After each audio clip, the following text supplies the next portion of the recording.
something to this shitty new thing. You gotta take this nervous injection. Oh wait, we gotta pause our tour because we all got COVID. Wow, that's weird. That's a weird thing. Well, anyway, these bitches are big mad.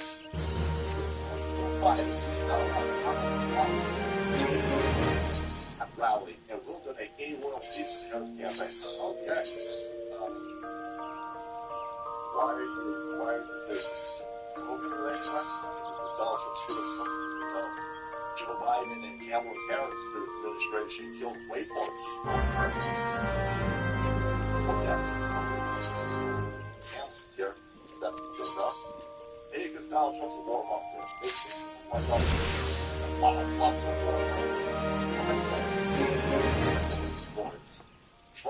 Try to get us out of Syria, try to get us out of Afghanistan. The Democrats stopped them. Democrats stopped them. That's not right. One of Syria, one of Yemen now. On this administration for the Democrats stopped out. Of course, killing a lot of people. Let's get about one called Mexicans, rapists. Kamala Harris.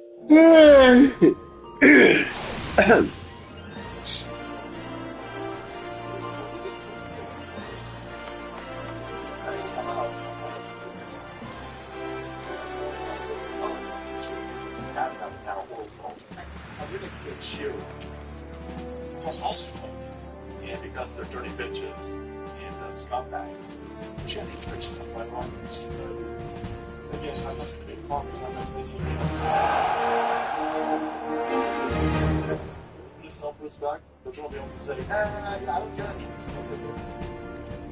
I mean, at least have good decency. So, you know what? I love this candidate. I don't like Trump, I don't like Campbell. It's not the sense that Trump is just animal terrorists. That's just dumb. I got some problem with both sides. You'll go back and tell me all the terrorists that are well from the based out on five. Like the 1997 games were going to the stage. It's right. I'm really upset about it. It's a bunch of videos Jr. and all Trump shivers that's on stage was a largest of stealing when it comes to the choices to one election. And so that's what it's like about. It's just the damn thing most of these fucking activists is about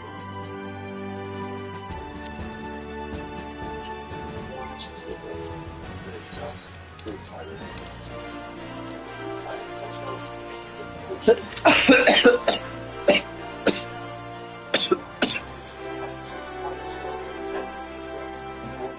They love that liberal establishment state just right up their back and their gloves. It's not something that's been wrong.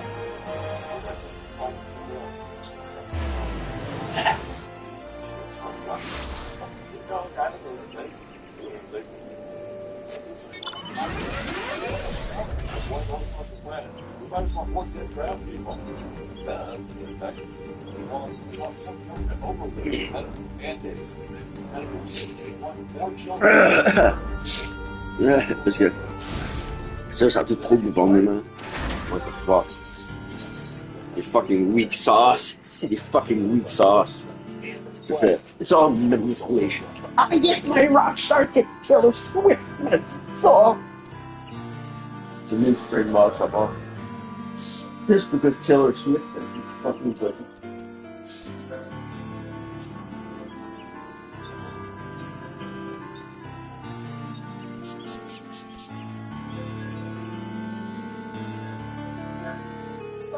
Perfect stage or when they shift the drive suspect.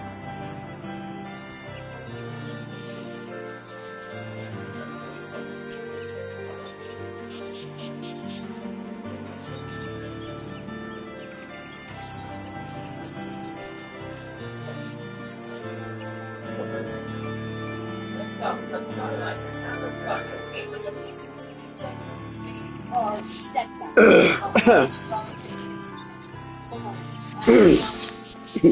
A full International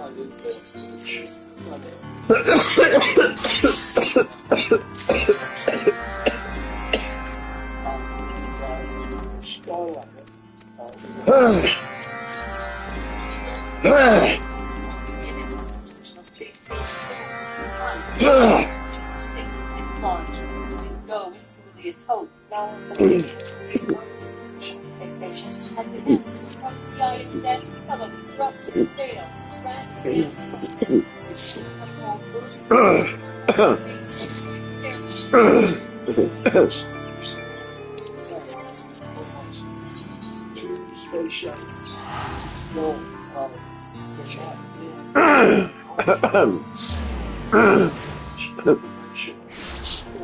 Space flight is risky. Our value is safety, and it is our North Star. What is space station?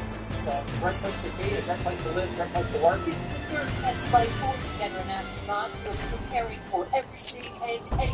Failure is not an option. That's why we are staying here now. One of the newest appointed astronauts is anyone who can handle a longer mission. It's Mitch Gilmore and Steve Williams. This is an incredible time in human spaceflight that we're trying to be prepared for suboptimal pollen.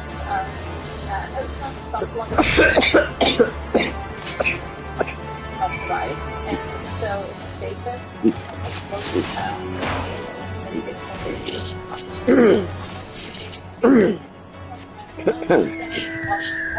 thrusters and the helium leaks have stabilized. Starliner could be back unmanned as early as September 6th. We are still in the middle of the test flight. We have to remain vigilant. We need to get the vehicle back on deck. It's an unexplored story hitting two families very close to home. Yeah, you just sort of have to roll with it and you sort of expect the unexpected. There to be more of that in the months ahead. Jimmy Dog will This is not easy.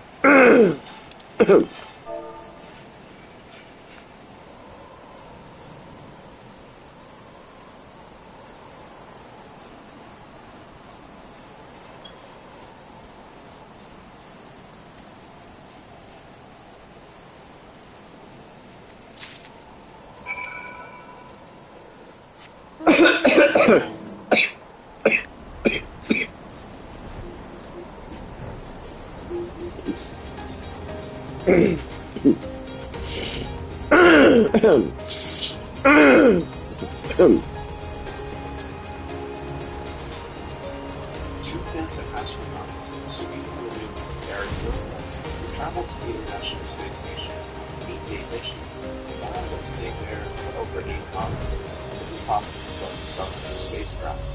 To add insult to injury, NASA announced that the crew will return on the spacecraft that was competitive with SpaceX in February of 2025. There's just a lot of uncertainty about what happened with Starliner. You know, this might not look good right now, but we don't know the negative yet. Here's a breakdown of both the Starliner saga and what it could mean for the aerospace giant. Boeing has faced a lot of technical challenges with developing this vehicle all the way back to 2019. Ignition. Liftoff of Starliner at liftoff. Starliner did finally take off.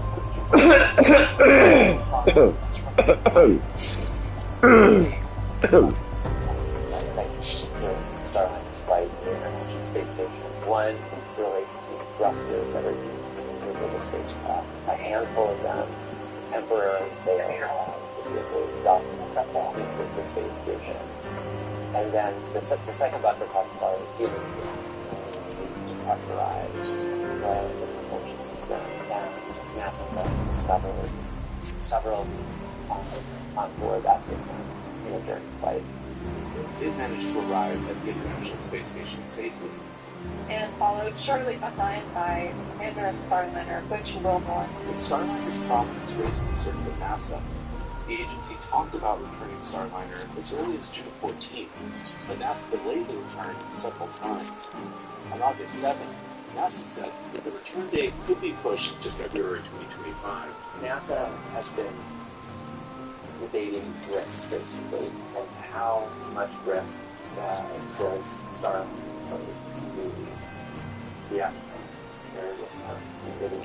I'm not sure that NASA has made a call, make a decision in the face of uncertainty about a human spaceflight program with humans on orbit and human lives actually at stake in a really long time. In early August, NASA said it was considering tapping SpaceX to ferry the astronauts back home. SpaceX didn't respond to a request for comment. Starlink has said, just sort of simply put, that Starliner is ready to go. We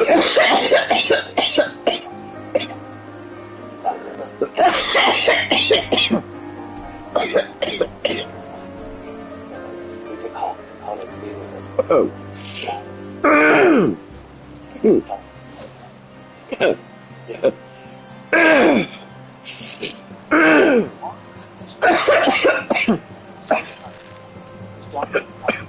Starlink's been working on Starliner for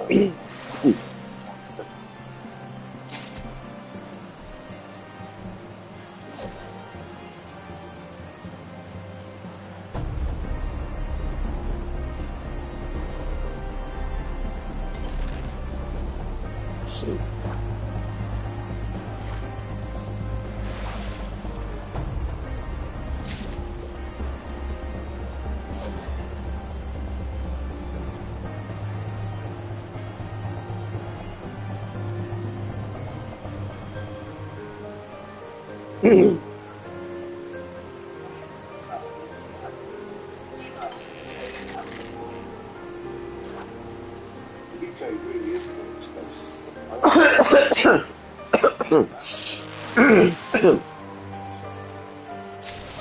live in here where there's mass amounts of stabbings and knife-crime. The incidents was in today's video, we're going to take a look at the shocking footage that has emerged on social media of a migrant gang slashing the throat of a father in front of his children on the streets of Birmingham. The most chilling part about it is the group filming him on the floor as he's fighting for his life and laughing as to his suffering. Let's talk about the incident.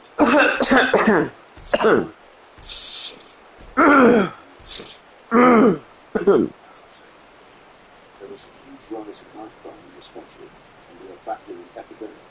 That doesn't seem to be ending. On the news, you won't hear about all of them. Unfortunately, due to obvious reasons, we can't show the clip, so we will have to describe the incident. A British man is walking down the road where he is confronted by a migrant group. The British man is then seen defending himself, whilst the migrant stabs him in the neck. The victim is unaware at first and goes to retaliate, before realising he is bleeding out from his neck with a slash. He then walks down the road with his children, whilst bleeding from his neck, with the group laughing and taunting him in what sounds like Jamaican slang. The second part of the clip, the group then report him laying on the ground from their car, whilst driving away from the scene.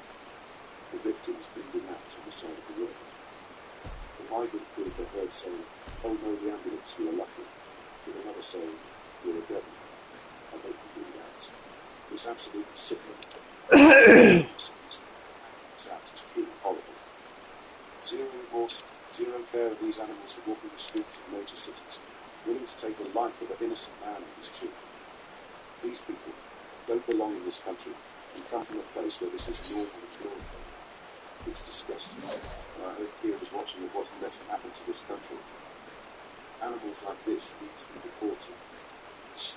Following the incident at Western Lands police statement read, our investigation into a stabbing in Birmingham continues tonight, with detectives examining mobile phone footage showing the incident. It was called to Dudley Road at its junction with Belfield Road shortly before 1:30 a.m. today. The victim was taken to hospital after receiving a slash injury. He remains there in a stable condition. Three men, 24, 39 and 26, and a 22-year-old woman still not to be attacked. The 4-year-old man remains in custody on suspicion of intent to murder, while the woman aged 22 and man aged 26 have been released and will face no further action. The 29-year-old man arrested has been charged with unrelated offences. The victim remains in a stable condition in hospital. We are aware of social media reports that he was with a baby in a pushchair at the time. But this is not true. He was pushing a trolley of belongings.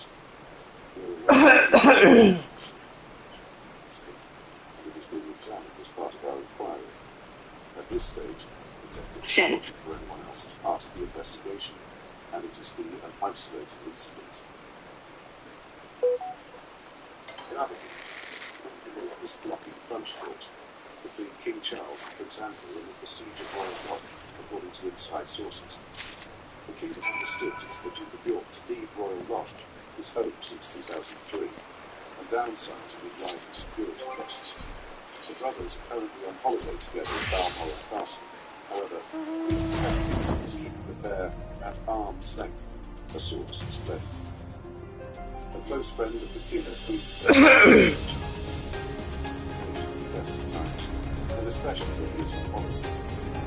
They are not in each other's pockets at Balmoral, and probably only regularly see one another at dinner. This summer, he wants rest more than ever. The cancer treatment has been tiring, and it makes him often fall asleep. I can't think of anything guaranteed to make him go off into bed but to have Royal Lodge brought up. In February earlier this year, Buckingham Palace announced that the monarch had been diagnosed with a form of cancer and would undergo treatment. First, Charles stepped back from public-facing duties to focus on his recovery. However, the father of two began attending public engagements once again, even travelling to France for the 80th anniversary of Buckingham marriage. A source continued to tell the Mayor that the villains hyper-protected her husband whilst at Balmoral to ensure he was not yet too tired. They added,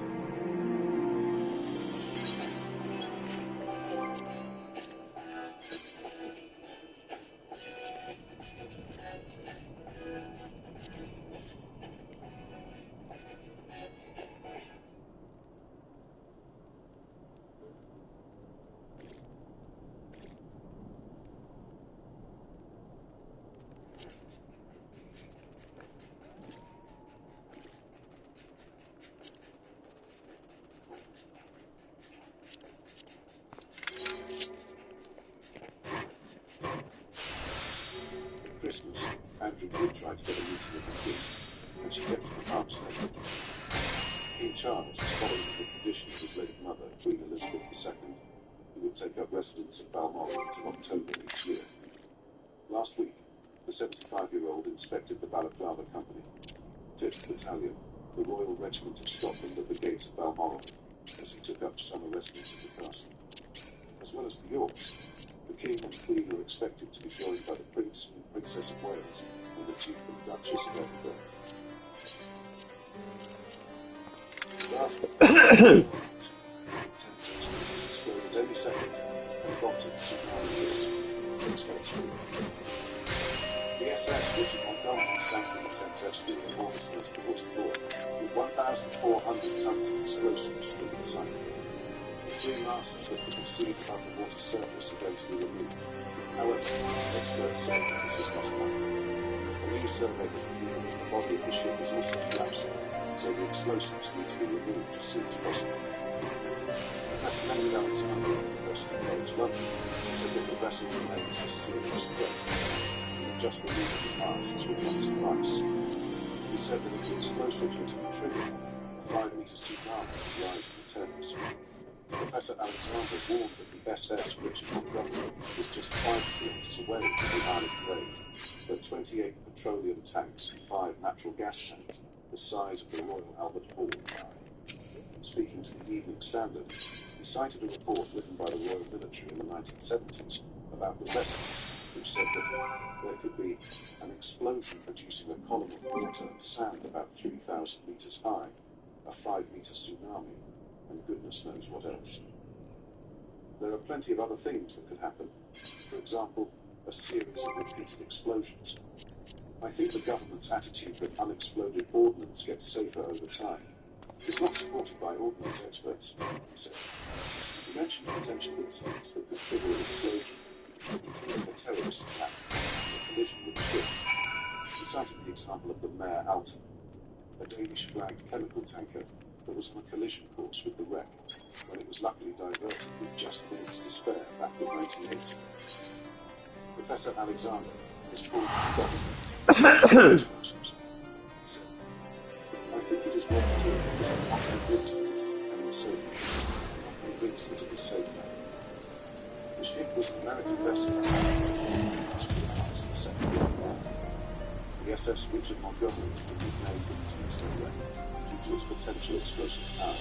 The Department of Transport spokesperson said, our priority will always be to ensure the safety of the public and not to any risk posed by the SS Richard Montgomery. We commissioned experts to carry out vital survey work and will continue to monitor the site 24 hours a day and undertake detailed surveys to assess the wreck's condition. What are your thoughts on the life of this particular incident? Let me know in the comments. And subscribe to our fast-growing community. Hey folks, this is Alex with 72 Hours. I just want to quickly talk to you about the essential emergency roadside.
Hate Trump and all that kind of stuff and are anti-man, they sure do say his name a lot.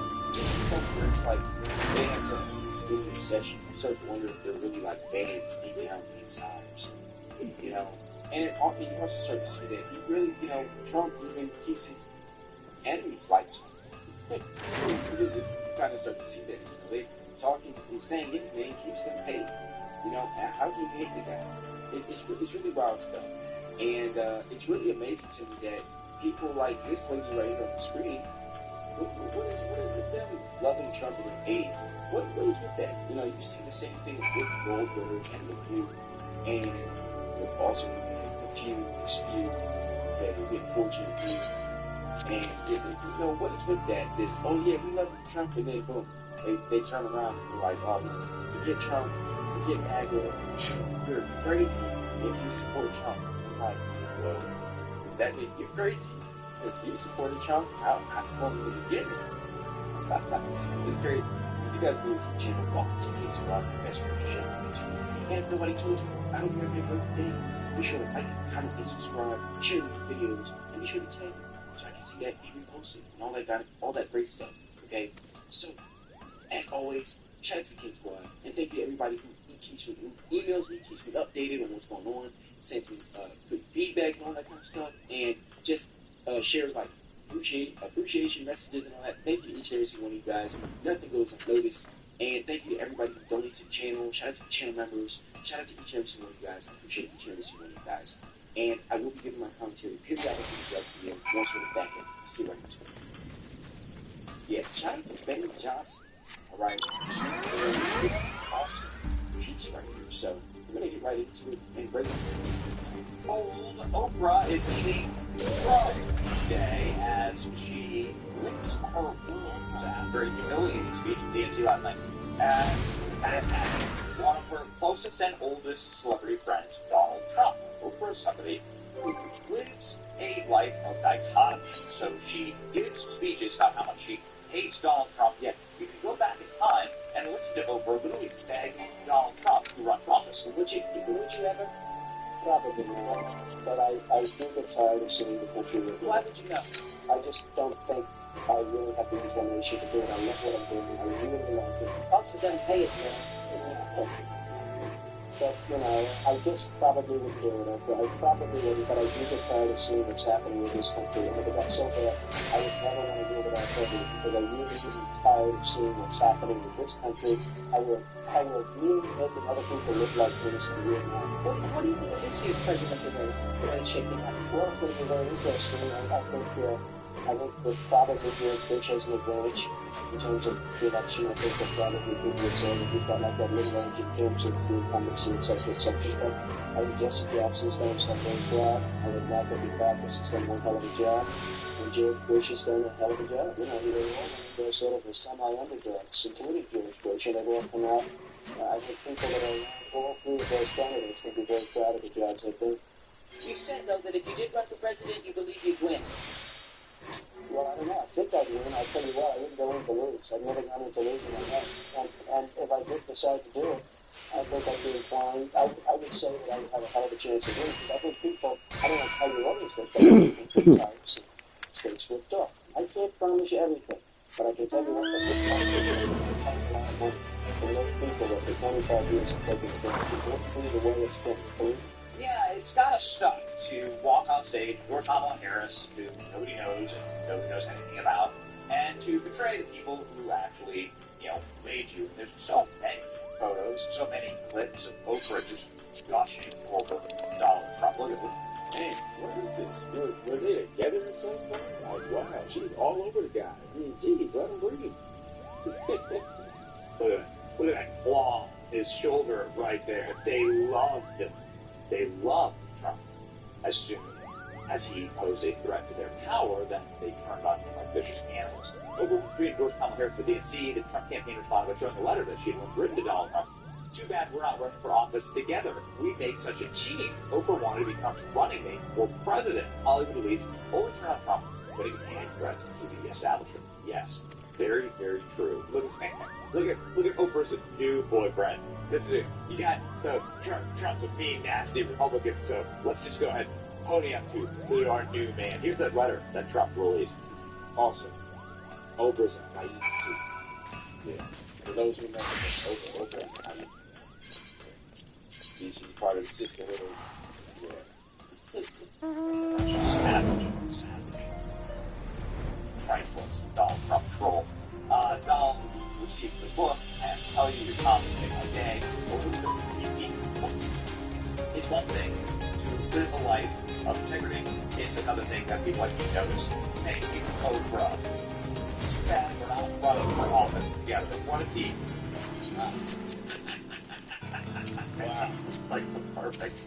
Like a perfect absolute troll. Trump campaign trolled Oprah with a private letter to Donald.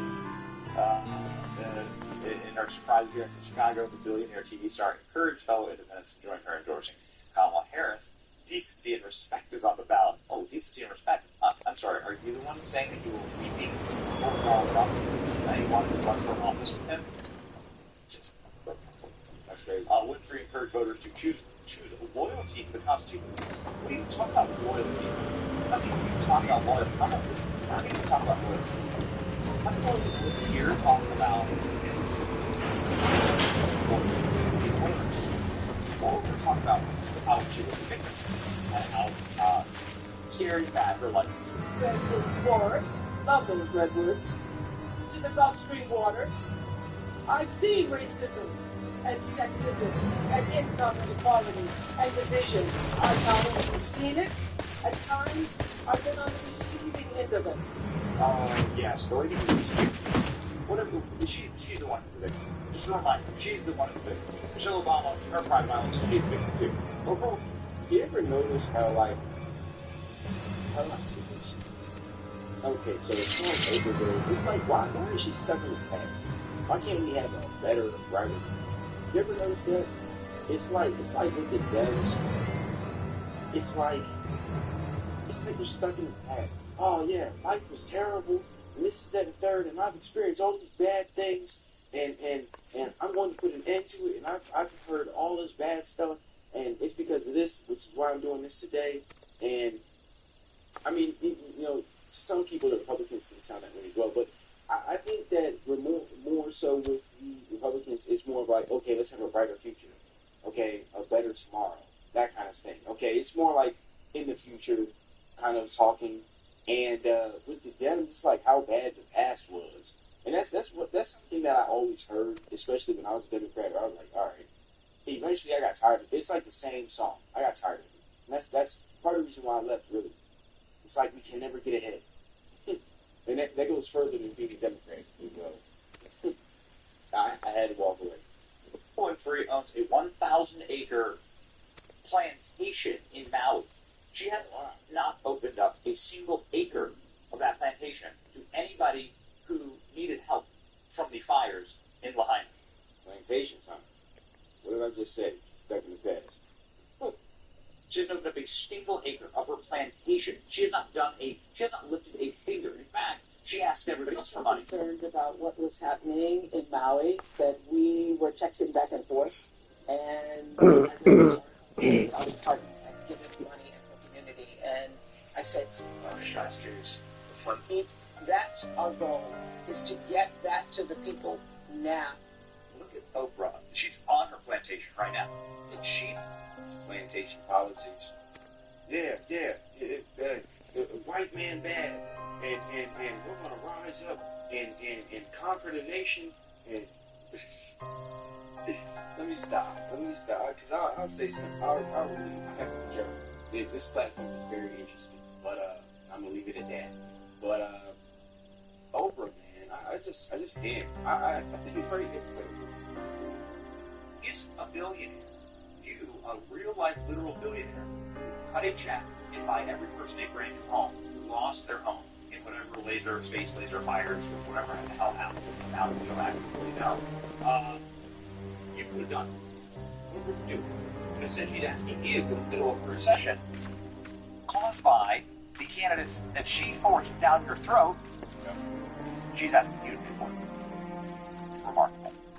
But this is the kind of like egregious, disgusted, and she's claiming she's a victim on the stages of the DNC.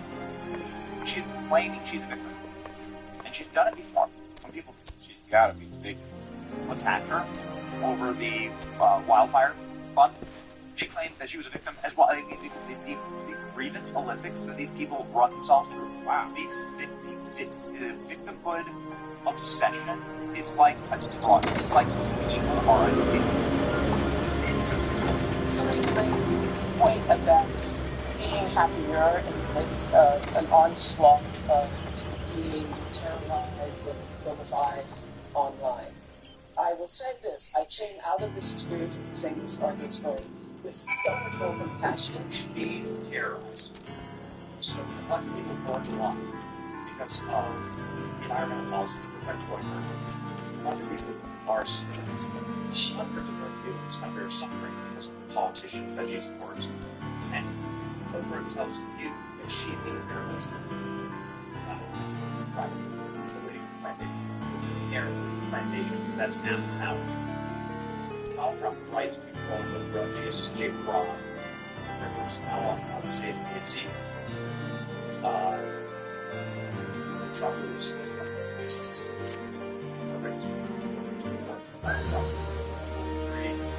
Rams against the Chiefs for office because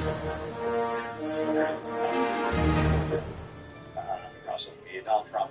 The art of control. Make it look easy. So there we go. Shout out to Benny Johnson. And as far as Oprah goes, didn't we just say that? Hypocritical, very two-faced, you know. And then as far as that Maui, she like owns like half the island, and she wasn't even letting people onto her property. Okay, if I'm not mistaken, that's what I remember. I remember that people were literally like struggling, like and like literally losing their homes and stuff. Here she is just having her property and stuff. Good videos, I'm trying to think. But that's wild. Because it was the same lady that said, "You get a car, you get a car, you get a car." Oh my gosh. I tell you, man, I tell you. As far as overviews, it's like a connected honestly. This has and it's like technically it's not a technical word. It's actually quite sounds. Technically, it's not technically. I think I said that right. I think I said that. That's amazing. So, that's working. She loves the sauce. She says,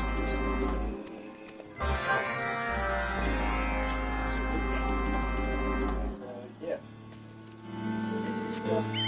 Man, it's fun.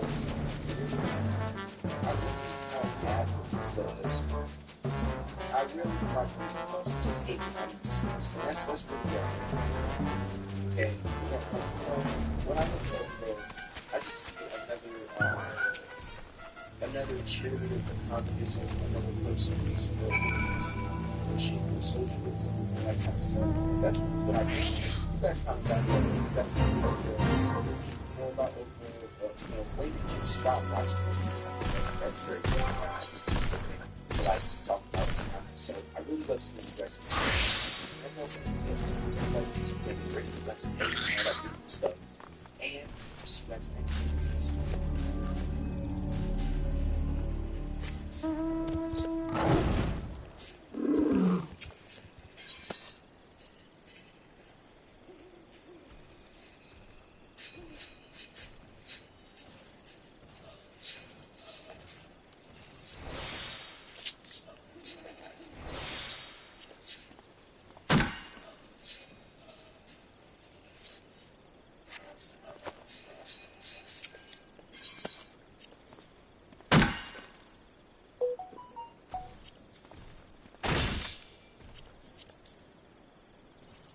Grossly incompetent, and in my opinion has a very low IQ. But we'll find out about it in the debate. Okay, let's find out about it.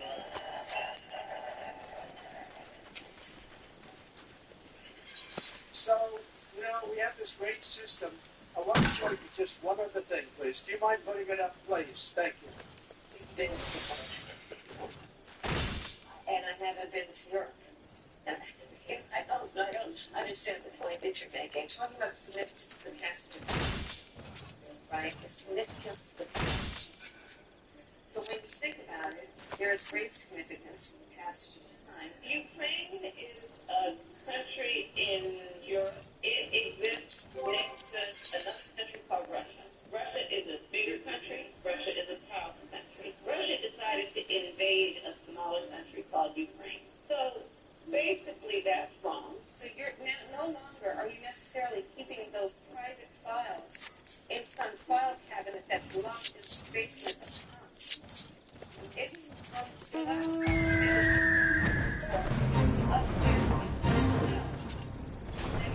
Of us, right? Caribbean nations. It's what we're hemisphere. We are also in this hemisphere. They are. I'm here. Here. On the northern ring. It's different.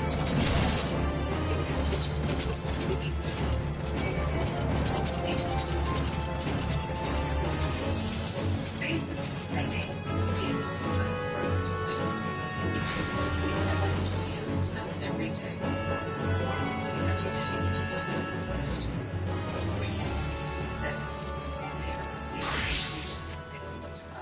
Slow this thing down. We will work together and continue to work together to address these issues, to tackle these challenges, and to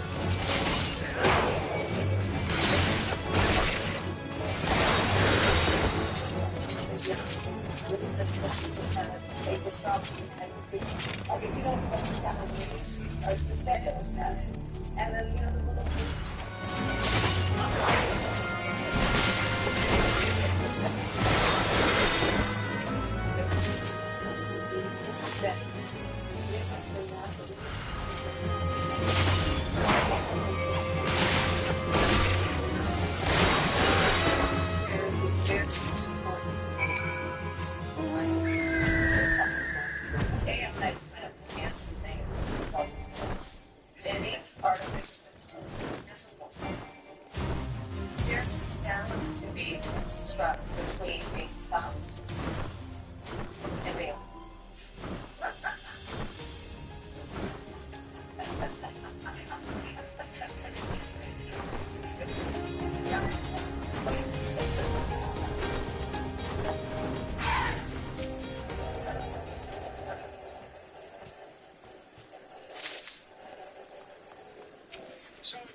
those speeches, you never even know that she's been running the country. She's been running the country for 4 years and doing a horrible job. Look at what's happened to our country.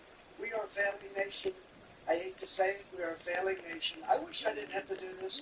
I wish I didn't have to go do this. I wish they were great. I wish they'd make our country great, but they're going to destroy our country. You know it. They even know it, and probably they're doing it on purpose. It's hard to believe, but they're probably doing it.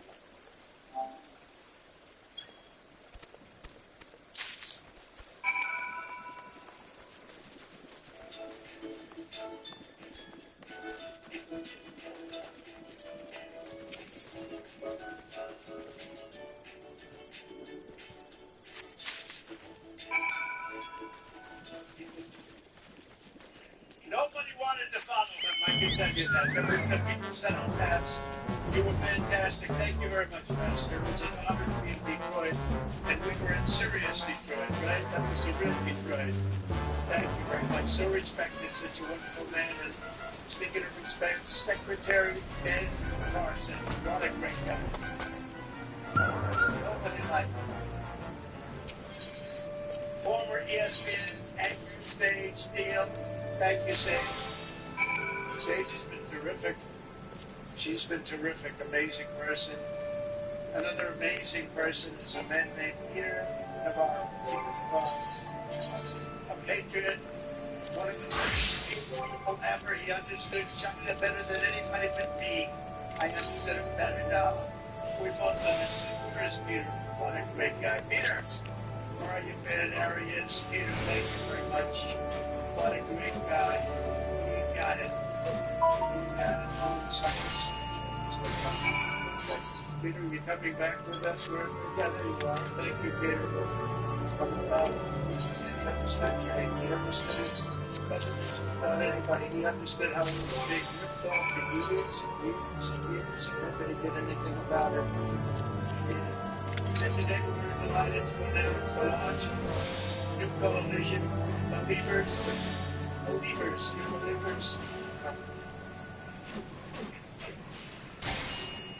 As you know, 5 days ago, we officially defeated the worst president in the history of the United States, Joe Biden. You know, I thought a lot about it. We defeated him. He was badly beaten. You know, everybody said, you can't beat him. You're not going to beat this guy. You can't beat him. Get out. We want you out. There was something nice about what they were doing. And they said, we want you out of the race. You're going to lose. We want to put somebody else in. How about that? It's like a prize fighter. He's losing badly. Ready to be knocked out.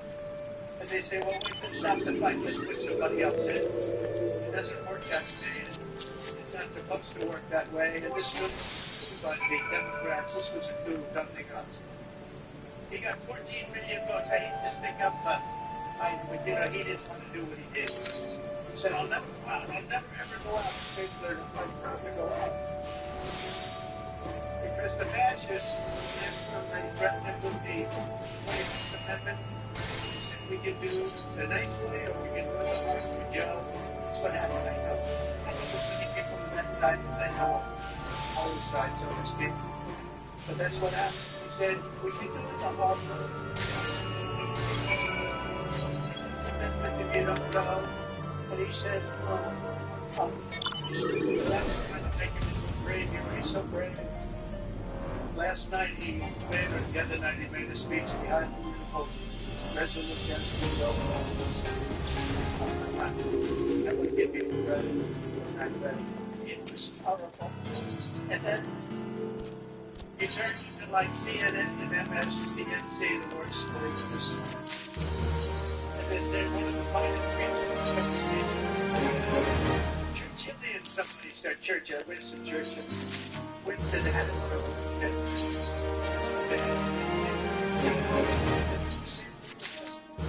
She was a flop.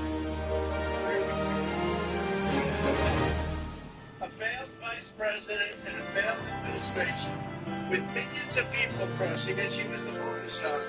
Now they're trying to say she never was the cornerstone. She had nothing to do.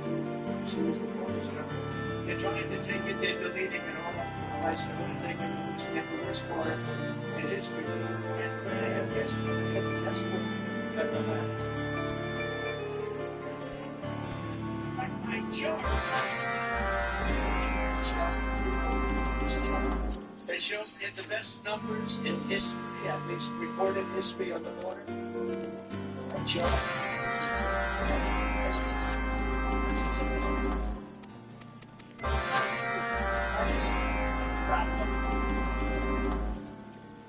Was it too good anyway?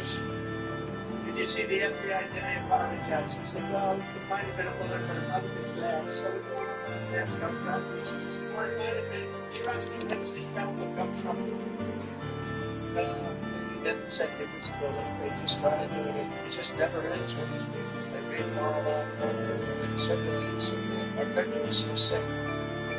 But they apologize. We accept their apology. So now we have a candidates in defeat, the most incompetent, unpopular, and far-left vice president in American history. That's what she is. Most incompetent, but certainly the most flawless.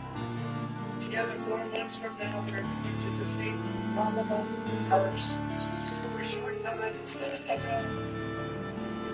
is what they fought to defund the police and the radical left Democrat Party. We're going to expand that very beautiful White House, and we're going to make America great again, guaranteed, and it's going to go fast.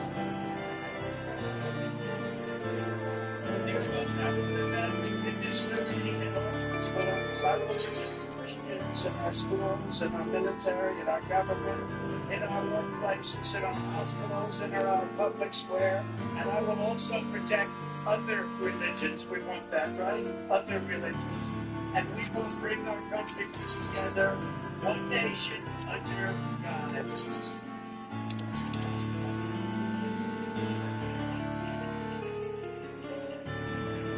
Radical liberals, who sits in and on the government, they're explaining to me, say, come on, I said, what about this? I just pronounced some people think I'm mispronouncing on purpose, but actually I'm going to say about 7 different things. They're not amazed. They're amazed. But a radical liberal, then we will have the exact opposite effect. Harris will have hundreds of these far-left judges who forcibly oppose ways he said Francisco liberal values of American station right now. You see what's happened in states. It was the best city maybe in the entire country 15 years ago. And now it's barely livable. That's why she's the one that started. She's the original defunder. She's the defunder of the police. She's the defunder of the police. The first one who started. But now, of course, they always, one thing about a politician, I guess it's what they do. You always go back to your original thought. Now, my original thoughts are very good. They're like my original thoughts.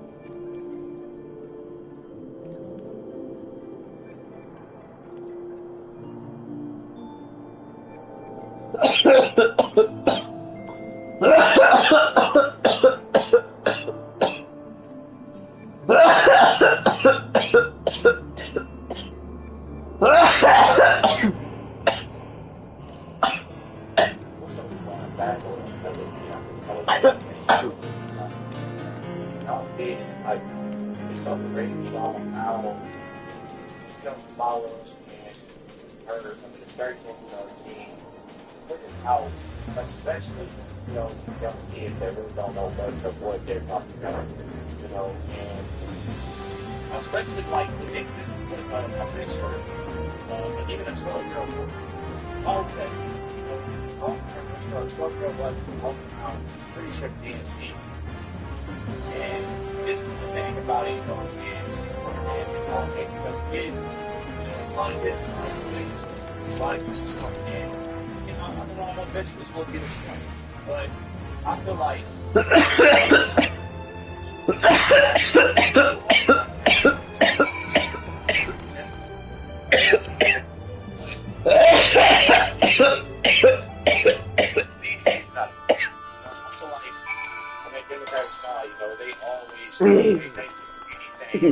Except that part. Better economically, give you the opportunity to serve that economic. Go to the earning part,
screaming. And then the crazy thing is, they want to try to support Trump. All they want to do is not it's sad.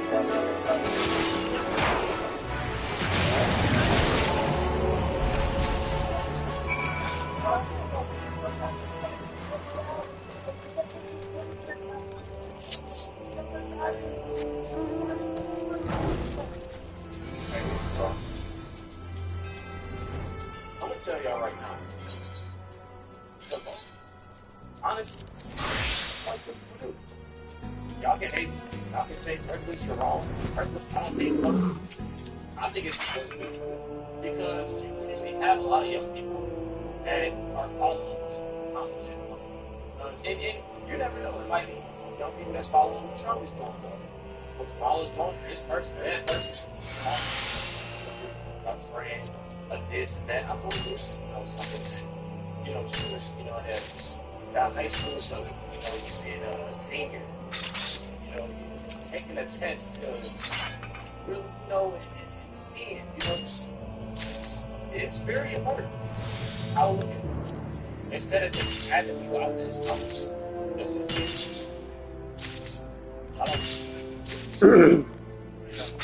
is the country where it's a total area. There's a civic sense they have differences to know. Every high school here should have the best high school. And that's the same part. They have to swing curves. It's all about their respect to it.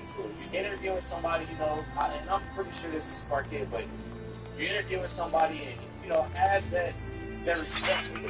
You know what I mean? Have that respect. She look like you. She's smart looking. You look towards her.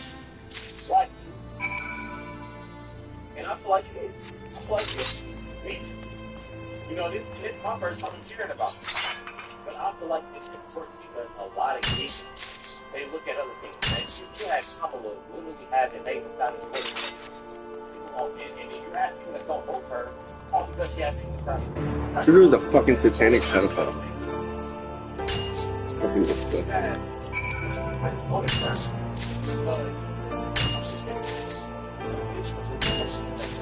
No, it's still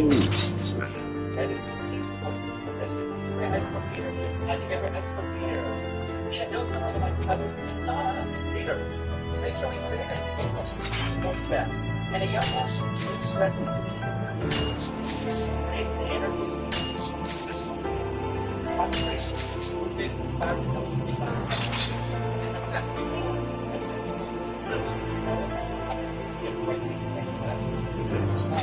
That's one of those. It's not so much it's being real. This stuff is important. And I would say right now, if I was in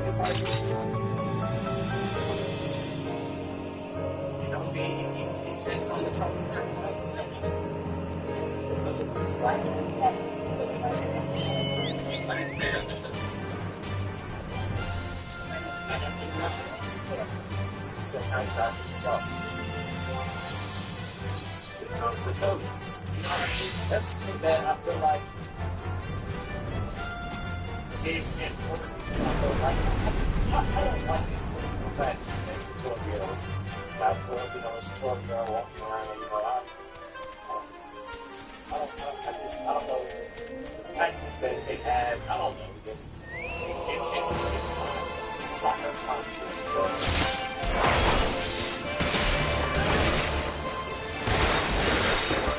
Obviously, you see the part that he had, but I feel like, honestly, man, I would almost, I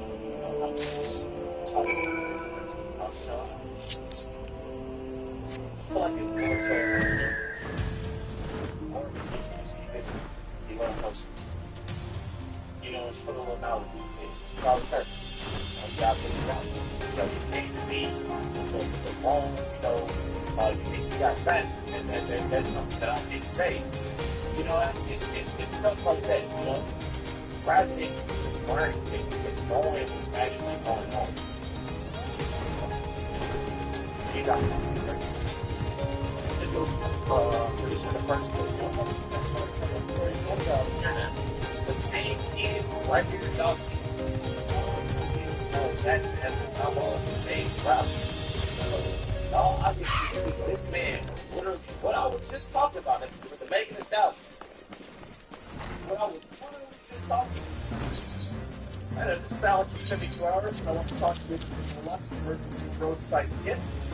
So this kit is first got really necessary that any automotive dogs from that spring. Some of the elements, like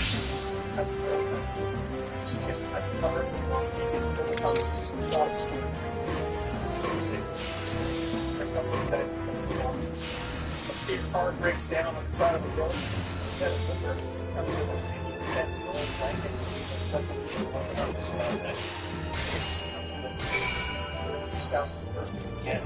this can provide plenty of light for 36 hours. Don't even look. These items are super handy to have, especially if you're in the front of the world that has car failures. Because you don't want to get caught in a stop position and spend those road and not be able to really see what's going on. So we're saying, this car, get one, distract them, this naturally go. Just take these tire, that should provide enough practice to start how to do this road. It comes with inside the right like the star and people about road and that will be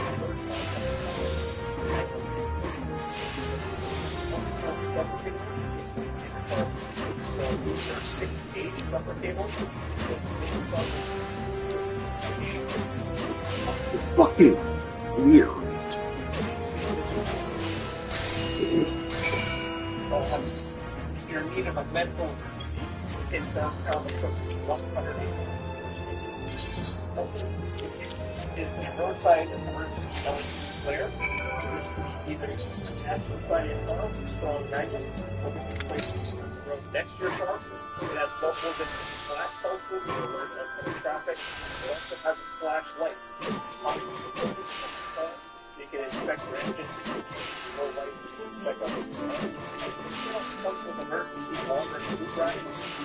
5 rates. It has now we have 2400. As the water comes to the pack, it's non-burst pack. It's crack open, rubber comes to the car, and the thing stay strong. It also comes with the automotive escape multi-tool charger, which uses USB to charge your devices. It has a flashlight. It has a seatbelt cover in case you're stuck with your seatbelt around you. And it also has a window strap that you can snap your cell phone. Okay, then my thing is something that is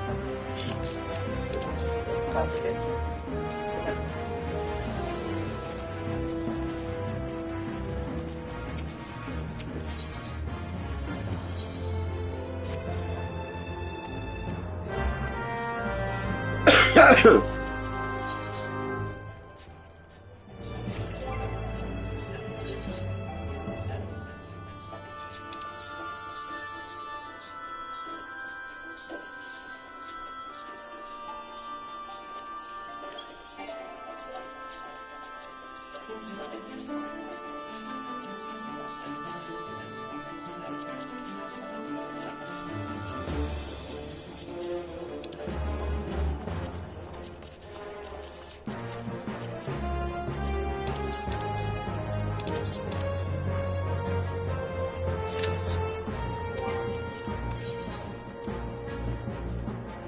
He's at this concert going to go. See?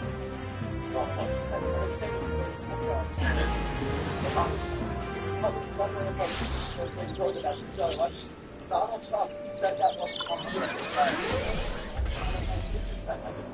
America's word. Hey, you're an anti-patriotic, anti-communist, and that's exactly what you typically get when you speak into a person that's on the left. I don't care what nobody say. Every time I talk to somebody on the left, they're ready to bark, they're ready to yell, they're ready.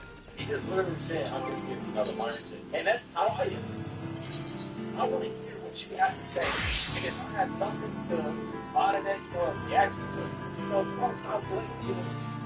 I don't think that, that's, just have this conversation with you. This sit here and dance at Amazing Stallion, concert that Kamala had, and now he's at BSC, raising his voice, raising his voice, and acting crazy. That's not That's not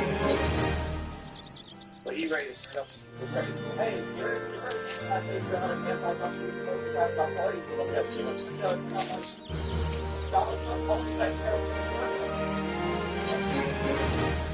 Oh, God. Got it. I gotta see a part of the message first, because I see this in I don't like that he has to feel, Bro said, what is the woman? And he said, you should be one, tell the kids that everything like Charlie Girl said, very drunk. She's walking around.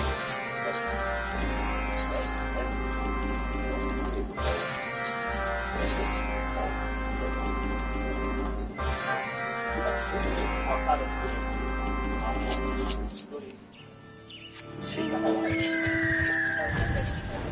It will be done. Video, 4 seconds.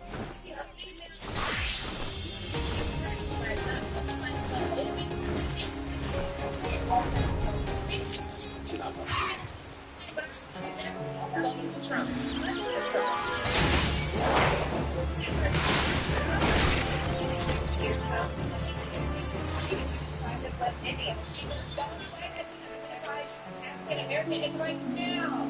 You're institutional. Because he wants to voters. Let's not be look at what was she did. And you said, she's vice president. What has he done for us? She has not. And you said one thing that we did. She's the vice president. Can that say what she has done?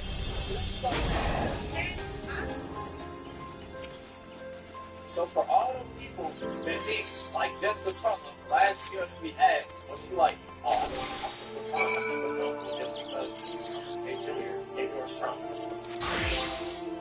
Well, y'all see all these people outside of DNC, at the DNC, looking still saying that they're going to vote for Trump. I just go for a fight inside of the DNC. I'm here. I know this. I bet you. So I'm testing that. So I know he was trying to get in, trying to talk to Trump. That was actually in here, matter of fact.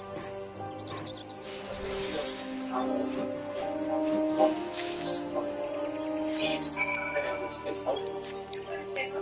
And I'm so sorry if that makes people sad. And what the media is trying to portray. They're getting all our favorite rappers. They're having Megan Thee Stallion swerve and all of that. It's a game because they think that that's what they do for them. And it's not. And then they're not vote. And so it's not vote. And understand that. Swerve is there. And they're paying right now. They don't get everything they're saying is very ignorant. The song that she was saying, it was that body. Wow. Sorry.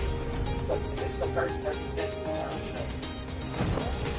it's the person that is trying to be the President of the United States. She got taken as stallion. It's at her rights. Singing her song fire. If y'all don't know what it is, at a rally, I'm gonna y'all part of see that's where it goes to show of the respect. Unexpected visual thing. That's expected. Look, this is not something at all. This is a slap in the face. It's a slap in the face. You heard what you just said. Trying to make a style play to this person to figure out. It's that's what it's wrong. It's how I'm right? It's and a lot of people you already know how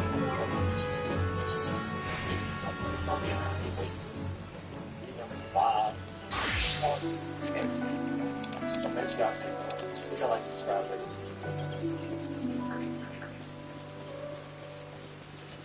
yes, this looks this much.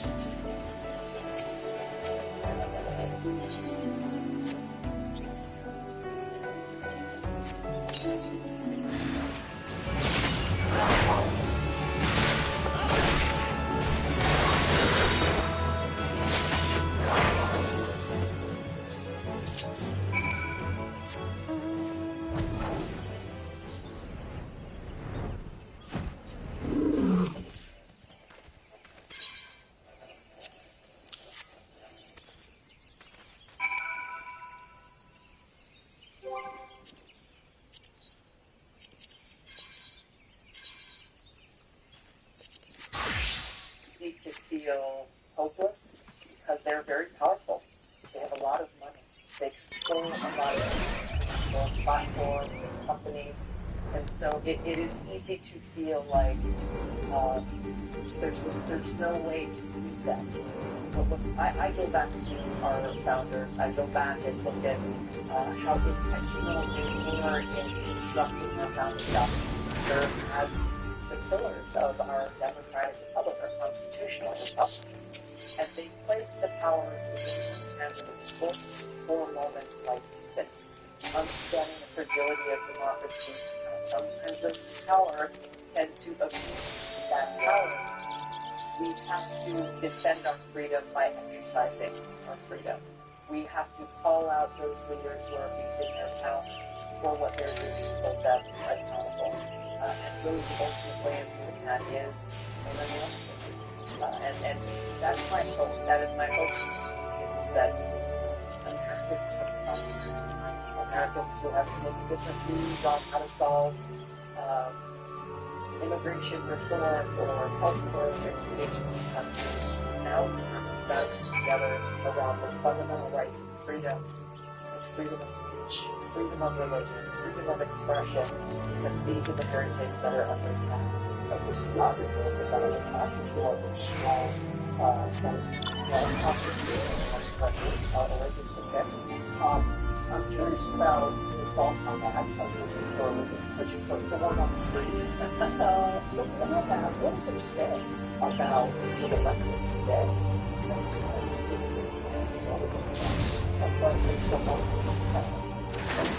Liberals and social issues in the past, some changes along the line, some opinions, what does it say about electorate?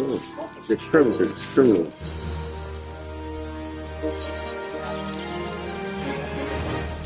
I'm kind of curious if you say this to why.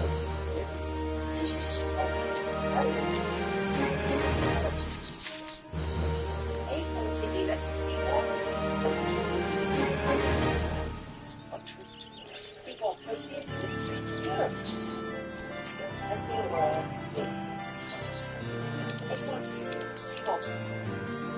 Yeah, I think this is one of those moments where we have the opportunity to rise above partisan politics and truly put America first. President Trump has the American first policy that is of that stated intent, because has actually become synonymous with his political work is putting America first, make America great. And what does that mean in practice when people in politics put their own self-interest first, the interests of their party first, and leave the American people behind. And so, for me to be in a position now where I can reach out to and connect with folks who may not have ever considered voting for Republican, voting for Donald Trump, or there's an opportunity here to remind people of our responsibility as citizens to work hard in the country. And that's why I titled my book "For Love of Country," because we stay focused on our love and appreciation for our country and our freedom, then we can get past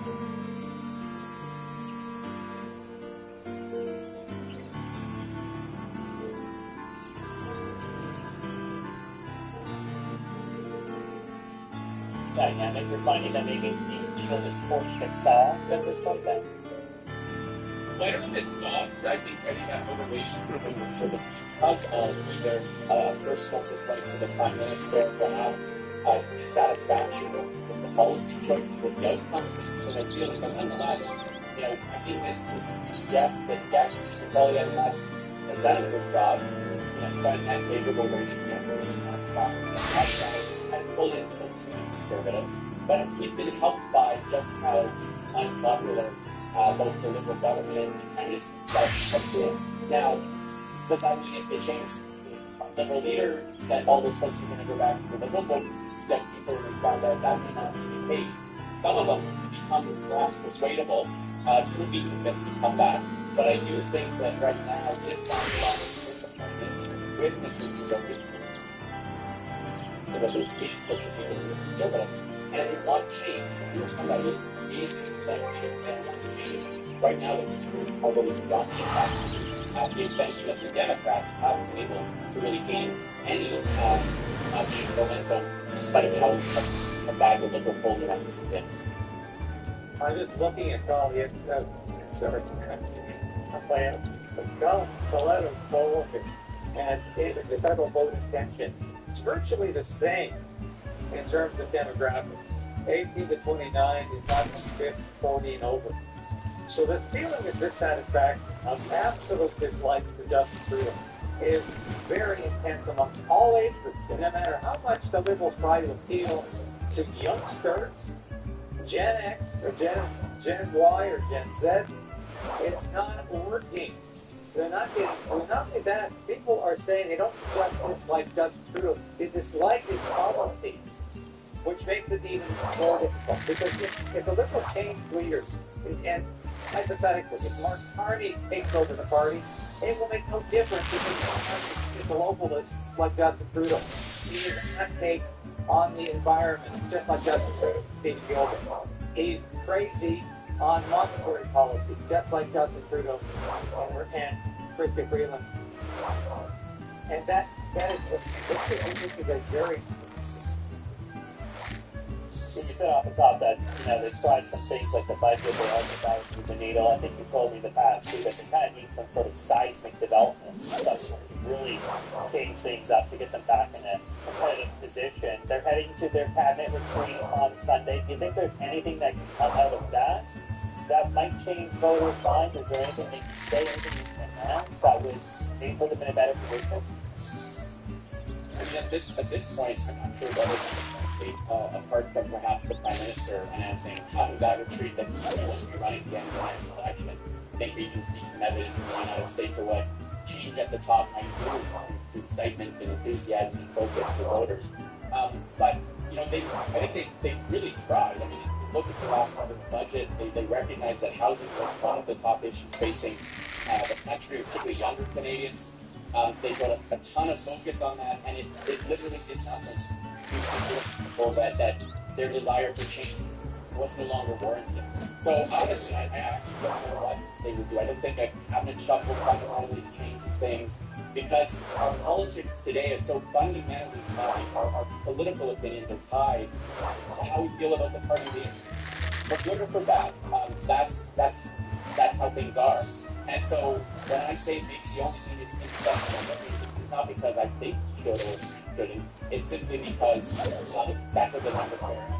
And so, yeah, I think they're in a tough spot to try and convince people that they got their backs, that they saw a plan, maybe some form of strategy, and a vision for where the country's going. I mean, on David, on your show, right, David Ross, why do you want to run again? And his answer was simply to meet the moment. It wasn't some vision of where we want to take the country. I think, you know, a lot of executives go on retreats and try to figure out what their strategic plan, what their focus is going to be.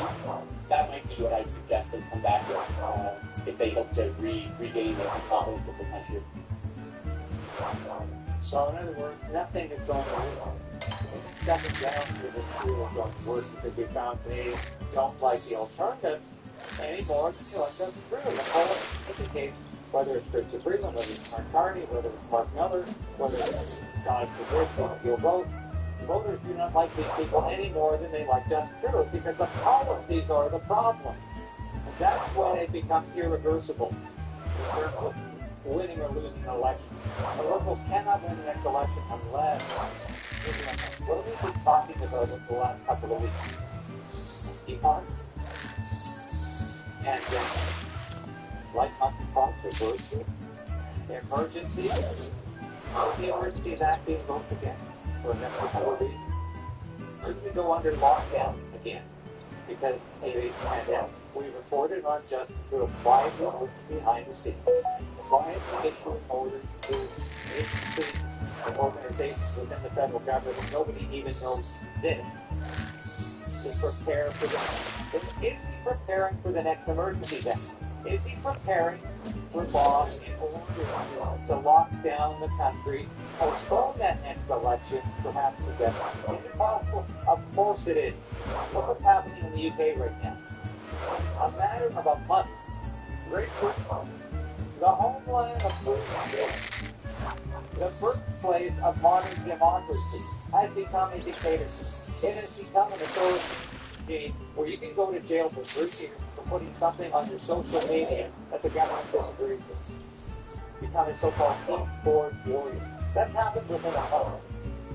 The new Labour government of Keir Starmer is locking up journalists, locking up independent people who just happen to be putting something on the internet they disagree with. And it happened in Canada, you bet. So why do you think that Justin Trudeau says, why do you want to be Prime Minister? He says, I just want to be Prime Minister. He doesn't have an objective, he says. If he doesn't want to articulate that objective, because that objective he wants as Prime Minister is to completely destroy free speech in this country. Now that is something I'm hearing when I go up and meet people at the Freedom Convoy trial. People come up to me and say, hey, love your show. You know, you're right about that online harms act. It is going to kill free speech in Canada. Because I'm always saying this, does anybody care about the online stuff? I talk about it, people get glassy eyed. Nobody is not getting glassy eyed because they seem to have to get glassy eyed because they are putting a lot of censorship right now given the U.S. election. And we're going to segue to the U.S. election. I know a lot of you don't like U.S. politics, but what happens in the U.S. will happen in Canada. And we have to take some hope because in the next clip, this is Bobby Kennedy coming up to the stage and talking after Donald Trump announces that Kennedy is joining the campaign. Now, supporting to endorse the campaign. Kennedy talking about freedom and freedom of speech. It's really important because that's what we need. We need to talk about freedom of speech. This is a fascinating freedom. Oh, guys, very pleased to welcome a man who has been an incredible contribution to something that we all say, and we said it for a long time. I don't think somebody has been Republican. He's very lovely. He's a very lovely person. But he's highly respected. He's a great person. I've known him for the past 16 months. Robert F. Kennedy Jr.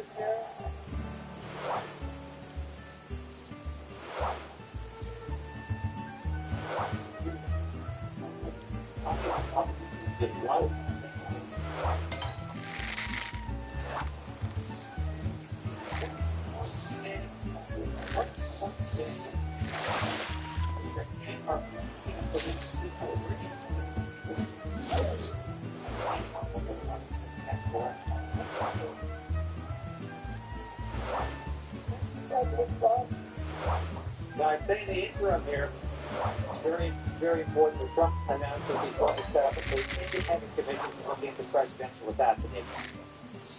You say, well, Trump could have released that information, I think he would have done so.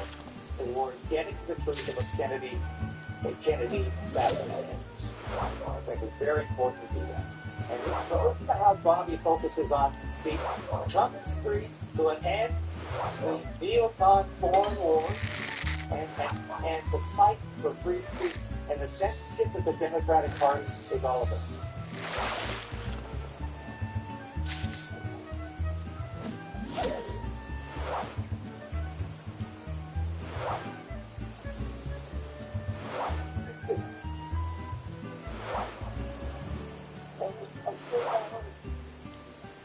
After the assassination of Dr. Butler, by that time, safe food advocates who've been fighting besides the corruption at CDC and FDA and USDA.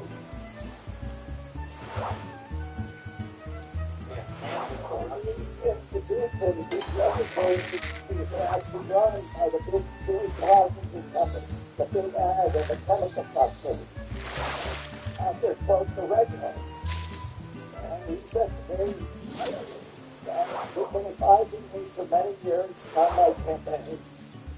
And he told me that I would vote and he President Trump. And he asked if I would vote President Trump. I said, of course. And you're going to say that I'm going to call from the president. And he's did a very good job. And then he invited me to come see him the next day. And I was spending it happily. Again, a couple of weeks later, in Florida. And he talked about one of the things that separate us because we don't agree on everything. On the values and the issues. And I just forgot that one of the issues that he talked about was having safe food and thanking the food epidemic. One of the things what the going back and it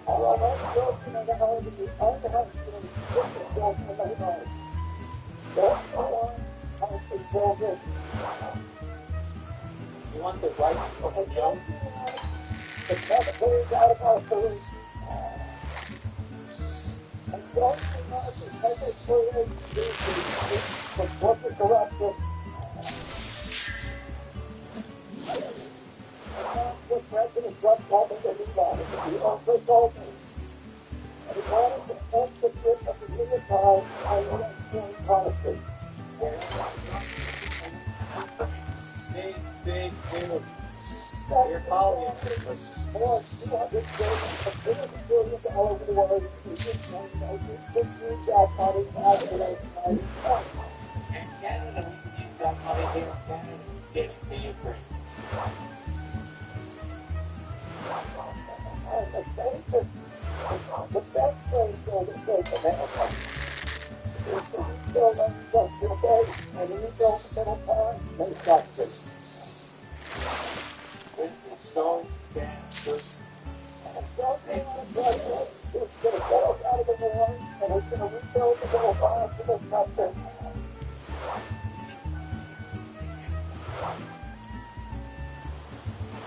Napoleon got the same puts it on it. I know the right one. We lost to end the censorship. We got in American democracy. It's the free of information. Yes. We know the government has been silent with the voters. Most places for any kind of assassin. Did you hear Justin Trudeau in those words? That's the government we have in Canada. A government that wants to silence your opinion and your speech. And the people that have the people will have to history as they will censor the guy. There's a bad The bad guys. I'm going the first step, and I'm 12 totalitarianism.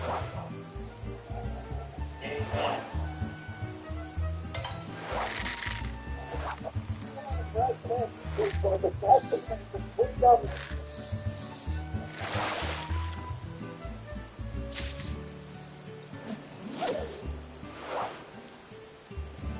This is what we need to do.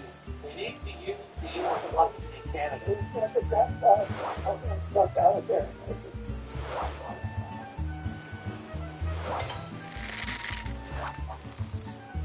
Now, there's more good stuff in that speech. I'm going to leave it there. But it's fantastic thing. Because Justin Trudeau is taking their free speech, given enough time. He's on the road to doing that. Robert F. Kennedy Jr. is saying we need a president in the United States who stands for free speech and who will not censor the internet. That's exactly what Justin Trudeau is doing in Canada. We need to use the U.S. election to leverage against Justin Trudeau the continuous censorship plan to get all the evidence conservatives actually excited about free speech, actually really mad about the Online Harms Act, not because it's going to cost $200 million to get it up and running, but because it's going to take away the fundamental freedom of this country to speak freely, to go on the internet and say things that are contrary to government liberal policy. That's why we should be angry about the Online Harms Act, not just because it's going to cost a lot of money.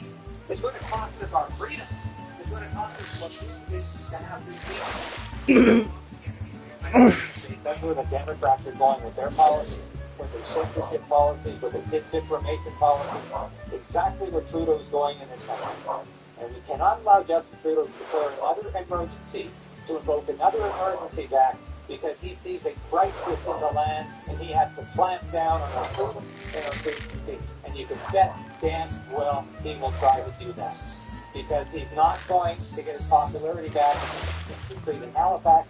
He's not going to get it back by chasing a few people on the decks of the Titanic, otherwise known as a captain shuffle. And he's not going to get it back by spending billions of dollars more on his pet project. That's the lesson we need to learn. Bobby Kennedy joining forces with Donald Trump. We can't fight back. We can't defeat the pressures, agencies, and the people who want to destroy our free speech. So let's keep resolving to resist. I'm going to leave it there. Thank you so much for watching today on this Sunday. God bless you. It's because they stopped me from going to church during COVID. You can go just about anywhere, but you can go to church. All you can do is gym. That's road crazy. I don't want to see them walk down that campus. We're going to fight them tooth and nail because you know they do it again and again. Thank you for watching today. This has been Stand Up.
They adjusted the way that they calculate excess deaths because the number of excess deaths in the post-pandemic, not during the pandemic, but the pandemic period, was eerily and troubling. investigating what might be causing excess death, basically changed the maths itself. It's true. They went in and said, we're going to calculate excess deaths differently now. And when we say differently, you mean we're going to come up with a lower number of excess deaths? Yeah, that's what we did. And the same is true with jobs, essentially all information. Apparently in our modern world, with this circuit has taken no objective truth. Simply a series of narratives that can be utilised to facilitate power.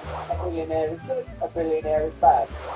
Paying off us money, your someone has made a claim is bad, they're paying off our money because somebody's made a central claim. It's no problem at all. It just depends what you believe in. If you're having a good job, you are going to live with job.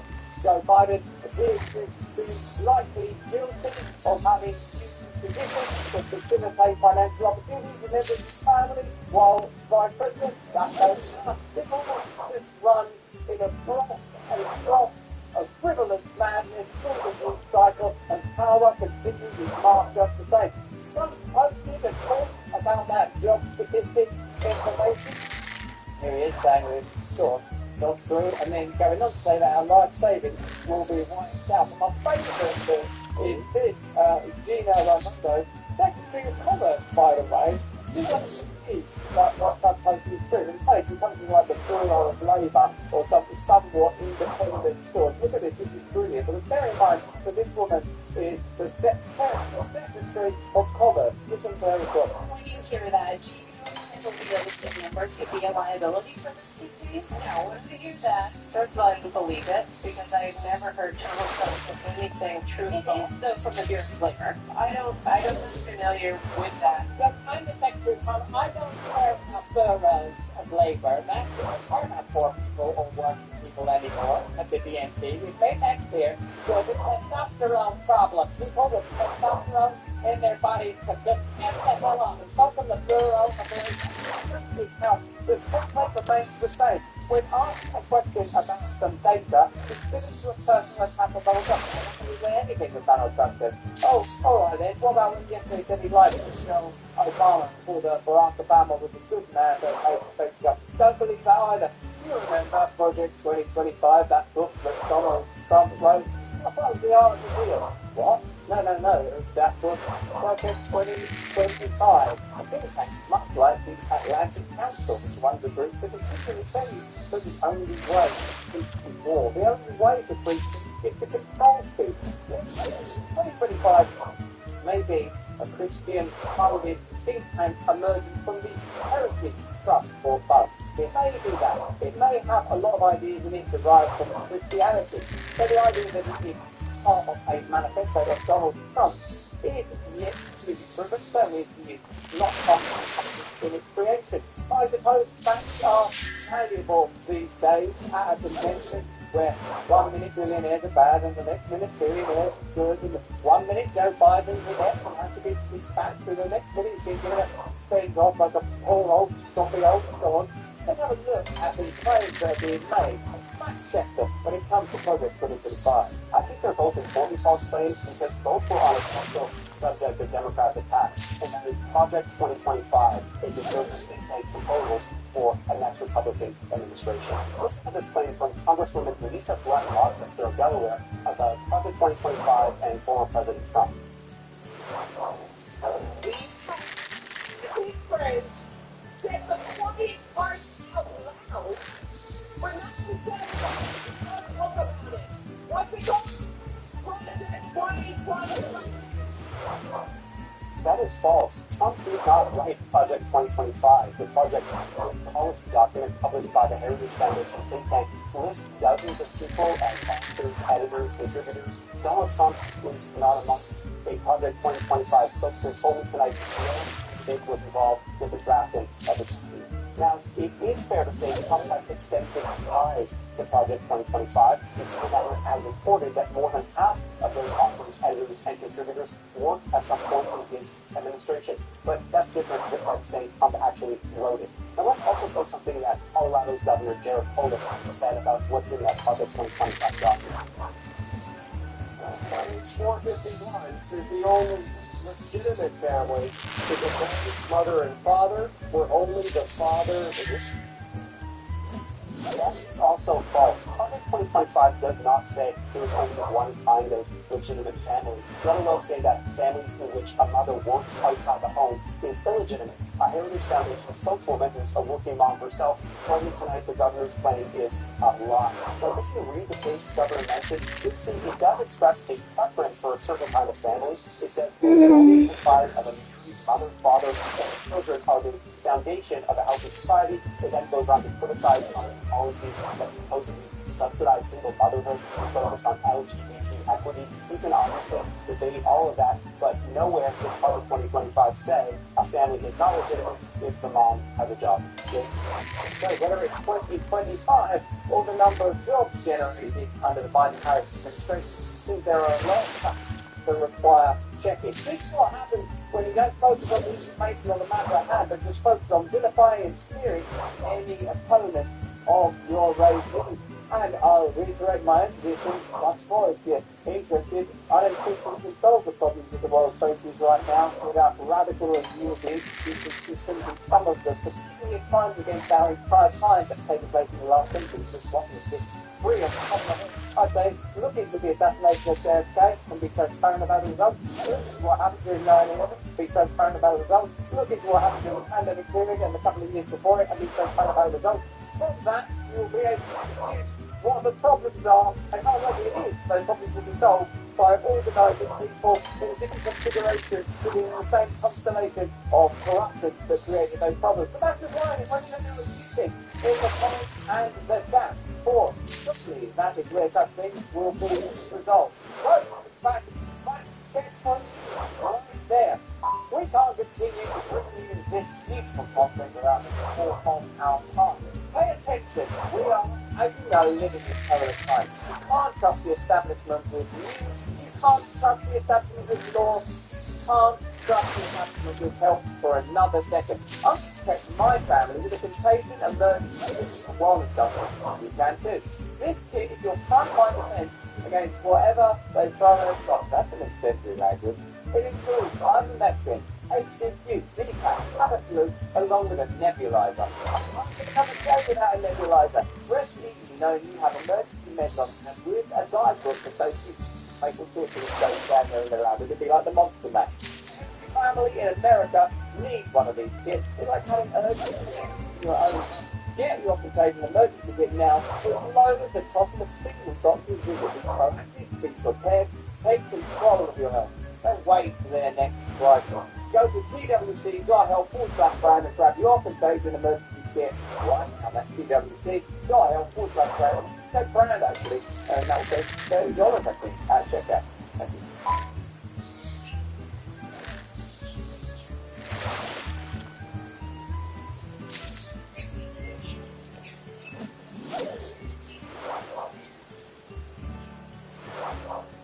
Hey, thanks for watching. If you want to see more uncensored content when free speech and flow, join our live stream. Click the link right here to watch the next video. Watch it or become a member of a growing community. Download the button and you'll be informed every time that the new video comes. Go free.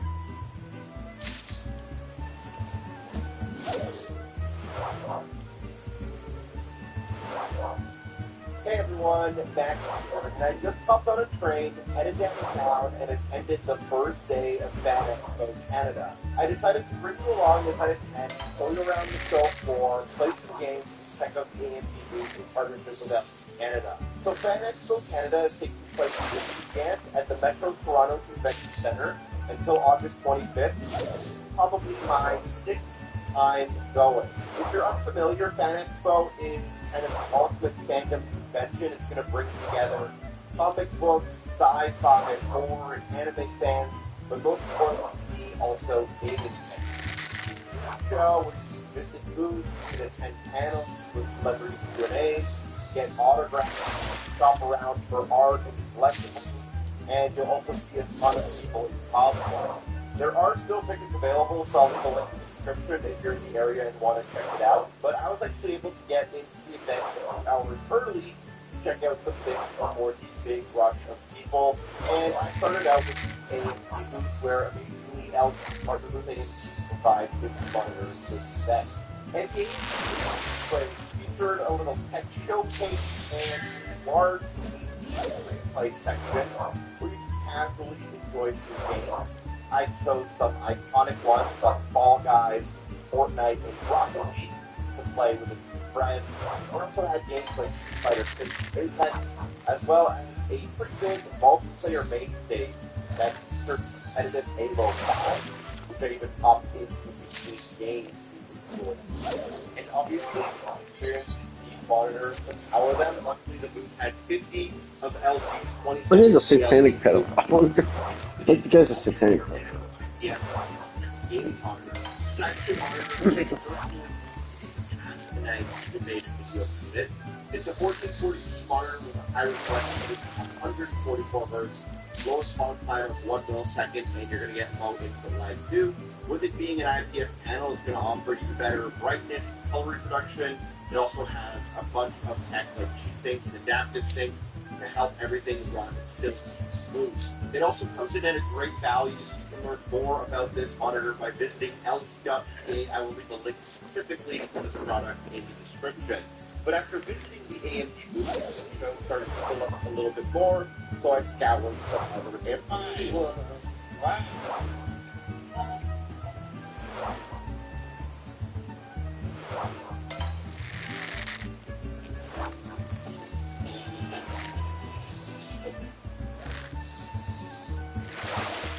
So I've been playing. So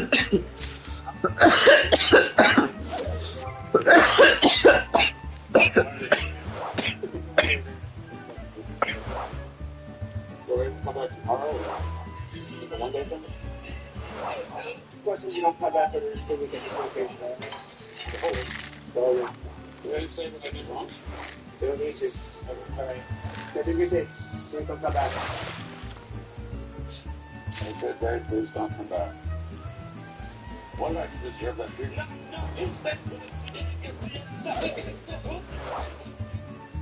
Well, we have the footage now of Matt Walsh infiltrating the, so I've been requested the escort go out, not to the lead, but any responses where I'm going to take a risk for that, you know. Why are they taking me out? The people in there is just like me, you know. So we're going to come back tomorrow, or the one day thing?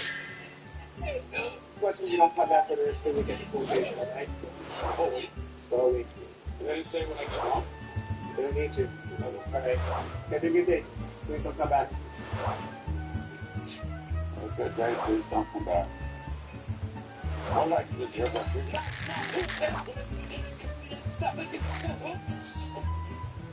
Well, we have the footage now of Matt Walsh infiltrating the DNC and the Kamala Harris rally in Milwaukee.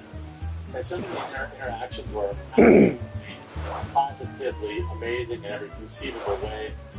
Huge kudos to Matt Walsh. And again, I'm not being paid for this. I think that Matt is doing great stuff.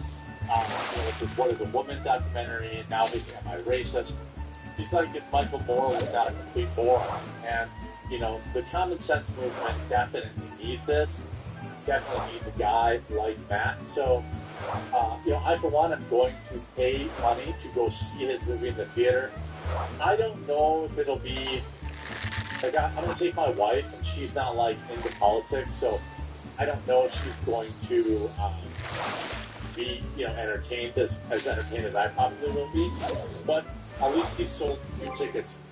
The other thing that is important is that he infiltrated the DNC and then just got Don Lemon now to promote his website, project2025.com, which is, of course, debunking, and it's a hilarious theme that promotes his movie. But here's one of his first interactions with somebody, of course, wearing a mask still in 2024. Partisan for partisan? Well, we're partisan for the truth. We're partisan. Right, nice. I love that. Partisan for the truth. That's taking good. off wearing a Kamala Harris hat. Right, I know. Yeah, it's not partisan. I'm being partisan. It's like a non-partisan way. Yeah, exactly. Because if you don't vote for Kamala Harris and Trump gets in, these policies get implemented. That's all. We're going to stop Trump. Kamala's going to get in. It's good. It's going to happen. But, right, fingers crossed. Yeah, but if she doesn't, right, but if she doesn't, again, they're going to continue try pushing. The virtual justice is for the focus line. Is that important in your personal life? If you call it a decenter your whiteness? Hands down. Absolutely. You tell it. Everything you do, you have to decide. How do you do that on a day like the other day? I can't come on with decenter. First of all, he has access. He's at the table, and he's in the room.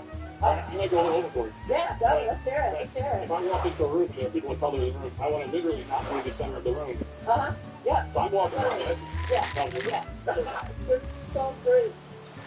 It's like he is making fun of her face, and the programming is so deep. The programming is so deep ingrained that they have no idea. Like, what he's saying is ludicrous. Like, if there's a black person in the room, I go to the periphery to literally embody decentralizing my whiteness.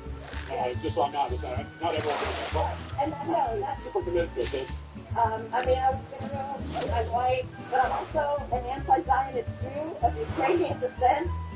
What? I'm also a lesbian. Oh, of course. I identify as a dyke. So like all those things. You got a couple more. But but I was going to say points, but you have a couple more points. Right. So you have You to. did. Well, no. You have a say, and also if you're not fighting for reproductive justice as a man, especially as a straight man, that's the work to do, right? What? Hold around this place. Well, it's too many white people. Oh, really? Yeah. This is what I say about DEI, and this is why I say, like, what Matt Walsh is doing is truly amazing. You can dislike him, you can dislike the Daily Wire, you can dislike, things he said, but nobody else is out there. Like, I don't know how to say it. Like, it's like literally feeding them their own BS. And they're like, yeah, more of this, please. And they're so programmed that there's like at no point do they think, wait a minute, what the heck is this guy trailing? Black women who are organizing, and they always have white people are wrong. Right. Because the black women set it up, the white people show up. But this is an elite. The black people set it up, and white people just show up. I mean, the whole thing is wild. Just hear these, like, you see these things online, right? And you think, people don't actually talk about this in real life. They don't actually, this can't be true, right? But here it is, in 4K. Alright, take care. That's great discussion. Wait, I thought I saw somebody come up and have their face blurred out, but maybe, okay, here. Well, I was going to talk, just saying I don't want to be on camera. Here's another excellent conversation. And in the process, we're all going to do what's going to happen to all Why? Why are they taking me out? the people in the event is this event. So this is a event run by the organization, and they want you out. Oh, is there a different reason? Is that? Maybe a different reason? Oh, this is, okay. This is him getting kicked out. They really give a I was about to see, very, very friendly. Anthony, we're going to say part of the escort. Alright. Let's go head escort out. Okay. I got the t-shirt with you in. Definitely put that in. Why would they have any reason to kick him out? They literally kicked him out for trolling? I don't understand. Oh, here, someone recognized me and told him out. Requested the escort you out, that's what it means. It's like, we're going to come back tomorrow, or is it one day thing? Yeah, man. Anytime the police is all calling for us. Alright, dudes. You're requesting you don't come back for the rest of the week at this location, right? For the whole week. The whole week. I didn't say what I did wrong. They don't need to. Alright. They don't Have a need good to. day. Please don't come back. I'm pretty sure they would need to give you a reason, no? I'm pretty sure they would need to give you some sort of reason. But then there's also the excellent work that he did, bringing up Project 2025. This is where the real work of the troll goes. Okay? This is why it works. Because best trolls always have some element of truth to it. And all of these people are, oh yeah, I'm going to talk more about Project 20, because they keep saying Project 2025. So now look at it. I want my team to pass out hundreds more. I said, go and get these circulate hundreds of get them circulating all throughout the entire convention. Get a card in every person's hand. That's how important this is. And the cards all had a simple message, which was visit project2025.com to learn the truth about Trump's radical plans for America. In fact, one of my producers, Ben, who also appears in the movie, the Anti-Racist Appearance September 13th, had a chance to give a card to Don Lemon and was even interviewed about the website by Don. Well, If there's one thing we know, it's that every done was once a do. And even when your do's have become a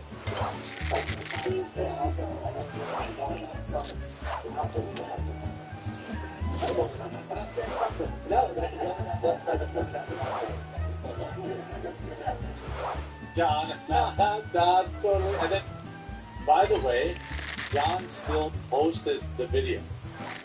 John still posted the video just moments ago. I don't know how this can be. In what world?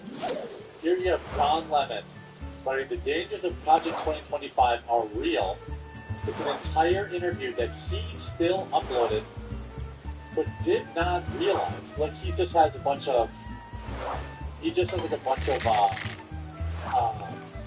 interns or something, like chopping up his clips, posting it to his Twitter account, and nobody realized that at the end of this clip, he includes that guy. You guys go to project2025.com and learn a little bit more about Trump's absolutely radical agenda. He actually put it up at the end, like, here's Matt Walsh, thank you for getting the word out. Yeah, I mean, like, I just can't even, what an amazing, I'm going to have to real time, what an eye-opening read. Everyone, go to Project 2025. I assume the gig will be up soon, but I mean, that's why this troll is so effective. Like, he's out there. By the way, James O'Keefe also apparently will have a video at some point coming out from his undercover work inside the DNC. But what I do think is interesting, is that they kicked him out. I mean, I don't know. I suppose it's a private event in some ways. It's a private event, and they can probably just say, hey, it's a private event, we don't have to give you a reason why we want to kick you out, I suppose. But I think it makes it worse when, you have all this media coverage, you kick him out, you look like a salty loser. Here's some of his footage on the ground too, on the floor. Everything was fun. Everything was going well. But then, as I was venturing around and taking in sights, I may have accidentally, entirely unintentionally, through no fault of my own, stumbled right into the middle of a CNN interview with Senator Chuck Schumer. Spoke with all kinds of people, and she was effective in getting things done. One of the things she succeeded in was $35 insulin for senior citizens. That's what got him caught. Like, that's what got him caught, is that suddenly Twitter started tweeting at security, and like... Now I'm going to get it for everybody. Trump takes credit for some of the things he doesn't do, and gets the blame for a lot of things he does do. He's lost his bearings, as we can see day by day. So I thought you might see me walking in the direction of the... I mean, he obviously did that on purpose, I would imagine. But, like, these people, I think it's an important point to point out. Like, these people vote. Like, these people vote. I don't know any other way, shape, or form that I can tell you why this is important. Why the work that Matt's doing is important here. Why it's important that you take someone to see the movie. Don't pick like a lefty, Pick someone who's apolitical, who's not involved. And then right after you see the movie, go register him to be a Republican, vote for Trump.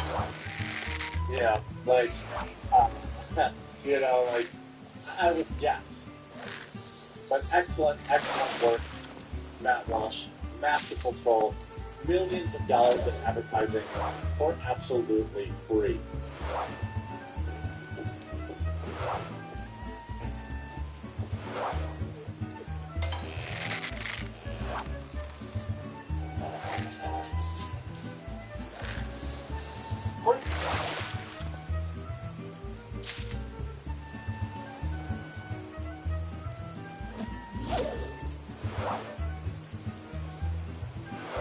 Hey everyone, how's it going? Welcome back to the channel. Dylan here. We have a massive update from Charlie Kirk that you do not want to miss, alright? Charlie Kirk is the founder of Turning Point Action, and he is actually making one of the biggest moves to help Donald J. Trump secure a victory for 2024. If you don't know who Charlie Kirk is, he does a lot of stuff behind the scenes, okay? He's only 30 years old, but boy oh boy, he just made one of the biggest moves for this entire election, for the entire Trump campaign. And I don't think people are giving him enough credit, and I know the mainstream media, they're not going to praise him or recognize him. So I wanted to do that here on my show, okay? Charlie Kirk is the guy who actually set up the entire event where RFK Jr. and Donald Trump met together. And I believe that Charlie Kirk will be in history books because this is such a pivotal day that he actually orchestrated this whole event. It wasn't just this little valley. Turning Point puts on these massive displays. If you watch it, there are tons of lights and tons of lights, music, epic music entrances right there. Jones is putting on these massive displays because, hey, these people deserve it. Donald Trump, I mean, this guy's an icon, alright? I believe God is anointed. So before we dive into this update from Charlie Kirk, because he also spoke after RFK Jr. and Donald Trump too, so I want to play some of that speech. Before we do, we are going to read the Bible and pray because God comes first. Amen? Comment amen down below if you believe that God comes first. Alright? Say a prayer for Charlie Kirk. I really like this guy. He's an incredible man. And also Jesus. Let's pray Jesus. Let's read Psalm 3 and then get started with the other. The Lord is my shepherd. I shall not be in want. He makes me lie down in green pastures. He leads me beside quiet waters. He restores my soul. He guides me in paths of righteousness for his name's sake. Even though I walk through the valley of the shadow of death, I will fear no evil. For you are with me. Your rod and your staff, they comfort me. You prepare a table before me in the presence of my enemies. You anoint my head with oil. My cup overflows. Surely goodness and love will follow me all the days of my life, and I will dwell in the house of the Lord forever. Amen. Comment amen down below, my friends. I believe we are all walking through the valley of the shadow of death. But remember, it says in Scripture many times, fear no evil. Do not be afraid or terrified because of them. I want your God goes. You know what I think is crazy? And it's just very telling of what's going on in this country. Is the Democratic National Convention was just held, and I did not hear any of them say a prayer, acknowledge that Trump was almost assassinated. Nobody called for unity in our country about Donald Trump after Donald Trump almost got assassinated. Nobody even mentioned it. How sick is that, my friend? We almost lost a man, Donald Trump, and nobody that I heard, and I watched almost all the speeches, I didn't hear any of them say, hey, you know what, Donald Trump, I don't agree with you, but I'm sorry that you got shot. Nobody shot you. I mean, that would have actually been a humbling thing for somebody to say. I'm sick. Absolutely sick. Alright guys, let's dive in. Let's bring on Charlie Kirk. So I just wanted to show you guys this event where Charlie Kirk and Carrie Lake even, where Donald Trump and Carrie Lake, and I just wanted to show you guys just how epic this production is that Charlie Kirk was called Turning Point USA.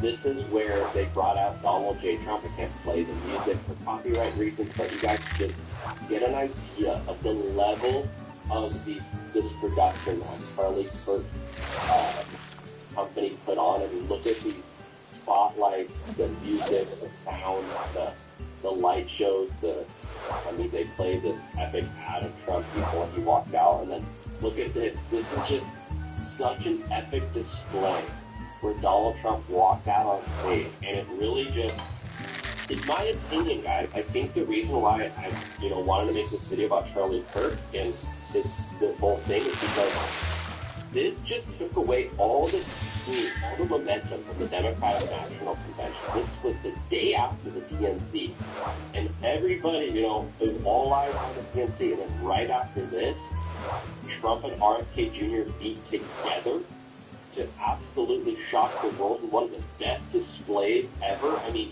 just the momentum and energy you see here. I mean, this is not just a little rinky-dink rally. This is a huge, huge display, which millions of people actually tuned into to see Donald J. Trump and RFK Jr. So it's actually really, really cool, guys. I mean, look at this. This is epic. Absolutely beautiful.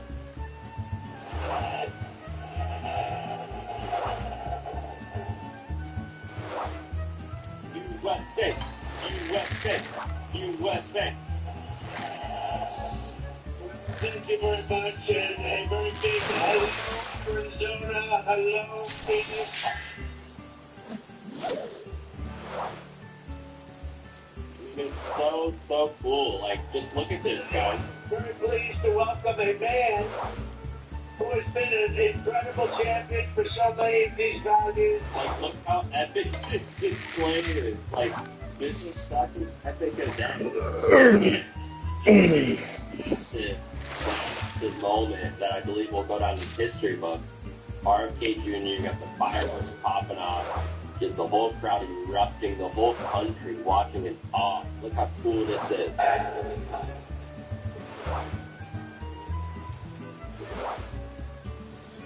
16 months, Bobby has run an extraordinary campaign for President of the United States. I know. Because he also went after me a couple of times. I didn't like it. And I mean this sincerely. Had he been allowed to enter the Democrat primary, he would have easily beaten Joe Biden, but they wouldn't let him in. They put up the rules I've never seen. It was like it happened. So how cool is that? But Charlie Kirk, this is the guy. I wanted to show some of these clips. This is him behind the scenes, helping coordinate this whole thing, guys. A lot of people are behind the scenes working on this. Watch this. Hi, Mr. President. I was a very proud Bobby Kennedy called endorsement.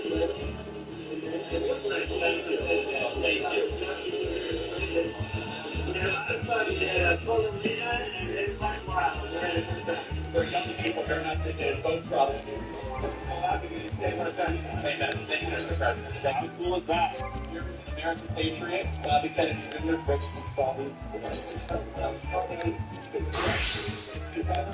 Partners together to thank you. All right, everybody.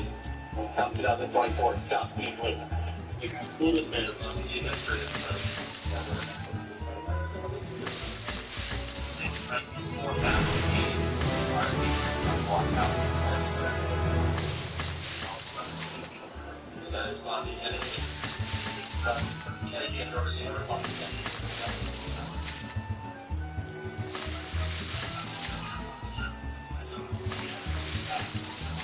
Everyone, breaking news.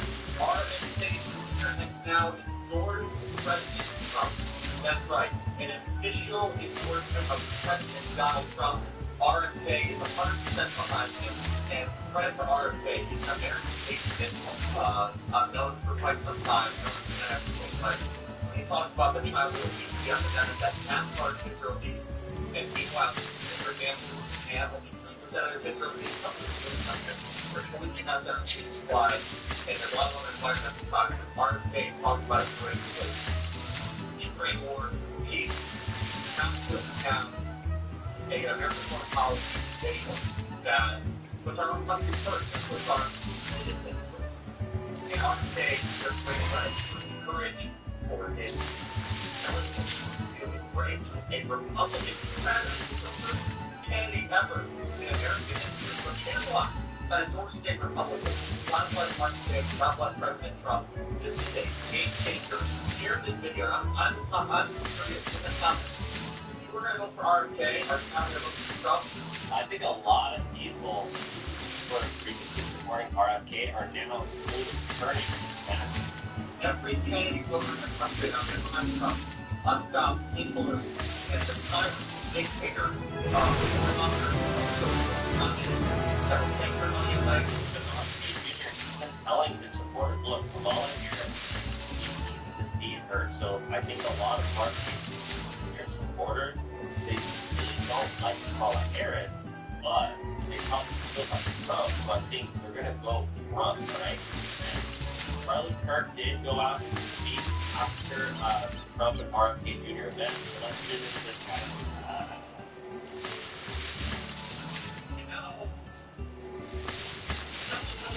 President hasn't been here. Charlie. I'm cool about pretty quiet. And she has to partition all this up because we draw bigger crowds than Kamala Harris, don't we? Literally destroy how, horrible PNC was. This event right here, yeah, PNC looks like, compared to this is a rap. This is a rap. It feels so good to be around all of you. I was in Chicago this last week, so you didn't have to go there. We already defeated one presidential candidate, so we might as well now defeat another one.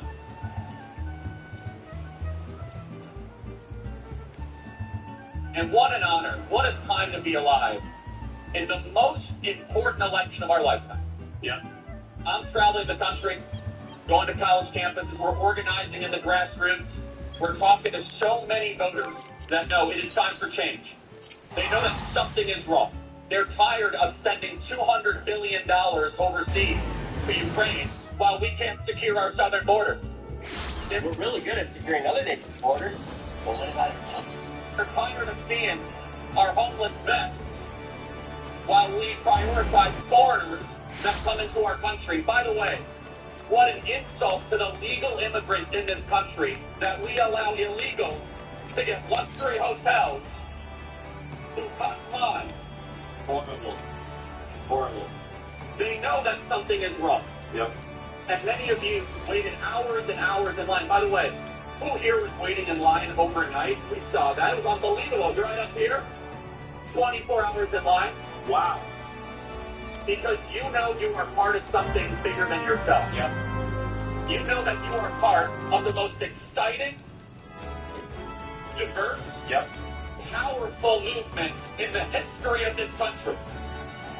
And this movement, that's why I'm making videos, guys. That's why I'm addicted to making videos, getting the truth out there, because I'm addicted to this.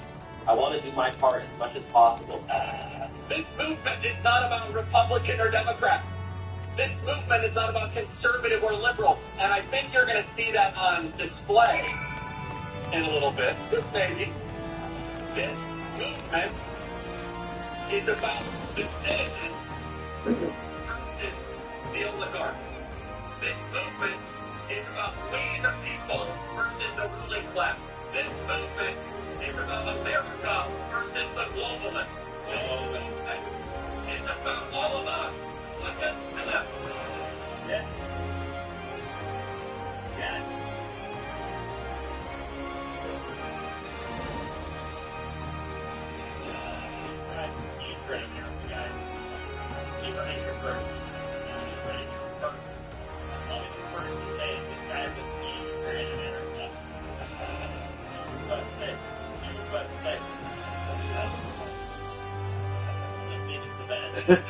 Something is coming in November. You can see it. They're terrified because they've lost control. They've lost control of the narrative. Today, means that you understand your limits of history being here today. That's literally what I said. It's going to go down in history books. You see, Kamala Harris, Barack Obama, and the Democrats, they say, vote for us, vote for your life. But she's not giving us power. Because we're going to lie relentlessly. We will raid your home and put you in prison if you disagree. What? Their idea of democracy is installing a candidate that no one has voted for. What? And the old Democrat Party is dead. How many former Democrats do we have here tonight? Raise your hand. God bless you, God bless you, God bless you, God bless you. You are all welcome in this movement. Wow, I have chills, guys. There's a lot of former Democrats in there. Yeah, guys, people wake up and they learn.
you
in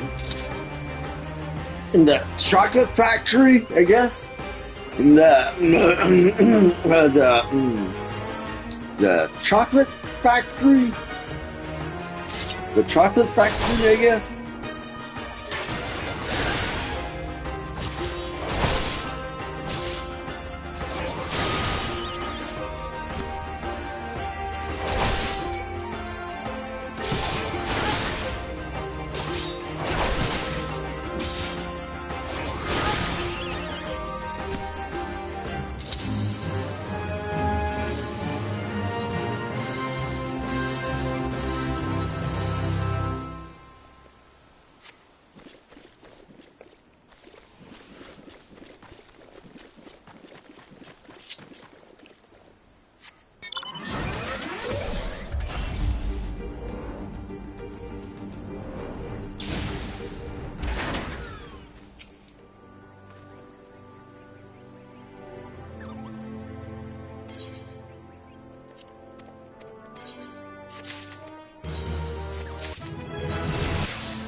Canadians.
preparing to launch an extensive attack collision.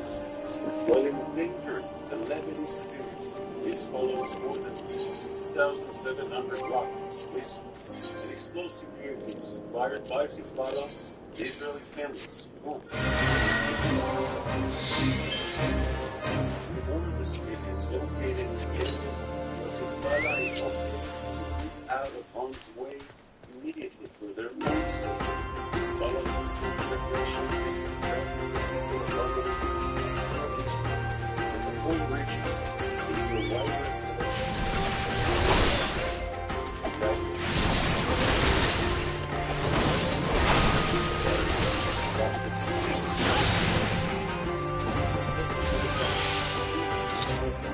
The idea of striking terror targets Lebanon to reach Hezbollah was planning to launch their attacks with their civilians.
Hezbollah is preparing to launch an extensive attack collision.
So right next to the homes of Lebanese civilians in the south of Lebanon, we can see that Hezbollah is preparing to launch an extensive attack on Israel. While invading the Lebanese civilians, installing more than 6,700 rockets, missiles, and explosive UAVs fired by Hezbollah and Israeli families, homes, and communities since October 8th. We warn the civilians located in the areas where Hezbollah is operating to move out of harm's way immediately for their own safety. Hezbollah's ongoing aggression is driving the people of Lebanon, the people of Israel, and the whole region into a wider escalation. Statewide groups, the idea of the uniforms, military organizations, preparing to fire missiles, rockets, and drones. Self-defense Act, the idea explained their targets in Lebanon to reach the town and planning to launch their attacks against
the right next to the homes of Lebanese civilians in the south of Lebanon.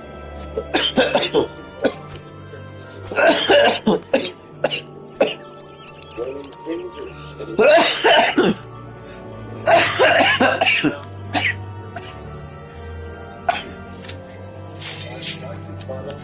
Israeli families.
is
Find your perfect escape during the Hyundai Shift in the Drive sales event.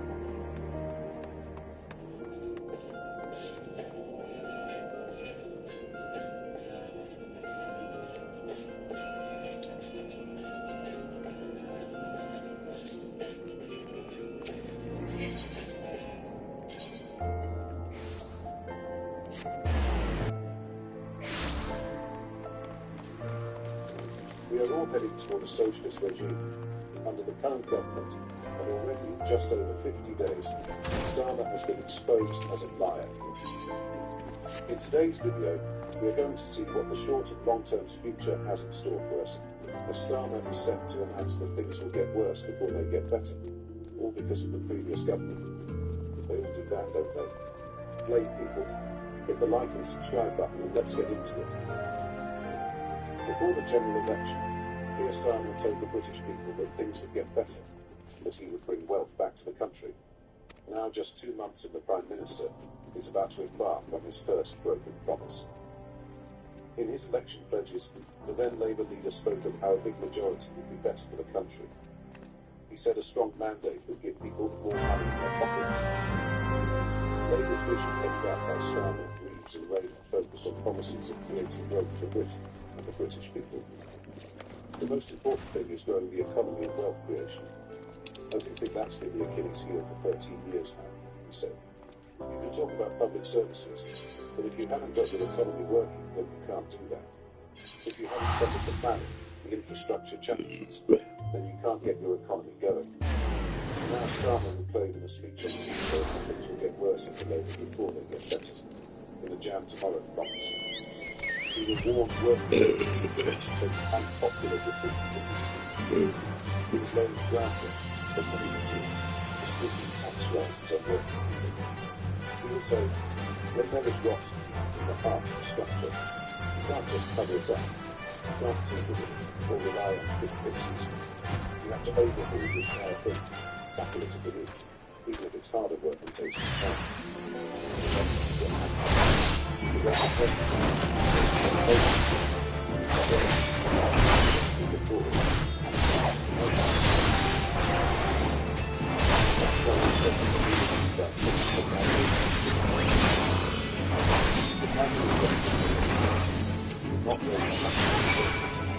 has failed to rule out other taxes such as capital gains tax and inheritance tax, as well as raids on businesses. Meanwhile, Keir Starmer has defended his decision to give public sector workers pay rises, a move which is playing into his union paymasters. We look at the potential tax rises Starmer could be planning. Income tax increases. One potential tax rise under Keir Starmer's Labour government would involve increasing income tax rates, particularly for higher earners. Starmer may choose to raise the top rates of tax, currently set at 40% for incomes above £50,270 and 45% for incomes over £125,140, as a means of addressing public spending deficits. While the goal would be to target wealthier individuals, changes to tax thresholds and bring middle-income earners into higher tax brackets, impacting a larger portion of the workforce. This measure might prove politically challenging, as Starmer would need to balance calls for wealth redistribution with ensuring that tax burdens do not excessively dampen the disposable income of average workers. A rise in income tax could be framed as necessary for funding critical public services like the NHS and social care, but it would require careful handling to avoid alienating middle-class voters already struggling with cost of living pressures. National insurance contributions. Another potential avenue for tax increases is national insurance, NI contributions. NI is a tax paid by both employees and employers, with the primary purpose of funding social security benefits, such as state pensions and health care. Raising NI rates would directly reduce the take-home pay of workers, while increasing costs for businesses. Starmer may consider this route to raise significant revenues, but it could disproportionately impact lower and middle-income earners. Such a move may also affect the self-employed, who already face a distinct set of NI rates. While Labour might argue that higher NI contributions are necessary to restore public finances after years of conservative austerity, This policy can prove unpopular if it erodes workers' earnings, and places additional pressure on businesses that are facing economic headwinds. Capital gains, tax, and wealth taxes. Starmer could also consider reforming capital gains tax, CGT, or introducing a wealth tax as a way to raise revenue without directly increasing income tax. Capital gains tax is currently applied to profits from the sale of assets, such as property or stocks, and rates lower than income tax. By aligning CGT rates more closely with income tax, Starmer could ensure that those who profit from investments pay a more equitable share. Additionally, a wealth tax targeting high net worth individuals could serve as a means of redistributing wealth without burdening the general workforce. However, such policies could still affect middle class individuals and rely on property. Hey folks, this is Alex with 72 Hours, and I just want to quickly talk to you about Central Emergency Roadside Kit. This kit is an absolute necessity to help you when you end up get out of a tough position and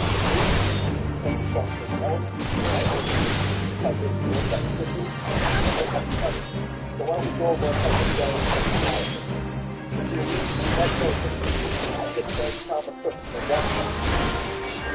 so along with the system of the roadside emergency center, one time the folks that is required to start working with that system, and that's the work on the traffic. So this kit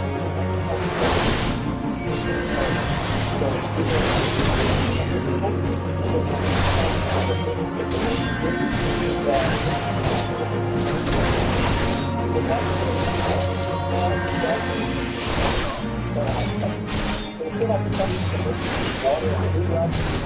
the shelf weight 5 years, food has higher than 2,400, and the water comes in a pack, it's an on-dose pack, one crack open, one will supply, and everything will stay strong and stay safe. It also comes with a 3-year emergency damage. Provide heavy light and warm. We have an electrical jet engine, sound emergency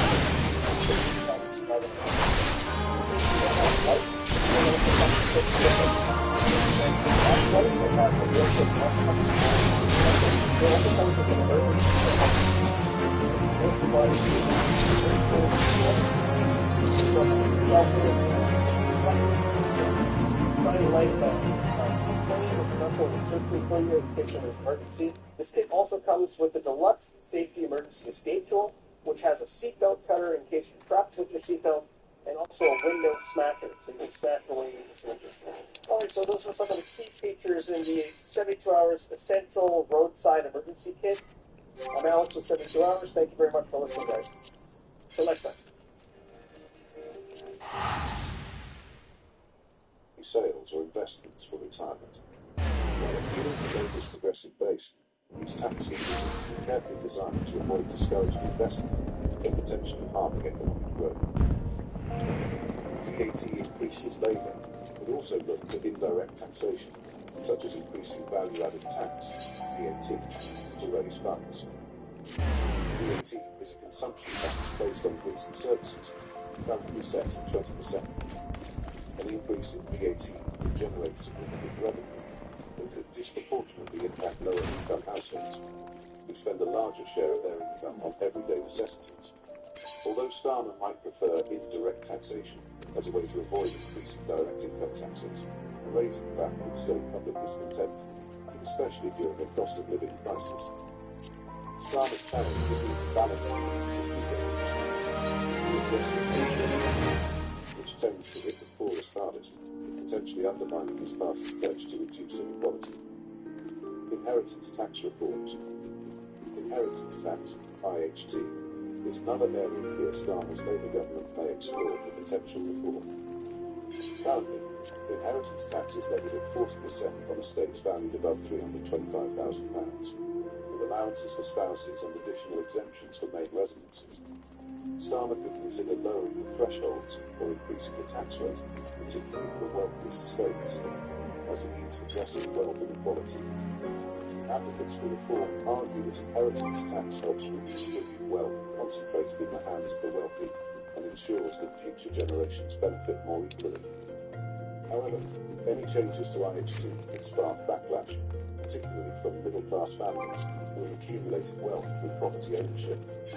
While an increase in IHT can be presented as a way to tackle inequality, Starmer will need to carefully navigate public opinion, as many view inheritance tax as a death tax, and changes could affect a larger portion of the population, especially in areas where property prices have skyrocketed over the last few decades. What are your thoughts on the imminent tax rise and the statement that Starmer said that Britain will get worse, not get better? Let me know down in the comments, hit the like and subscribe button, and join our fast-growing community.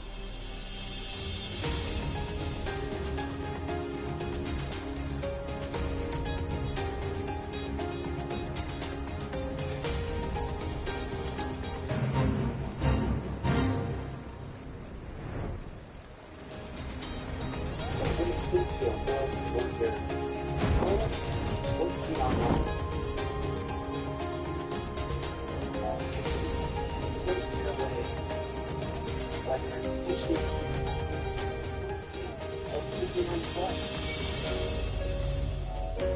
Play solo. Once, up with your friends. Final Fantasy 14 Online. Play free today.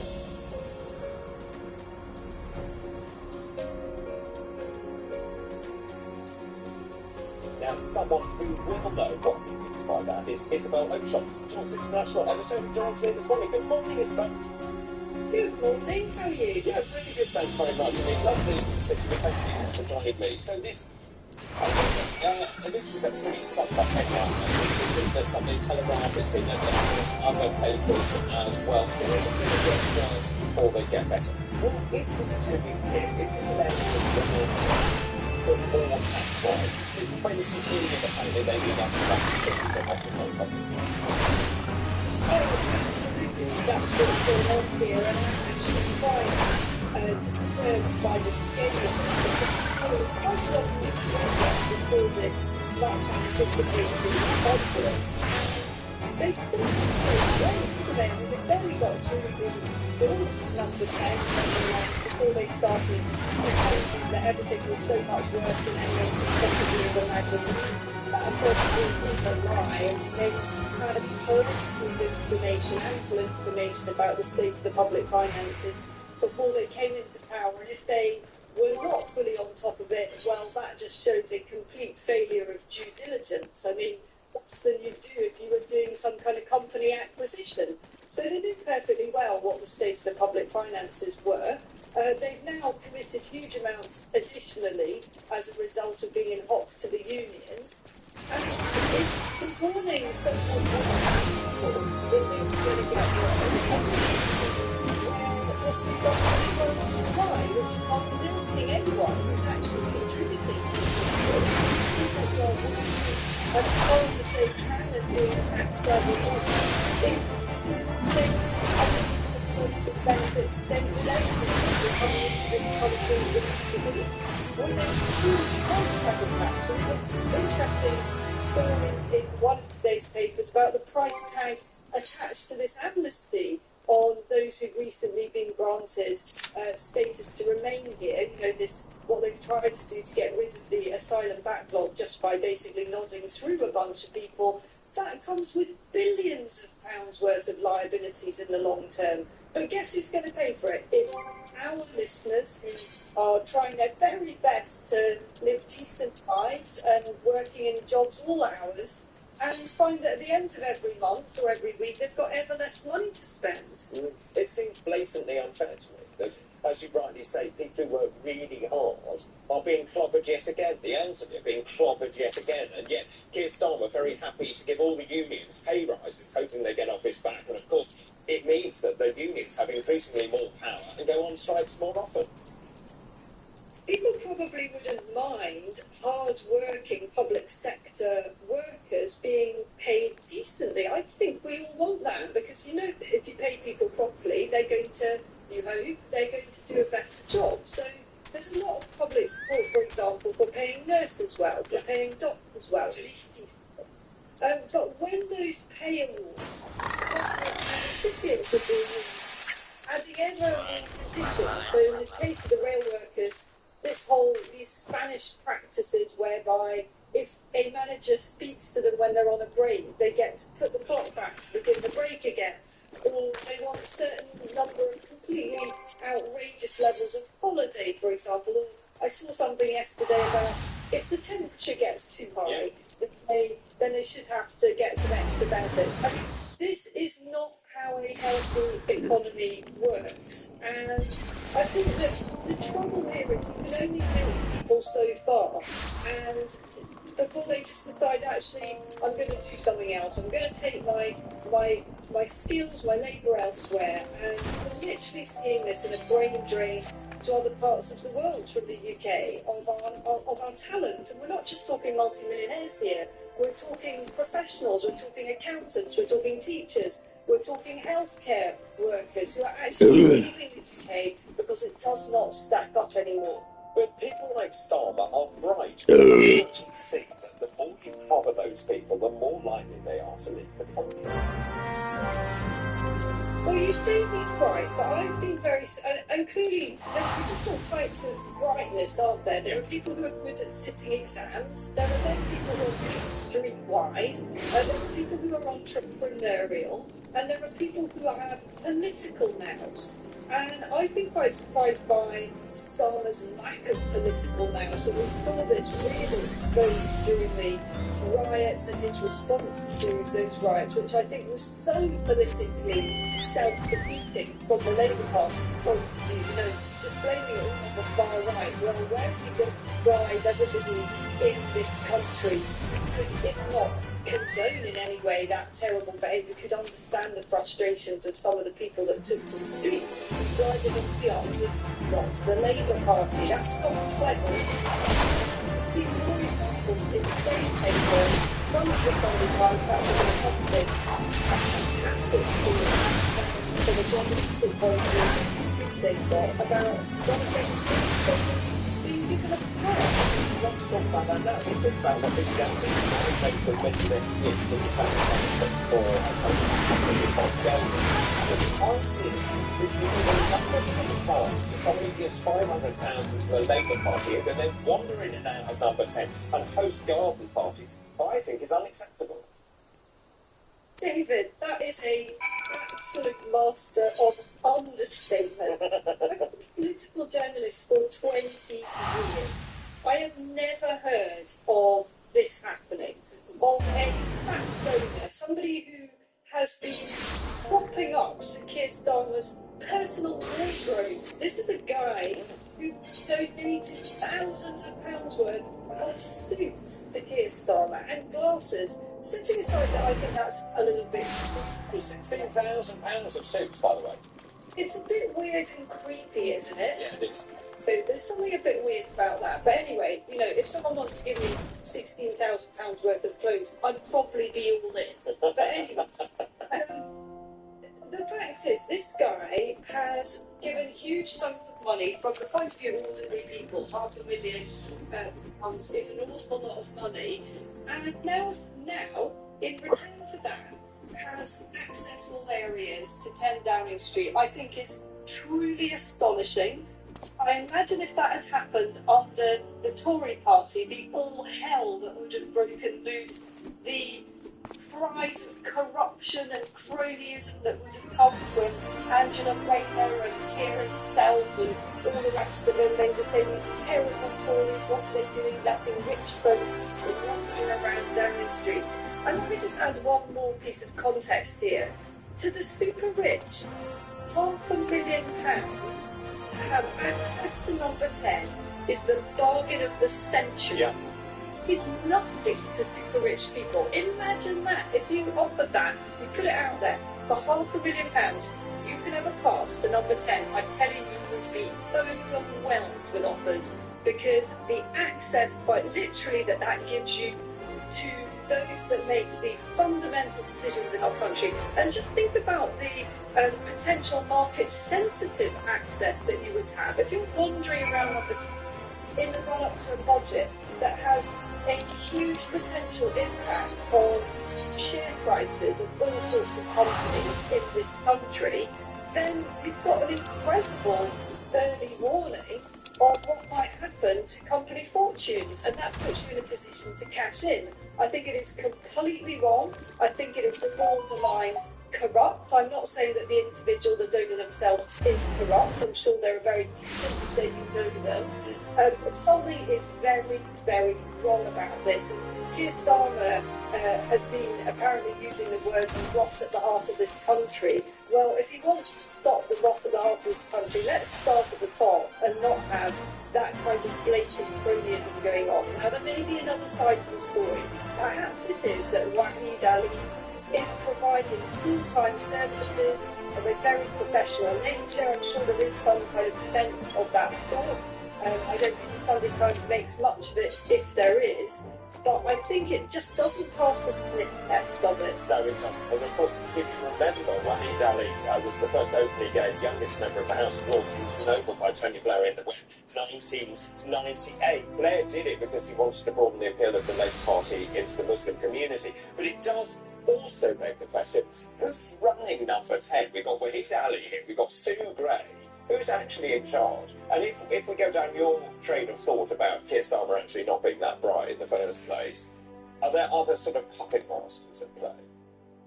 I think there almost always is with our premiers. I mean, if you go back to Tony Blair and his so-called kitchen cabinet, you know, there was an awful lot of controversy in the Blair years about the way that he's kind of subordinated traditional cabinet to a handful of advisors, and pretty much every government I've reported on, there have been complaints of this nature, and you get the kind of ironic situation where the actual size of the cabinet has grown and grown and grown, and you get these silly pictures of 35 people around the table, and everything that we know from talking to cabinet ministers is that not much is actually really decided in those cabinet meetings. It's all stitched up before and after between a handful of people. We saw this on steroids during the pandemic, when effectively only about 4 to 6 people ran literally everything.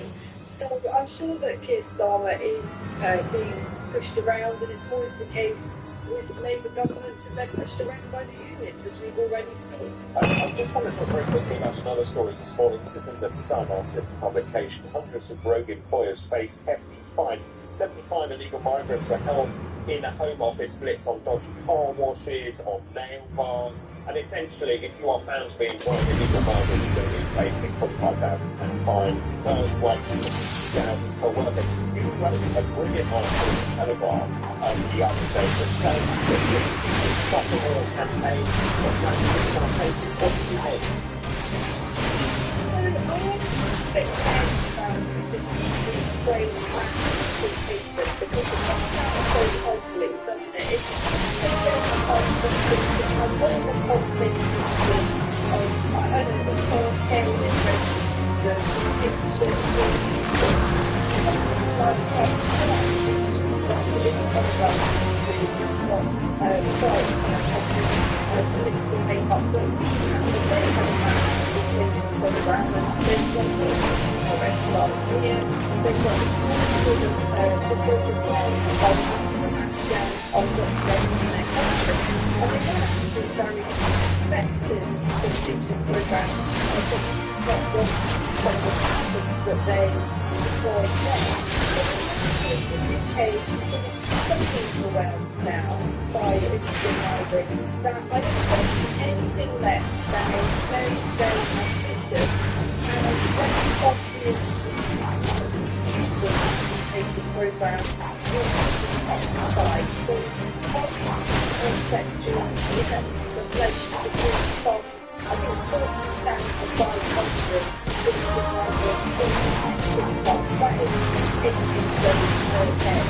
that's still astonishing. I think that's actually limited and a lot, but it isn't a lot of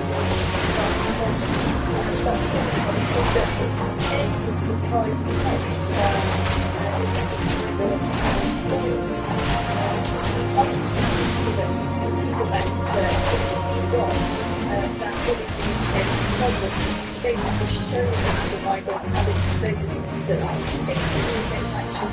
ambitious. I think most of the effects actually, and all see this campaign essentially just as the Fox Strong. And once you start that, then trying to actually be probably obviously diminish a little bit because people don't assume, as they are actually quite excited to do right now, that it's often just basically held away and never actually returned.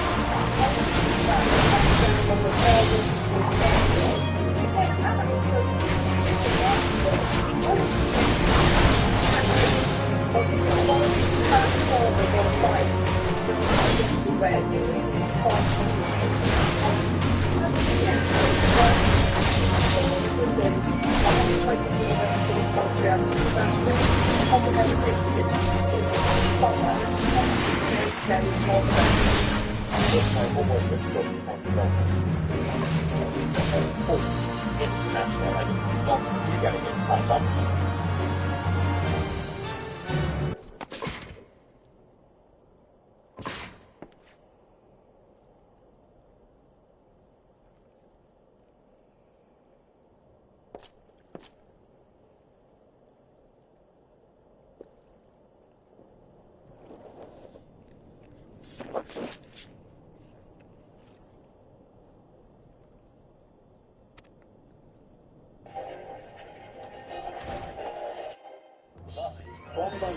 It's one of the week.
Is Putin robbing money from a major U.S. tech company to fund his war in Ukraine?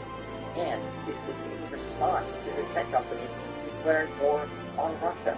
I'm Paul, U.S. Army combat veteran. Let's talk about this weird story.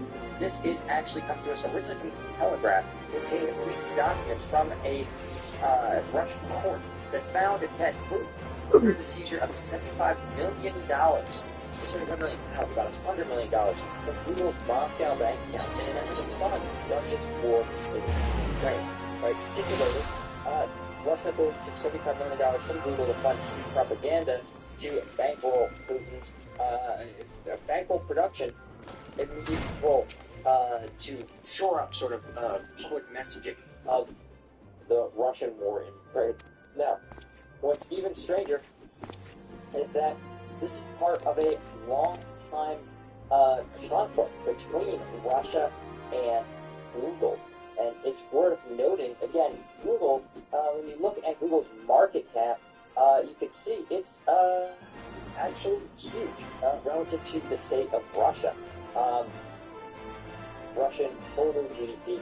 For example, if you do an interesting comparison, the gross domestic product of Russia, 2.2 trillion, then the market cap of Google, that Class C shares, is 2 trillion. So actually, these are two peers in some ways going after one another across the globe. Now, obviously, Google doesn't have an army, but they do have an army of lawyers across the globe.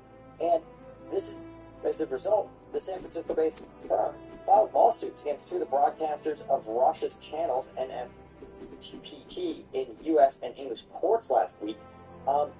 And this is also part of a series of lawsuits launched by the Russian government against Google in places like South Africa, Turkey, Serbia, and Kyrgyzstan. South Africa, some of these courts are finding in favor of Russian entities, while others may seem to just be stretching it out, right? It's part of what they claim is a debt from Google's international businesses. Now, you can see, again, here in the US and UK, Google is going after RT in court, right? And it's something to talk about over RT's removal from YouTube. U.S. tech giants filed lawsuits urging American courts against RT's owner, TV Novosti, and two other broadcasters, including Sarsgaard and Brad Media, owned by a pro-Kremlin oligarch, now officially owned by the Russian state. Right? Google seeks a ruling that will prevent the channels from pursuing the technology giants in courts outside of Russia. So basically, Google saying, tell them to stop harassing us because what you're doing is illegal. And Moscow, of course, racking up fines over the years. We're going to talk a little bit more about that. But, right, this is part of a really, sounds like a very convoluted effort because, again, Russia's suing in a bunch of third world courts, or developing world courts, I should say, while the NFTP, well, Google's suing in English and California courts, saying that you can't sue us in these other courts. It's pretty bizarre, and yeah, that's something that can really only happen when you have a corrupt, autocratic regime like Russia fighting against a multinational corporation like Google. Now, Google also points out that a lot of the entities that are filing against them are actually subject to international sanctions. So again, how do you really supposed to exist? How could you possibly have a lesson? So, very, very complicated stuff. You can make it closer for our team. Responding to the email from the other team, the response was curiouser and curiouser. Some sort of Alice in Wonderland type reference. Now we're going to talk about kind of the way how this conflict has come to this point.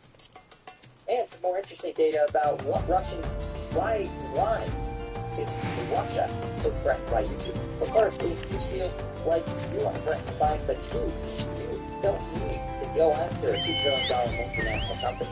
You may just need a little extra caffeine. That's why I created Strike Up, inspired by my time in Afghanistan, when in order to get caffeine on long combat so I actually had to take energy drinks, military-issue energy drinks called Ripix, on patrol with me. If you've ever had a 110-degree soda with extra caffeine, it really sticks in your brain. So I said, there's a better way. So I figured out a way. I worked with Liquid Corp in town in Denver, a U.S. manufacturer. That's a bunch of Red Bull, plus 100 milligrams of and no sugar, no sugar crash at all. So you can't lose. StrikeUp.com, hit the 5-pack. This is the equivalent of 25 energy drinks, right? If you're to buy that many from a gas station, it's going to cost you $125. And of course, this is, if you get your 5-packs, you put one in your glove box, one in your home office, your office, gym bag, you're going to have energy wherever you go. It's $25 on StrikeUp.com. Link is in the description. Okay, so first off, let's talk about this battle.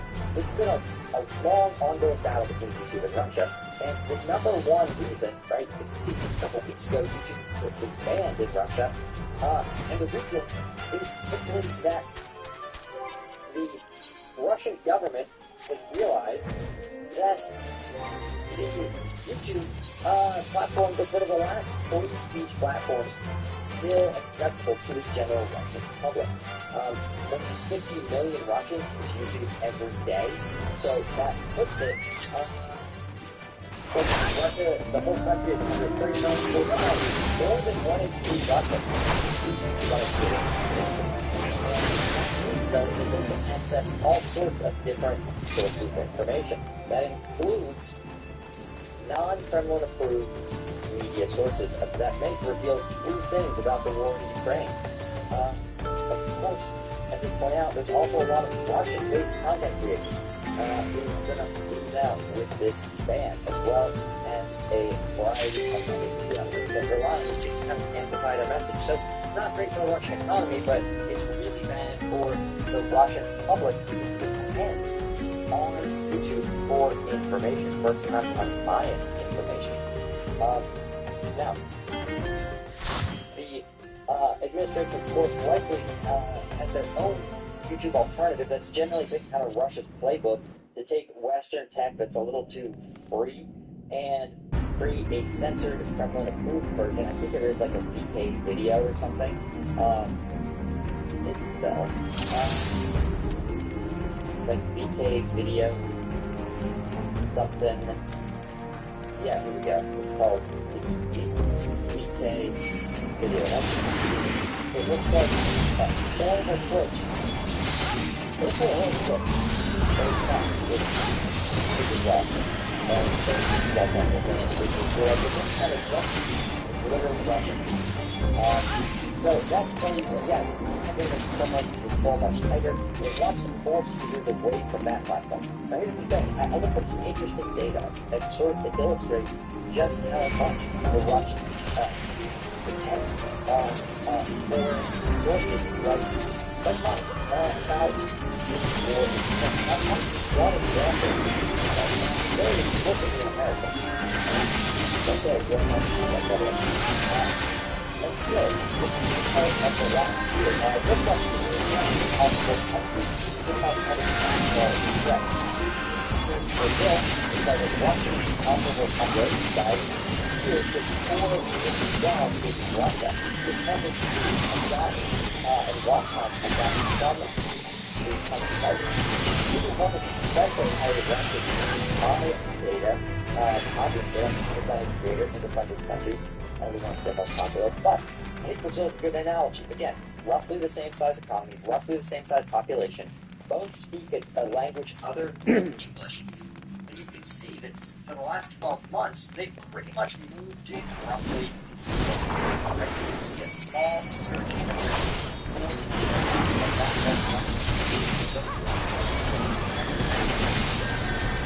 as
And I'm not a huge channel by any means, but you can see that for Russians, a lot of them do turn to these English language US-based news sources when they don't feel they can get their news reliably from Russian state.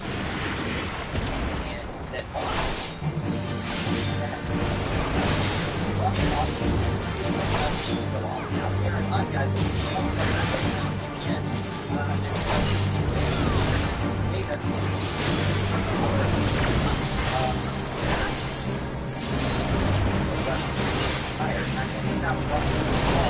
the Russian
How many of you think interest rates are going back down?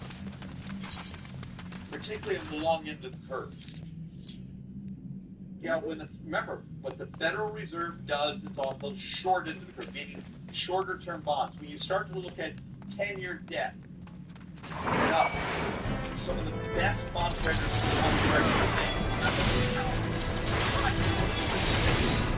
the United States is now number 14 on the credit stack. Cheaper than we can. And you read the notes on the S&Ps and the Moody's.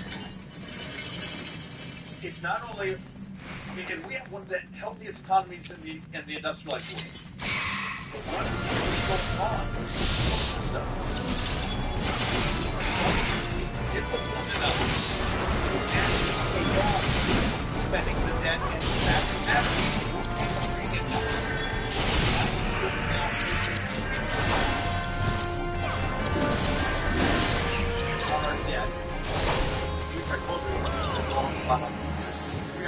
this week about $111 billion. Now we're going to pay a premium on that debt because sometimes these fights doesn't look like the serious funding of the debt and it's not fiscal fair.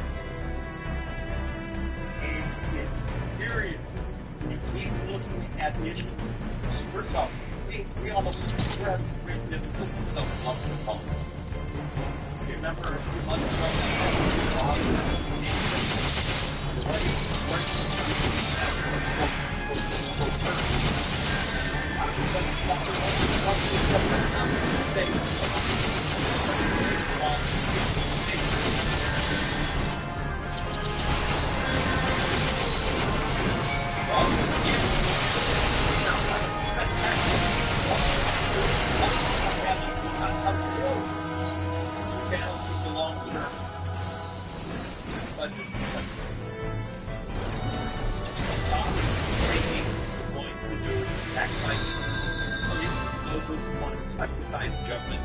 need to have revolutionized the cost of this government. Stop being afraid of technology. Stop being afraid of the things where we could change the cost of this government because it might affect your business model. And look, I was going to try to put one or two last happy talk until I realized one of the slides I wanted to show you was once again another concept of why the Democratic election does that. Is people don't think this is competition. They're very proud of the right.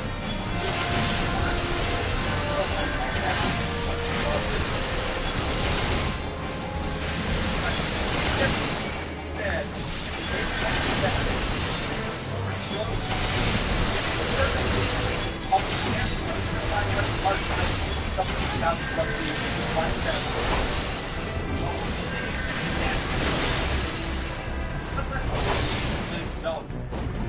so now you actually have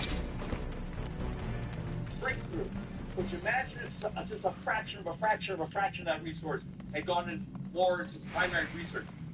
Looks like there's been a breakthrough on solar cells, an additional 25.7% efficiency. Yay! Except the problem is, it was developed in China. So the very people who preach at us, let's subsidize all this stuff, but let's subsidize black countries, making technology.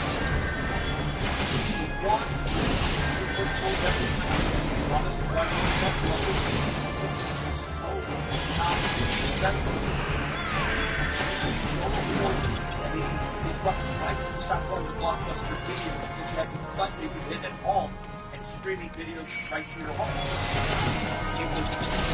It's that subsidized by the government.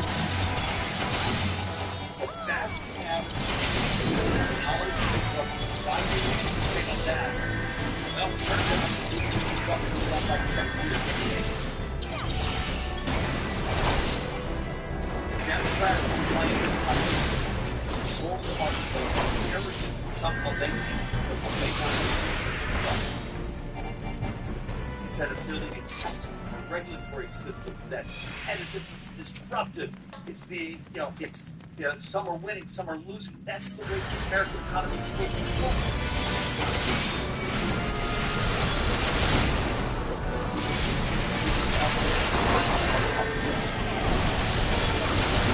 Thank you, Doug.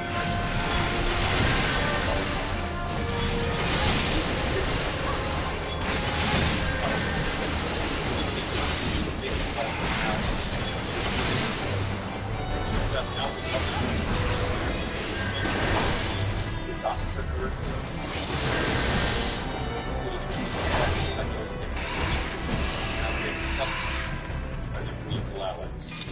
And with that, Mr. Speaker, I yield back.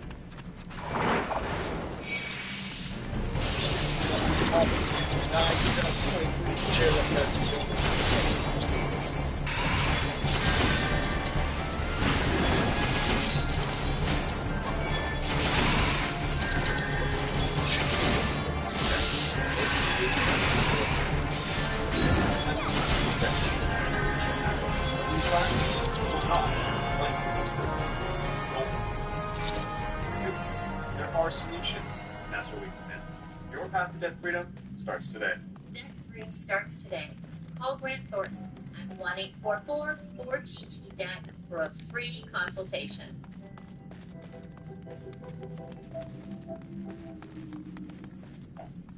Mr. Speaker, and to my friend from Missouri,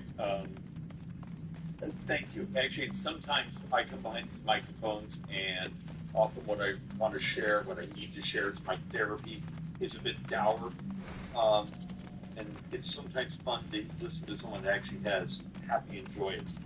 All right, now that the uplifting portion of this program is over, let's get to the facts.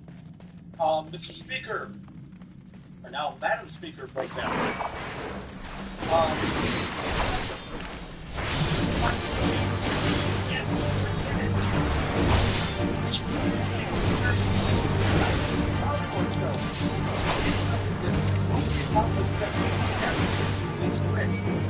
My map says it's fucking Friday.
for collecting in your income tax now just pays interest.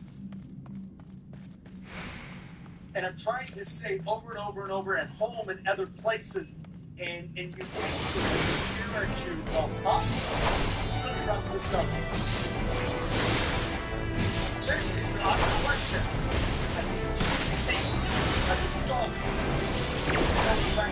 Finance side. Go ahead now. Let's discuss. Okay, I'll do that one. Bond market. You pass the problem and we're in the market this fiscal year. $2.25 trillion per year. That's like $75,000 to $80,000 per second right now. It's a Oh shit.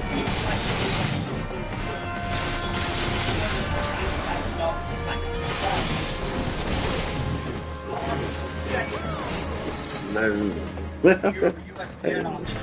It's not just society. It's not about people there. What happens? It's how much of the world is right now. We're going to talk about that.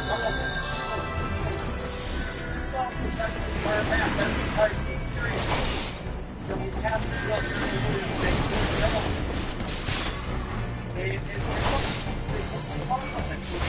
top line spending.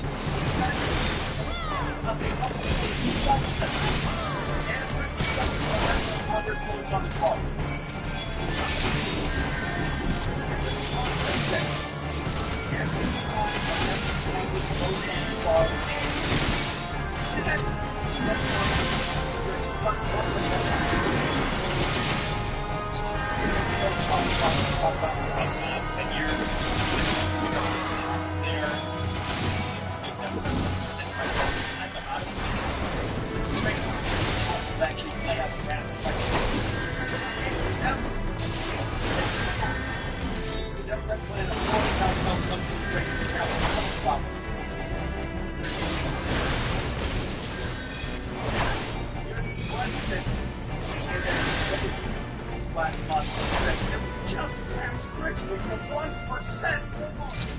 And I have a chart in here which shows a fraction of the shortfall. Remember, when $400,000 the government's definition of rich, tax at 1.4%, we only cover 13% of the shortfall.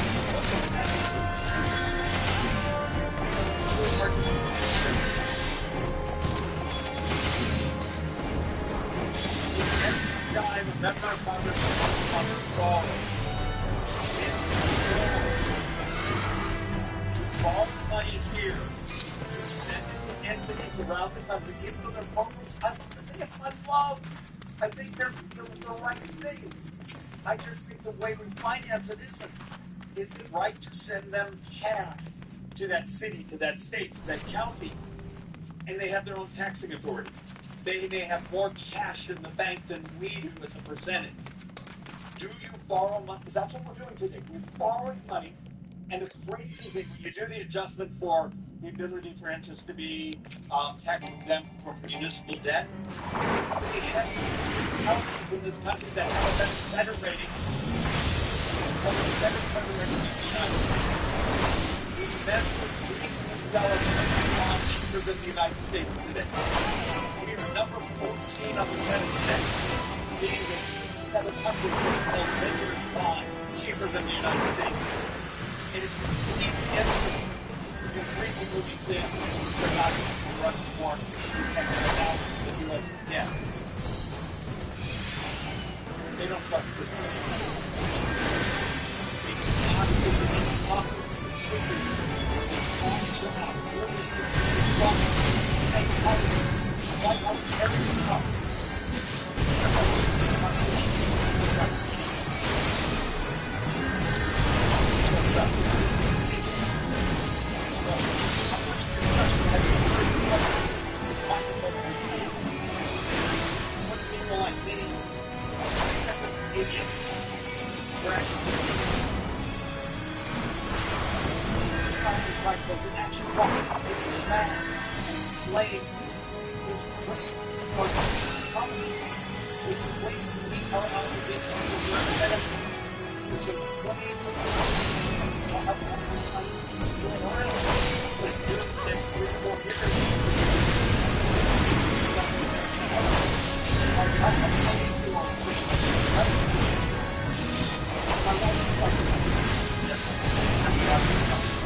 Since 1990, U.S. fertility has been falling.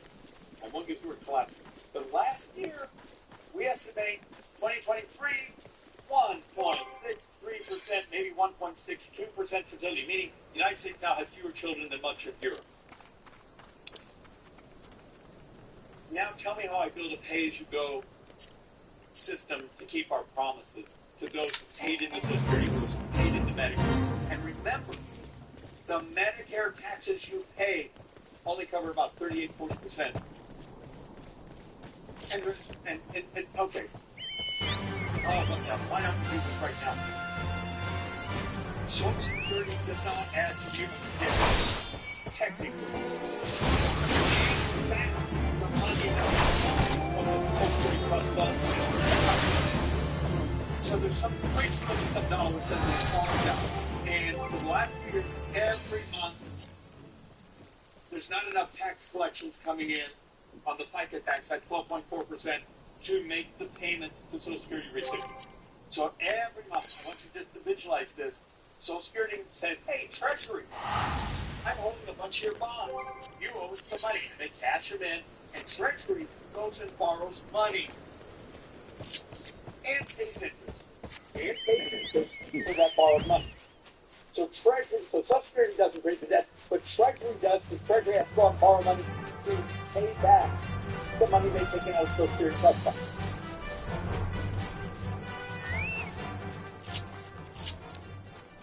add it all up. Let's get this. If I was just thinking that social business off the top of my head, I calculate $6 million. Because the principal went over the time, paid back to 2023. How many times have you had people from places talking about it? It's not Republican math, it's not Democrat math, it's just math to be avoided because we're terrified of our voters, to tell them the truth, because we've lied to them for so long. How many times have you had a Democrat go around here and say, if we just tax rich people more? I've done entire presentations here, and for those on the Republican side, if we just cut discretionary spending, well, yeah, I can come up with about $300 billion in discretionary to be cut down. It's screaming. But that's still 1% of GDP. And for the Democrats, every tax hike they genuinely propose that could be extra for you, adjusted for its economic effect, would be about 1.5% of GDP. They got 1.5 there on tax hike. You got 1% cut over here. Hey, it's a big 2.5%, right? Right? 2.5%. We're borrowing 7% of the entire economy this year. Good job, guys.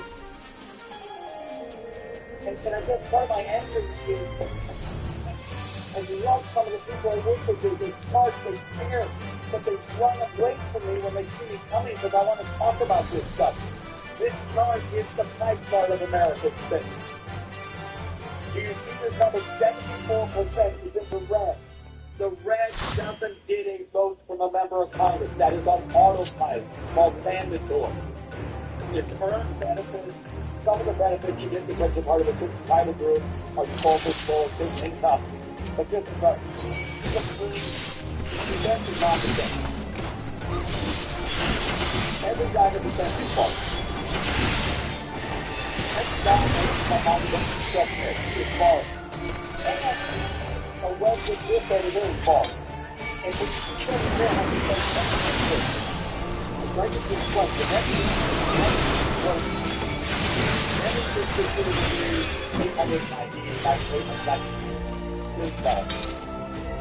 Now it's interest is very out in the world.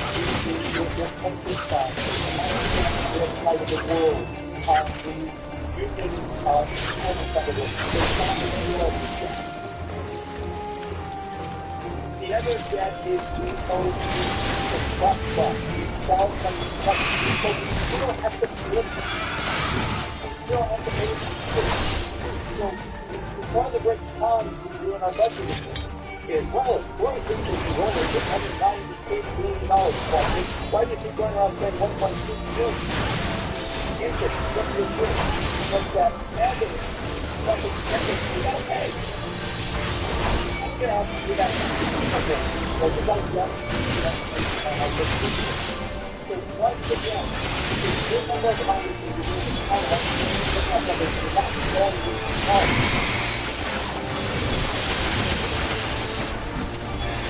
We don't have to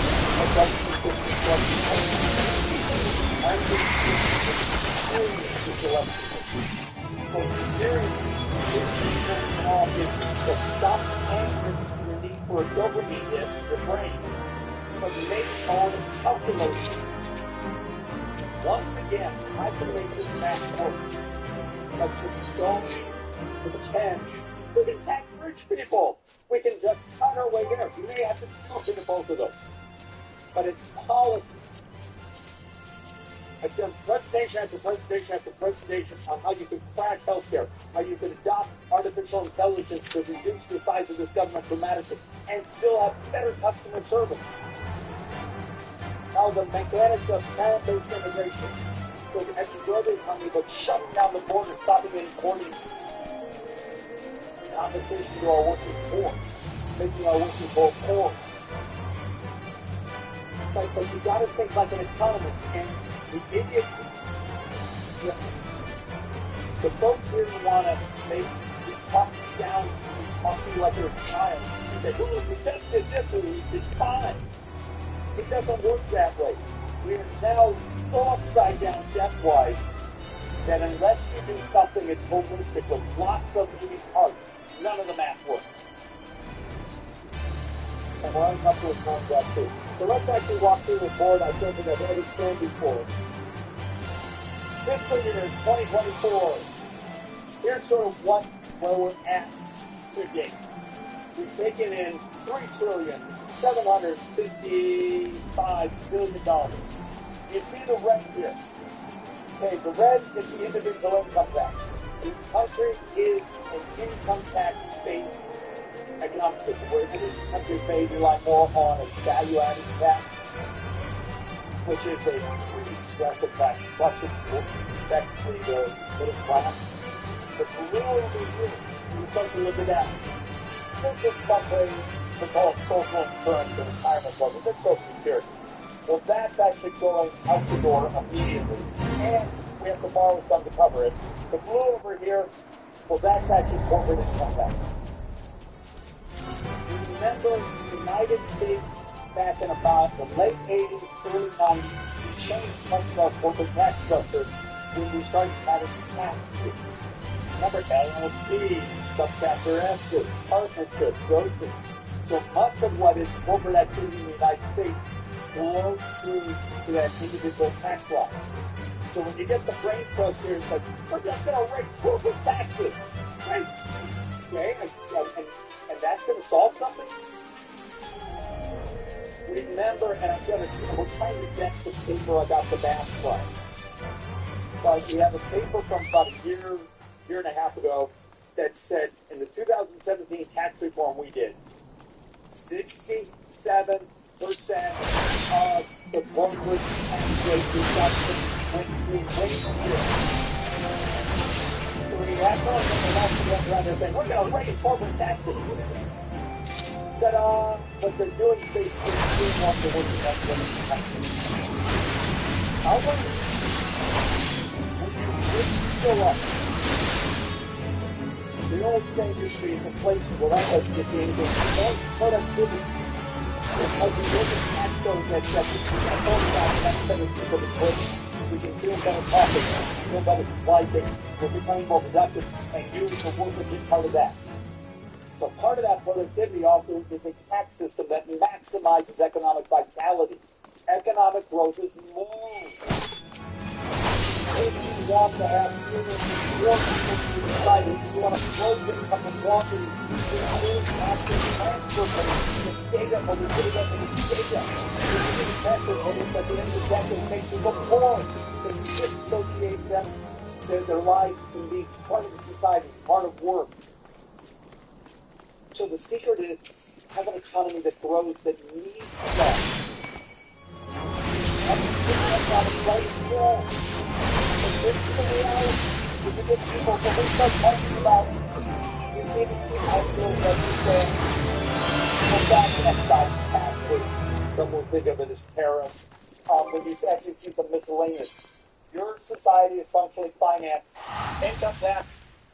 This is FICA, and this is corporate.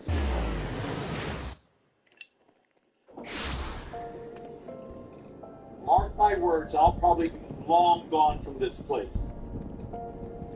What the Democrats are doing, policy-wise, and honestly, the Republicans' unwillingness to actually do tough things. Into this decade, you're going to all be having a discussion of having a national VAT, value-added tax, just like the rest of the world. And all the press discussion of, oh, it's not progressive enough, and it's progressive, it hurts working men and women. Working men and women get instincted. Because it's the only way you can start to confiscate enough resources. So let's actually talk about something craziness of between Chevron. This is a brand new smartphone. U.S. crystal dynamics now and then. And we're going to go way back. Look back to the year 2023 and then 2021.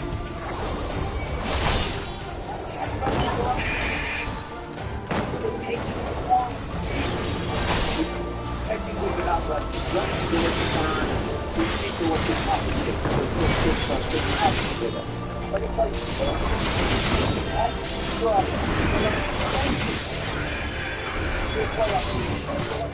deficits, It's just basically the derivative of, hey, taxes are up, faster.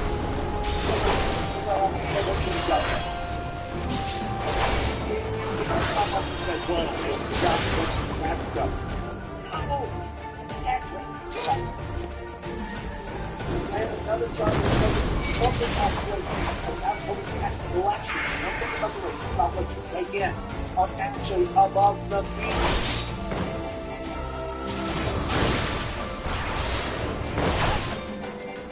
And how much of this spending is the relevant based on that? Because the Democrats lost their minds when we did. We got to take back reform. Remember, this is actually $1 trillion on our pipeline. My country we're also covering with direct taxes. This is to maximize productivity. By bringing companies from food taxes to the state, bring their organizations to power, and when they can money off. Get back to the United States. We haven't entered the world again. The other $1.5 trillion, well, that's actually, the Democrats, that's the driver of the debt. No, it's not, because it turns out it wasn't $1.5 trillion. The latest figures have a flat $1 billion for that. That's by the economic growth. Yeah, it's not much of that in the last second. It's up $1 billion and out.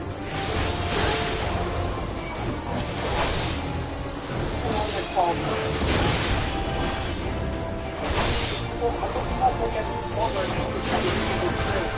tell you, that reporter is only calculated.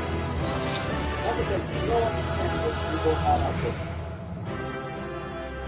And I keep trying to provide this chart over and over. This is real government rather than the picture that science should say receipt. This later. Green. Individual income tax. Remember, we're mostly an individual income tax country. When you see spikes like this is the dot-com bubble of functionally 1999 or 2000, 2001. That's capital gains. Here, this spike here, that's actually people were getting lots of COVID money. So it was direct spend from the federal government. We borrowed it, gave it to them. They had to pay taxes on it. This line here, the blue, that's FICA taxes. That's your Social Security, that's your Medicare. Very stable. Down here, this is corporate taxes. Do you see the line? Remember, this is the regime of the new corporate tax rate since 2017. Tax receipts, the actual tax dollars are up. And it's above the mean of the last couple decades. You need vitality. You need dynamism. And there's lots of things we can do policy-wise. The United States is becoming a bit more oligopoly. Many of our businesses are becoming far too big and far too protectionist. But that's government. Government likes big organizations because they're easier to manipulate to get them to do what they want. Hey, here's a subsidy. Wink, wink, nod, nod. Engage in our social policy, engage in our political policy, and we're going to hand you billions. And then what you do when you do tax reform was everyone, night fight, battle it out. The best product, the most dynamic company, the one that moves fastest, the most innovative, wins. That's the way the American economy, our market economy is supposed to work. Instead, now you have you'll actually have our brothers and sisters on the left here actually go behind these microphones and use our industrial policy is this. Our planned economy is this. I keep waiting for them to build a 5-year plan and hold up the little red card. You don't get that right, go look it up. So,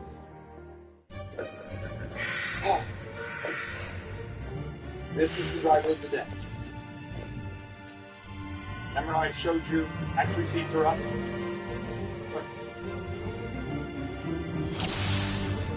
This weird obsession with cloud sizes. Let's have a little look at this moment where Barack Obama shows that his new legs are actually clear and some good humour. Although, what you have to recognise is a lot of the time when Trump is being condemned, being condemned from the perspective of an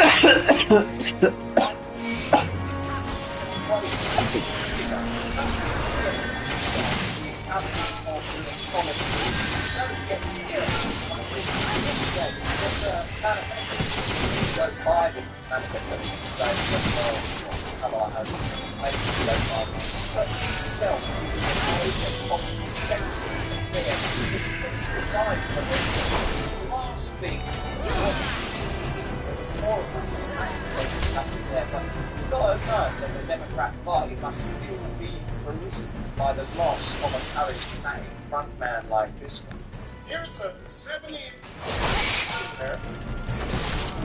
Stop drawing about his followers. Since you there's a classic condemnation of that specific fact that Trump is a billionaire, solipsist, narcissist, about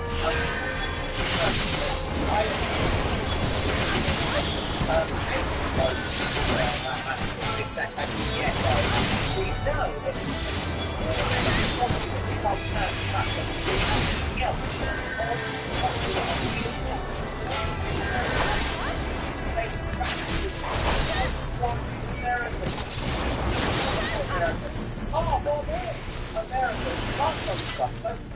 the chance that he's a kind of solipsist, see, don't think that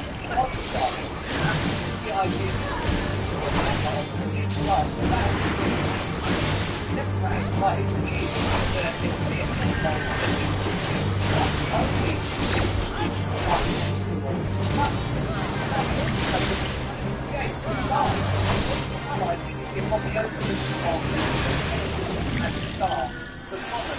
well good, brilliant communicator, sleep, great performer, but now, of course,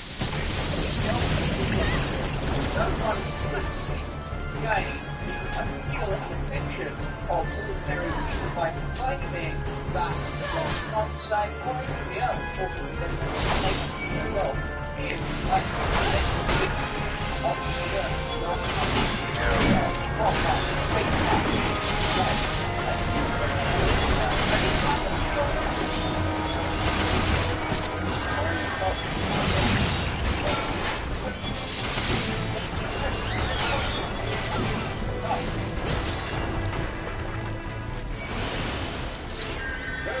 childish nicknames. The nickname's pretty good. People like the nickname. A lot of people like the conspiracy nickname. It's weird to say.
Is the feeling that I'm being lied to, being duped, the adventure state, Obama,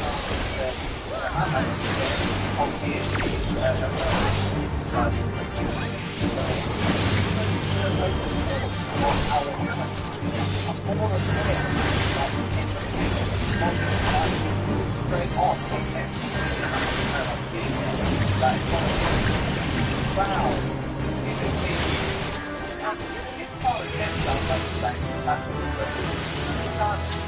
on stage and say billionaires from both parties shouldn't be donating anymore, we have to get money out of politics. By the way, it's absolutely the sort of idea change the system, it probably wouldn't be enough. Surely at this point you recognise that it's the system itself that are in urgent need of a considerable radical taking from stand 9/11. The pandemic is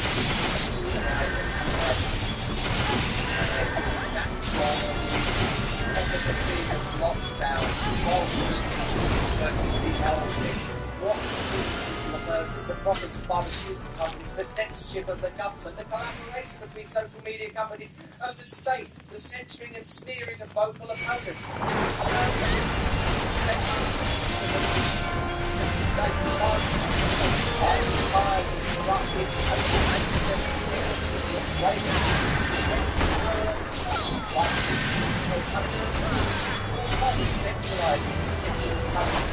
Demand independent media, to demand localised democracy. If you can aggregate information for commercial purposes through overtaxes or Airbnb, you can aggregate for political purposes using technology. These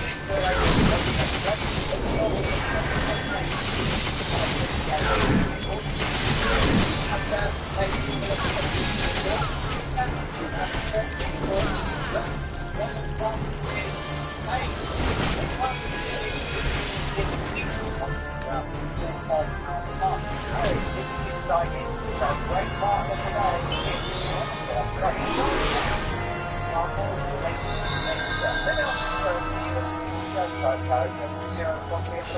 Struggling to muster focus and brain health and basically the United States of America. You've got to stop drinking one liberal content that hates you in your way of life and start your day by drinking one of those very own 1775 coffee. This is going to be the best tasting coffee you've ever had. Seriously good, ethically sourced from a family farm in the high altitude mountains of Bolivia. Not in the Bolivian lowlands run not by a family but by a single man. Still with a pep. No! Instead of waking up and drinking your big corporation-owned woke ideology coffee that probably makes you sick with a pesticide and it's sprayed with fire. Russell, 1775, never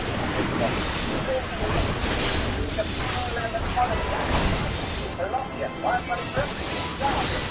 level up your points, 1775 coffee, 3 all nighter, they're going towards supporting free, like me, on Rumble, 1775 coffee, not come down, it's like the first bag, so grand, say 10% from the first order.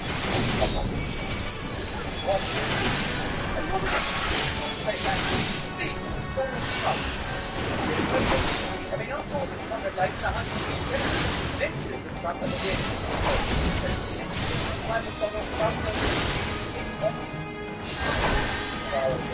what's happening? Donald Trump can't be today that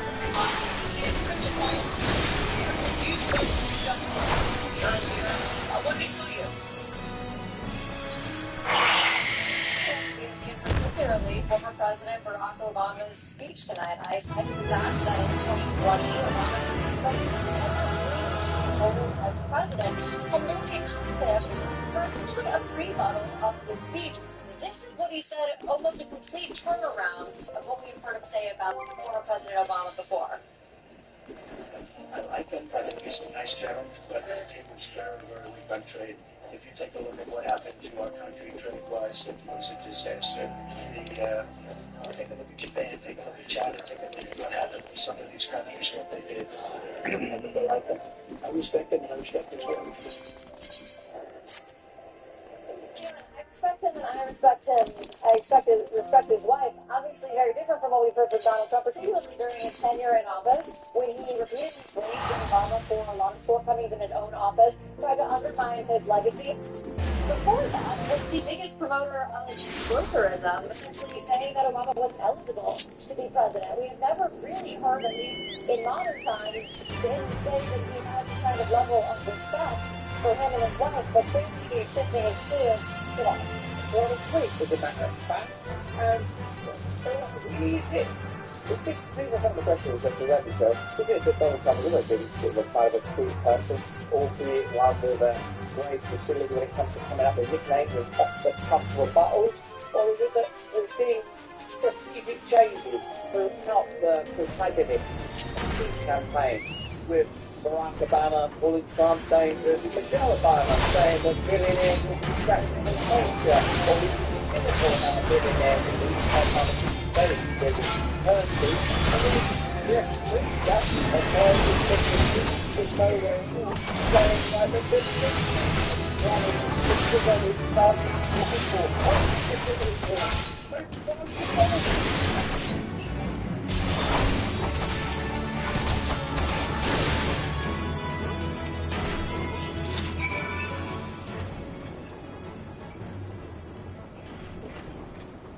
Hey, thanks for watching. If you want to see more uncensored content where free speech can flourish, join our live stream. Click the link right here to watch the next video if you want to, or become a member of a growing movement. Download the Rumble app and you'll be informed every time we make a new piece of content. Stay free.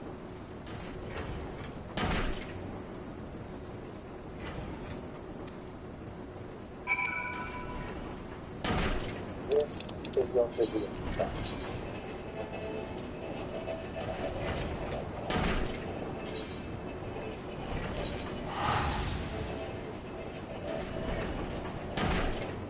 Mr. Speaker, I rise today in support of the safety.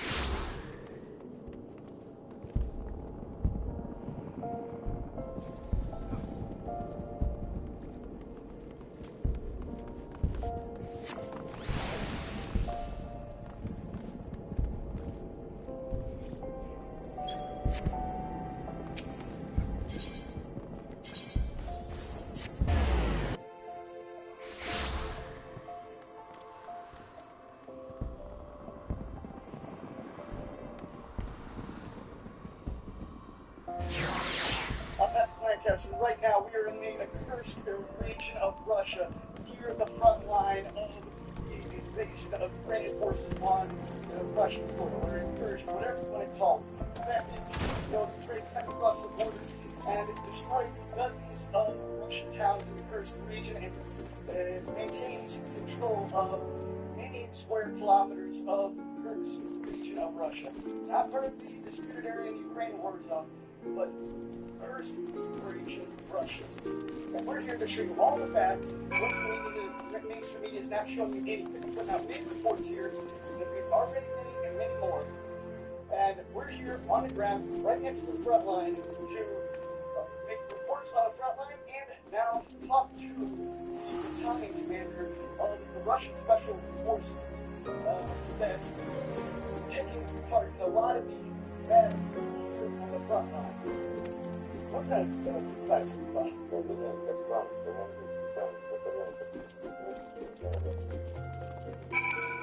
Вы сейчас ведете в Курской области, чтобы иметь зоны, особенно сказать сначала про оружие.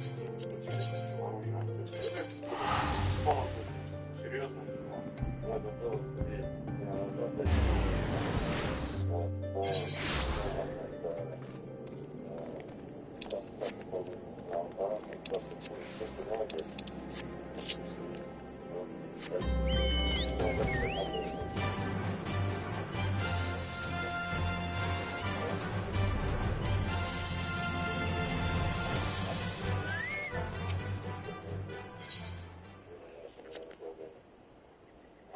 Вы взяли пьяного недавно. Можете рассказать, при каких обстоятельствах, что он сказал? Миллион каждый день практически. Информация от пленного, значит, было уничтожено 2 группы, поделили там часа 2 между 8 человек. Один группе по личному допросу вокруг этой группы было еще порядка 7 групп с таким же количеством. 13 бригад. И еще уничтожить успели, по 2 группы. Вот так, как обычно, ничего не знаем, что не видели. Какой численности вы? От 6 до 8. А уничтожили ваши группы, да? Там, не знаю, там по уничтожению точной цифры прямо Точно, все вместе, сказать, очень сложно.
У нас есть подразделение, которое работает с нами, главное, с вопросами, насколько я знаю.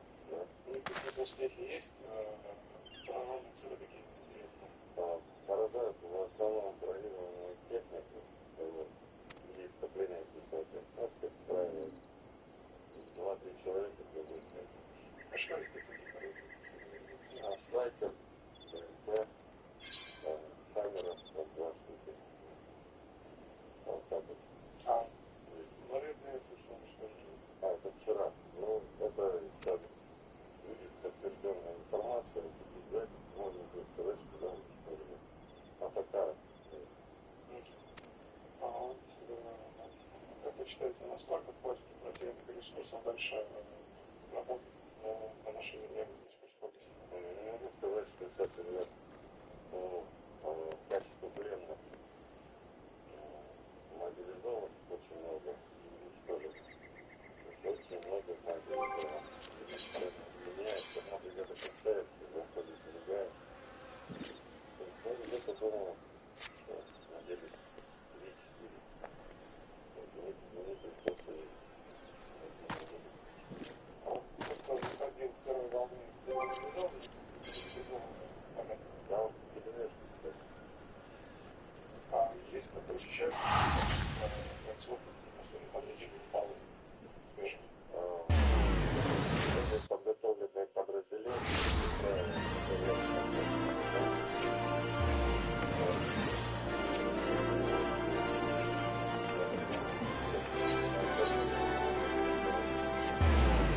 команды,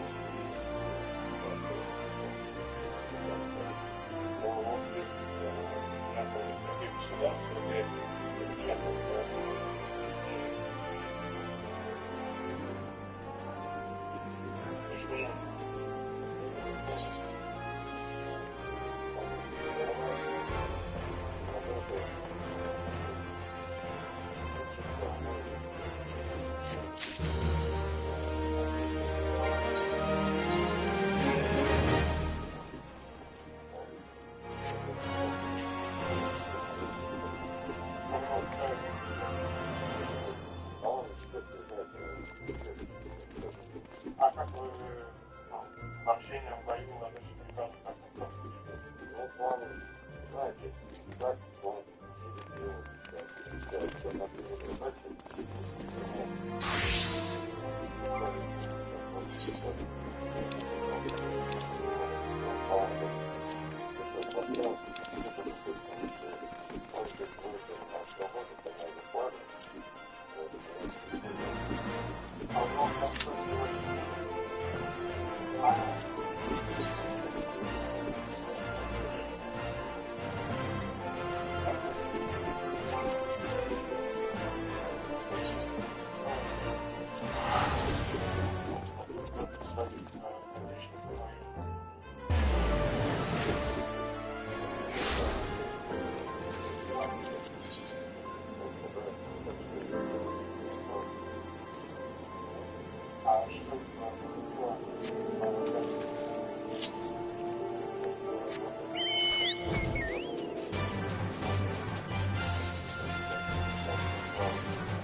Especially when the Sultans, where it's back.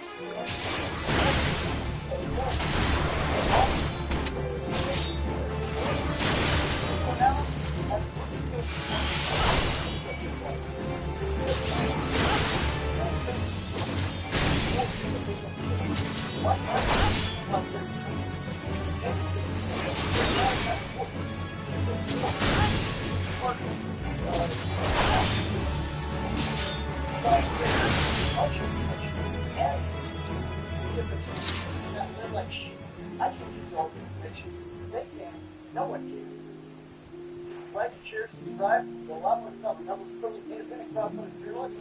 Support our work. The link on the screen or in the description. We're out.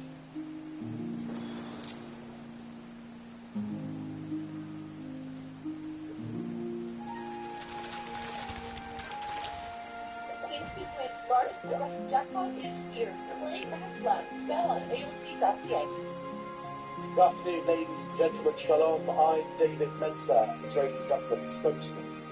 This is a special Sunday briefing for today, the 25th of August, 2024, regarding events in the north of Israel, southern Lebanon. I'll provide a quick update on the situation and then take your questions. Very early this morning, Israel identified an imminent large-scale attack of missiles and drones by Hezbollah in Lebanon. Hezbollah, Lebanese Shia Islamist Iranian proxy terror group, is based in Lebanon, but is directed by Iran. Both Hezbollah and Iran seek the annihilation of our nation.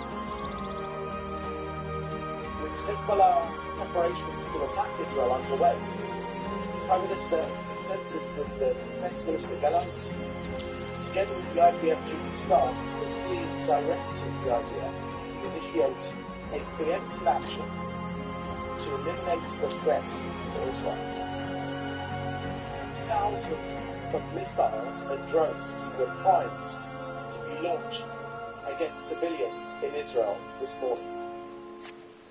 Had these missiles and drones flown, the death toll would have been in the thousands with massive damage.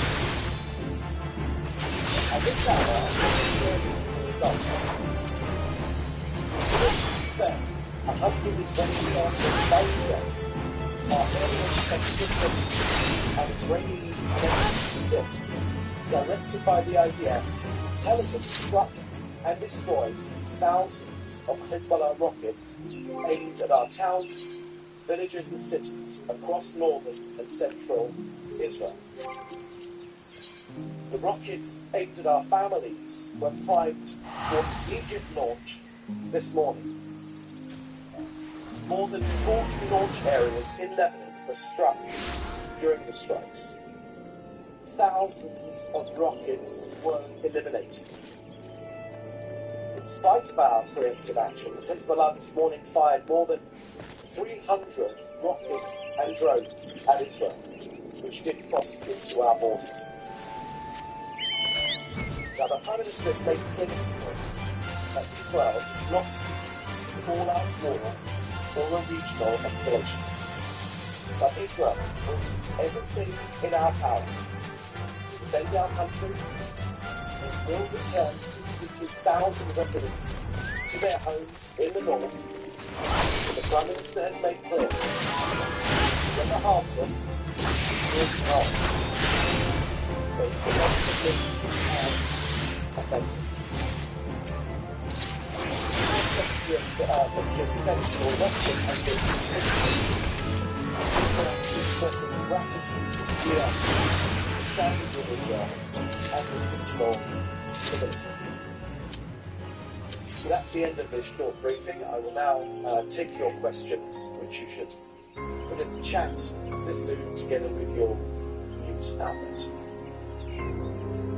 First question here is from Joe Cohen. Well, this one is India. Hezbollah has suggested they've concluded their attacks on Israel today. Does Israel believe Hezbollah's fire will resume tomorrow? And what is being done to deter the Houthis from their promised attack, as well as Iran's?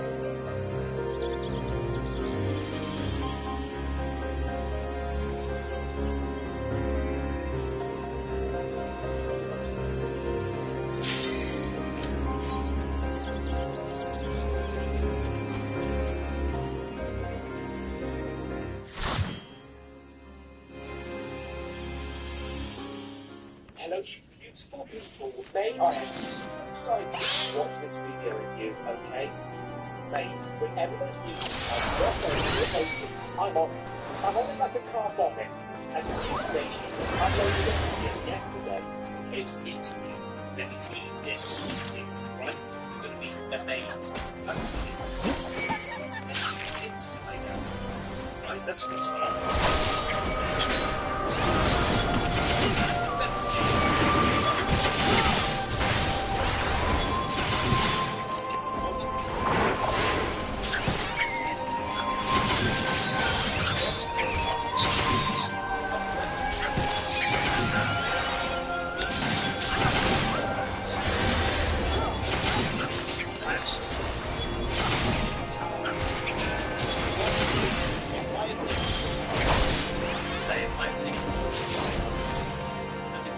Is hiding so much about ETs and weapons technology, and their dangerous areas. They know right now, okay? So let's interview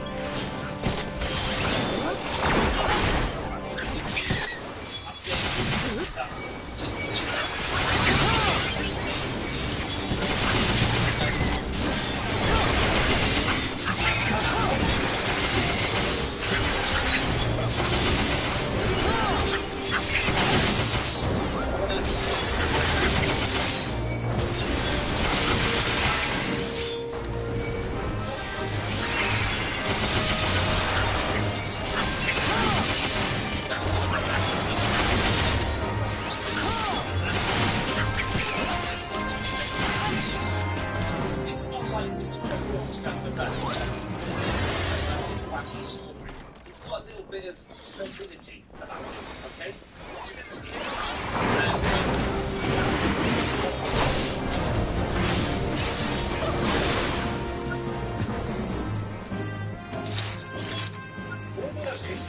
The Polish investigator Lou Elizondo writes in his new book Imminent that non-human intelligence has been engaging.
Did you, in any of your UAP investigations, come across evidence of alleged abductions of humans by non-humans?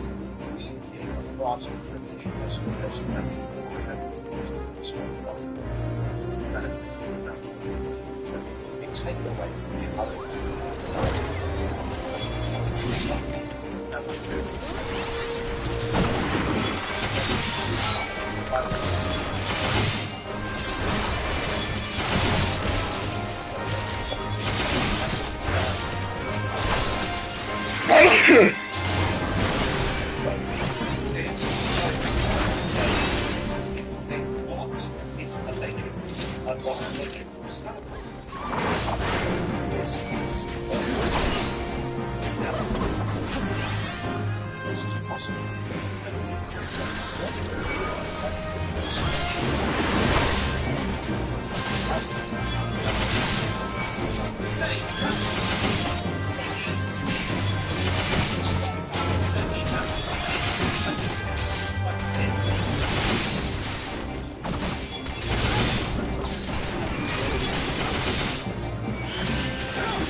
Outside, it looks like it's some sort of rescue device. In essence, you have a foreign object which is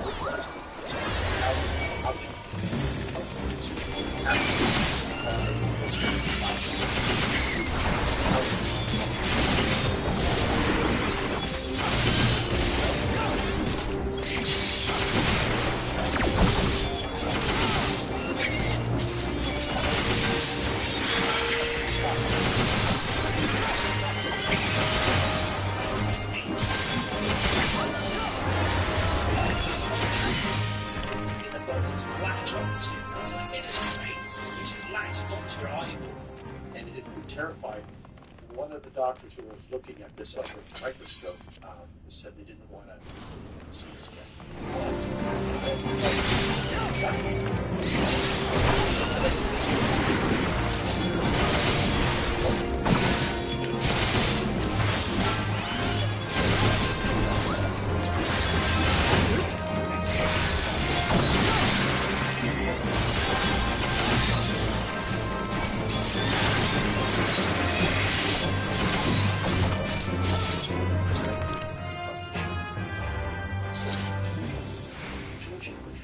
Elizondo says that Cordate containment is larger with alleged psychic powers, what the government has called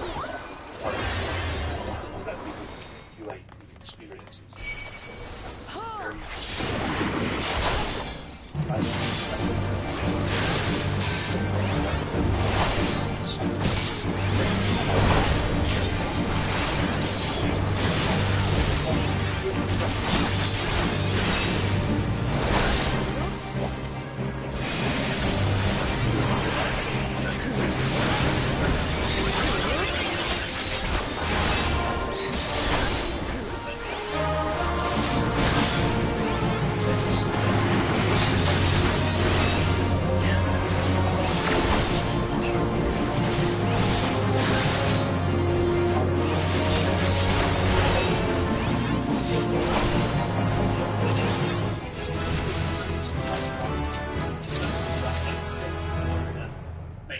Film with John Travolta. Phenomenon.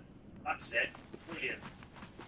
Use that people within home or data entertainment might have a talent both for remote viewing and communicating with UAP.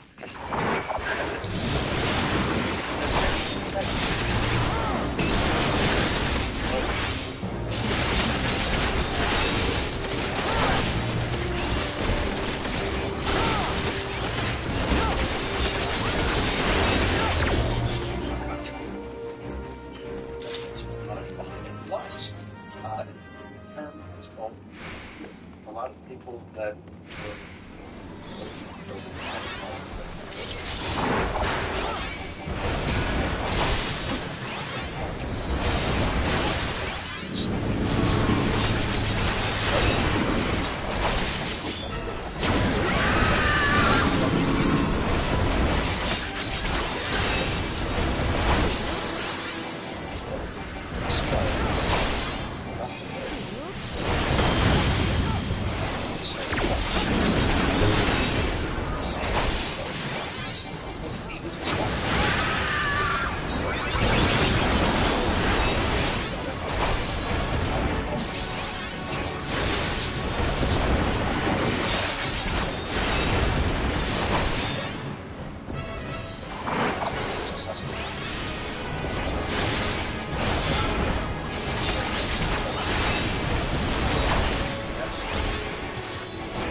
non-human intelligence makes that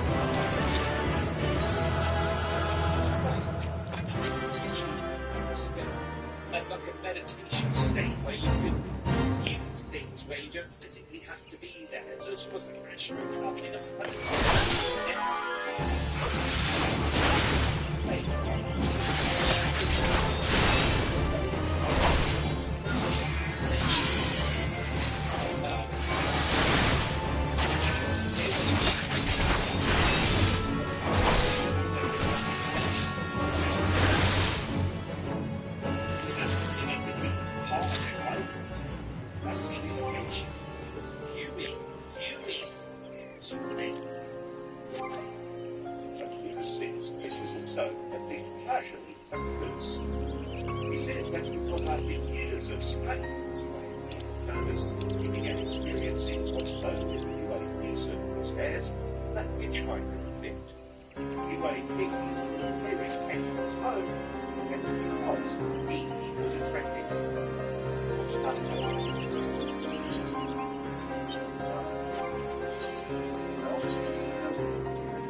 small, clear face with lightish green type of color. And he's just walking down the hall, and then just stop and just continue to go right through the hall. Right. Last week I did a video, and it was on that video, there was a small little interview with Robbie Williams. And Robbie Williams said that he was singing in the studio, right? And he got the producer in the other room and everything like that. And everything happened.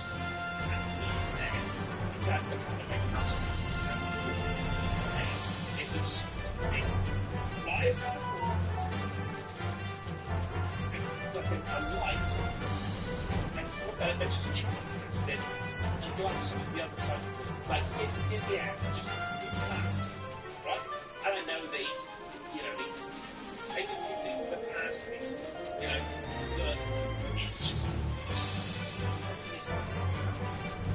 but it's about how to make a deal about these things and something that's happened and stuff. I think it might be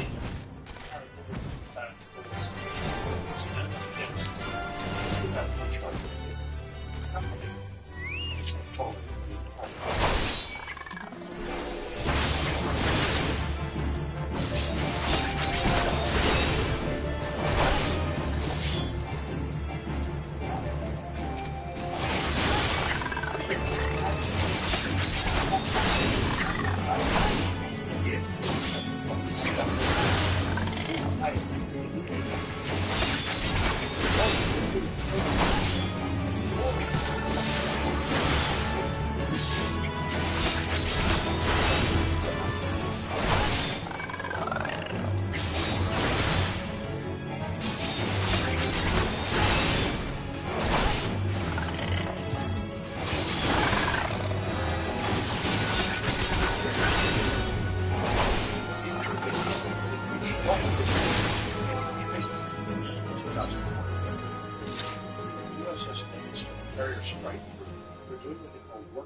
As they are doing this, there are two different radar arrays that are picking up these objects over the course of several days, dropping from 80,000 feet, and within about a second or less, all of a sudden being 50 feet over the water covering, and then popping back up again.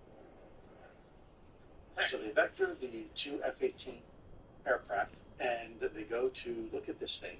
And long story short, after visually seeing this tic-tac looking object, roughly about the same length of an F-18 fuselage, performing in ways that we still can't replicate, bouncing around up and down. So this is intelligent technology. This is absolutely, and it's responsive and reactive, and it's not human. It's not. Know that its tic-tac incident had occurred back in 2004.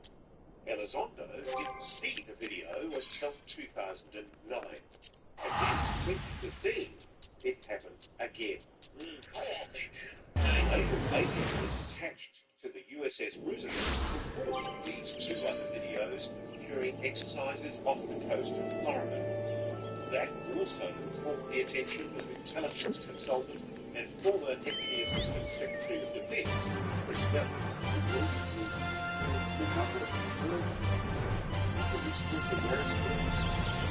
I haven't even talked about hear about and the more I learn, the more I realize how that potential disaster at the end. The videos remain undisclosed to the public for years, and it's easy to see why. These weren't just stray objects in the sky. The forms were rated and established as the five observables. So the five observables is evolution, shape velocity, contemporary trends, travel, natural gravitational force, without the associated technology.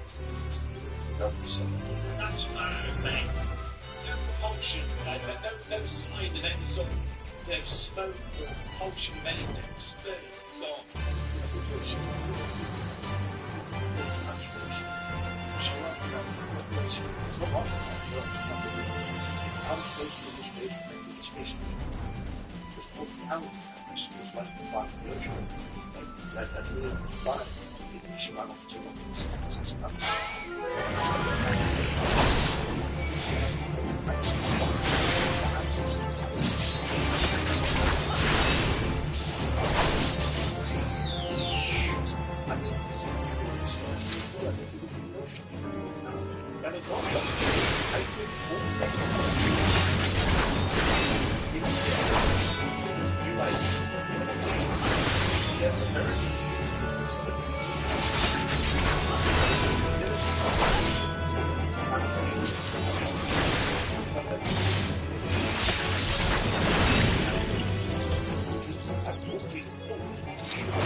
Yeah, the general consensus was that these measurements are susceptible to electrical they are using technology that electromagnetism that we were to determine a circle to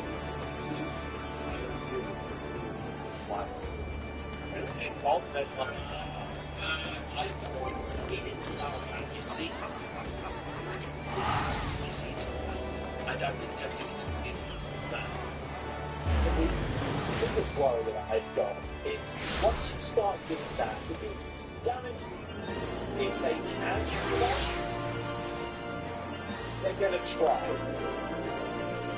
and they will. If they can, they will, right? But once you start doing that, you're basically saying to any ET, if it is an alien craft, you're basically saying we're in threat. You know? And you want to get on the wrong side of alien technology. You know? It's like there's an actual gunfight, isn't there? You know? I want to look like, we're friendly. You know? We're a bit standoffish. Say, hey, look, we're friendly. We don't mean any harm. Not start shooting them down. Hypothesis. Elizondo says his team devised an audacious stealing plan to disable and capture one of those. See, we have proposed a honey trap to try to collect data and information on these UAP.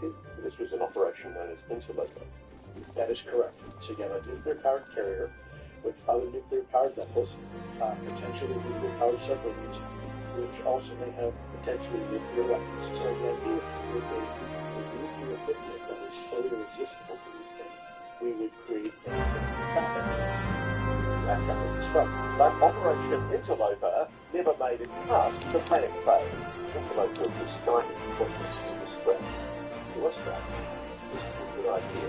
So, meanwhile, a lot of people, a lot of good idea, right? Right, this is not my idea. Who reads this? I didn't.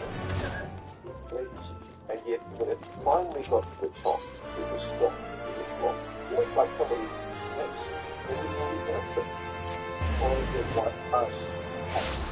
Elizondo says the shelving of Operation. All they were saying, don't mess with things you don't understand. Colombo was just one of several puzzling and frustrating setbacks to ASIC's mission. And eventually he came to believe it was more than just bureaucratic inefficiency. Someone was trying to block his team from making progress. And to the both. But again, it depends what you think of progress. Is that progress? Sometimes doing nothing is progress. Sometimes just watching is progress. Not trying to take these things down.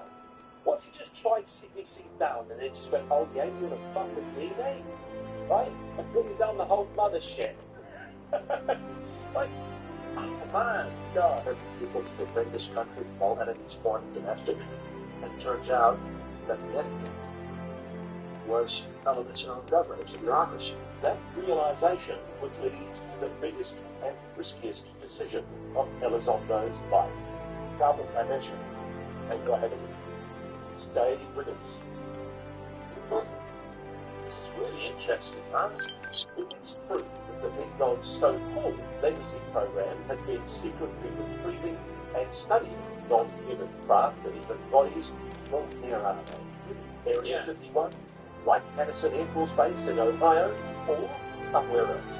No one has come forward with those specifics, not including a military intelligence officer turned UFO whistleblower David Rush. It's published on News Nation last year. Those details were not approved for me to talk about, but now who Elizondo is going there. There comes a point in your book where you name names. You name Lockheed Martin, CRW, Northrop Grumman, Boeing, Raytheon, BAE Systems, and the Aerospace Corporation as being some of the private corporations were involved in this recruiting technology groups. Yes. There it is. Tell me what the alien technology does. Go. It also revealed how some non-alien bioscientists are now being given support for learning more or with the FDA, and that they've been moved around so many times their origins have likely been forgotten.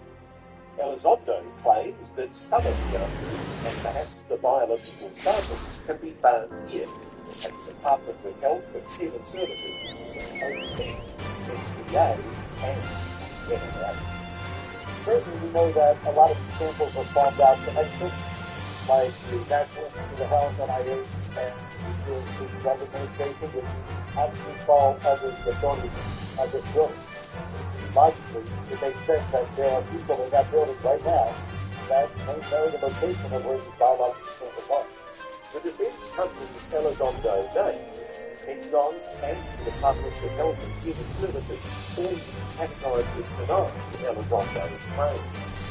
Those denials are only possible because we could never get the evidence to prove their involvement once and for all. We're interested in wanting to investigate those samples with the biological and it's on the board that the official order job all the total is the highly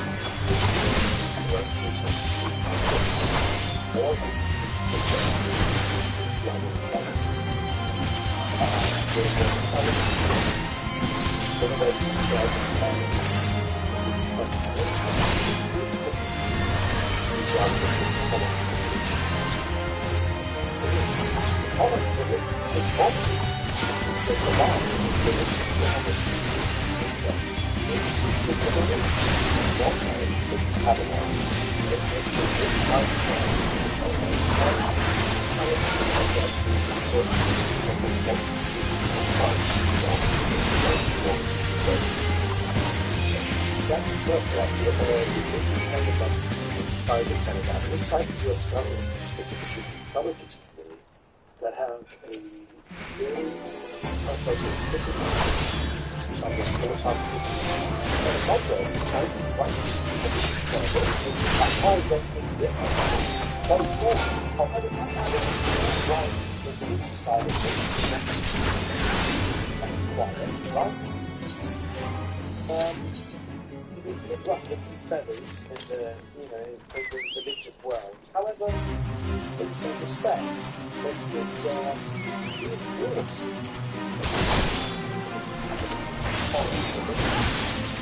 the whole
about information they get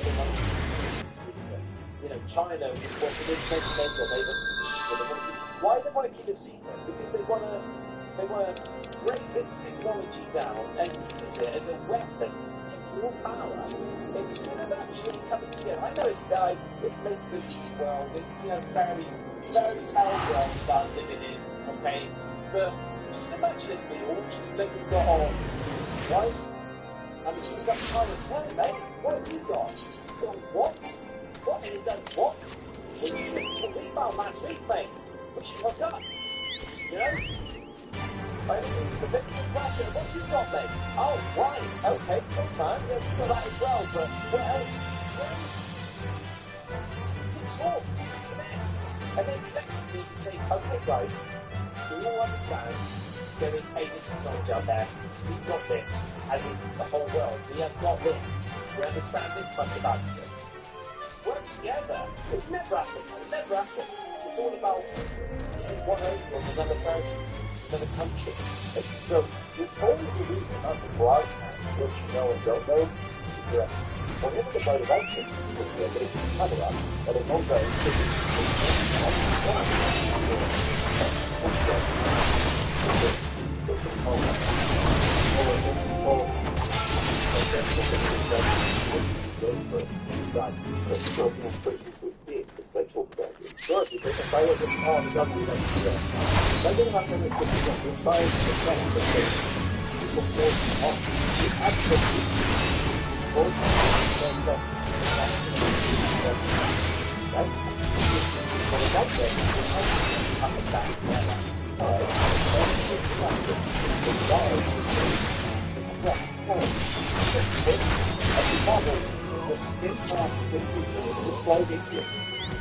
the public, the police, or even the president.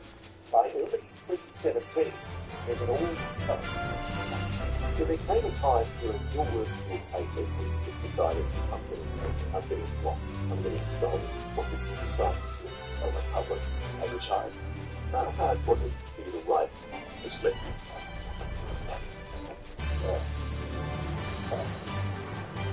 Yeah, the story is my argument. I want to put something for the defense. Probably the hardest spell I ever had to write.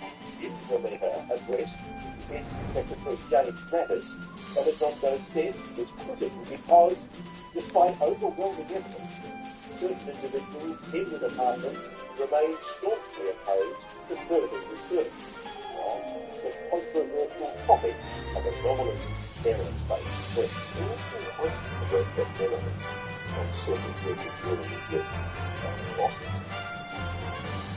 What they do? Well, they do my life hard. Home, working. And Elizondo is about to make something else his own. Yes, speaking, and those explosive videos will come to the public.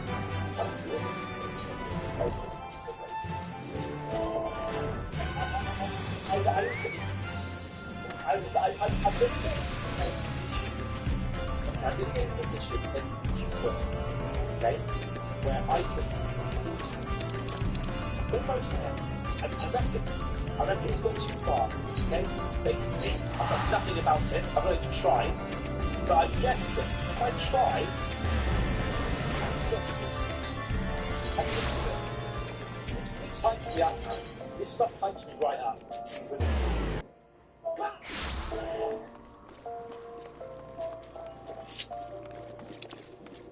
On December the 16th, 2017, the world woke up to a bombshell. Lou Elizondo, working with Chris Mellon, had gone public with the now famous Nimitz Tic Tac video. He's contacted 3 different news organizations, and eventually, the New York Times editors were persuaded they had enough to do a front page story. The New York Times published an explosive article revealing the Pentagon's secretive UFO program. The U.S. government is still collecting information about counterfeiting unknown aircraft and our military. Elizondo spent 10 years as head of a secret study of unidentified aerial objects. With the story of something like this, I was doing my brother every year, something became intellectual public. It was terrifying. I spent my entire life working in the shop. I was an intelligence officer, and coming out was what for me one of the most difficult experiences. Suddenly, many of us on those face became synonymous with the UFO question. Now, with the game at the Pentagon behind him, Lou devoted himself to the cause. He took a job with To the Stars Academy, a UFO research and advocacy group founded by rock star Tom Bond. Together, they appeared on History Channel's Unidentified, his style in America's UFO investigation, which garnered him even more fame. Someone even started selling pictures with his face, but that attention came at a price for all positives. The thing also built up to a band with them. I did not think that our lives would be this struggles for this many years. It's exhausting. It's exhausting. He's such a good producer. And Secretary Office of Special Investigations in the Air Force began a criminal investigation. For what? They did. What happened with that? The initial allegation was that I was responsible for unauthorized disclosure, and then I stole classified videos out of the Pentagon and all a bunch of stuff. Long story short, the Air Force oversight came back and said, no, actually we seized the computers, they're wrongdoing. I didn't take anything home, and never had a conversation about anything classified. Everything's unclassified. Publicly, the Pentagon has also denied his claim that he was the head of ATIC, both in prior public statements and direct information for this report, effectively calling him a liar and a fraud. Those don't scare me. It bothers me when people question my motives, my intentions, what I'm trying to do. That hurts me. What do you think yourself of the fact that the Pentagon, as you describe it, has discredit Lou. I think it's shameful. This is how you're repaid. It makes no sense to me. It makes no sense. They're basically saying stay in your lane. You know, stay in your lane. We need to have an intelligence community that is willing to use power. Here comes a guy who does that, and clearly does he get reward for identifying a huge major vulnerability with America's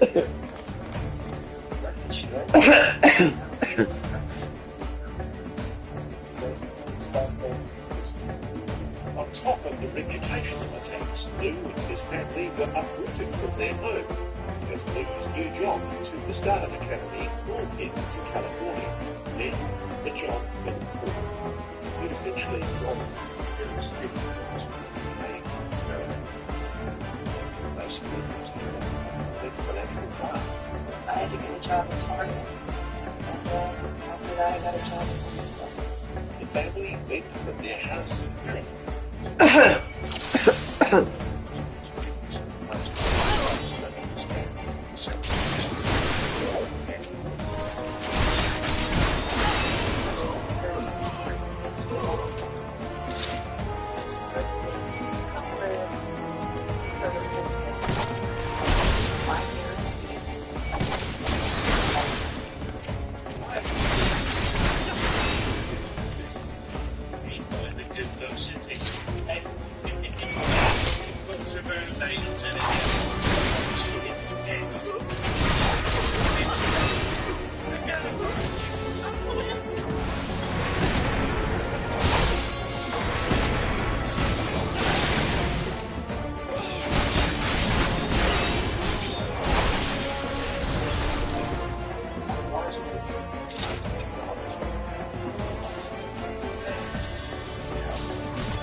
I'm most proud of the fact that we openly discussed the hospital plan that was it's finding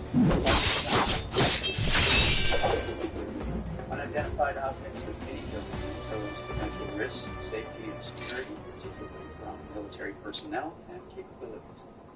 With the testimony of the first Arrow director, Sean Kirkpatrick, in 2023, it seemed like the UAP Renaissance had officially commenced. But would it really be? What he was saying is not consistent with the truth. And when someone like that blatantly tells you something that is not true, you've got a serious credibility problem. Mate, one day all of this is going to come out. All of it. One day. Maybe not in my lifetime. I don't know. But one day it's all going to come out, mate, and it's going to be mental. Yeah? It's going to be either really disappointing, it was all just made up, or it's going to be absolutely incredible.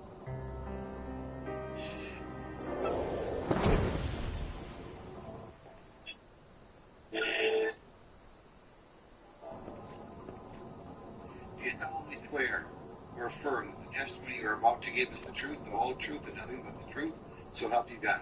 On the 26th of July 2023, Navy pilot Ryan Graves, Navy Commander David Fravor, and former intelligence officer David Grush testified at a congressional hearing heard how guns were used. I was involved in the course of my official duties of a multi-decade UAP crash retrieval and first engineering.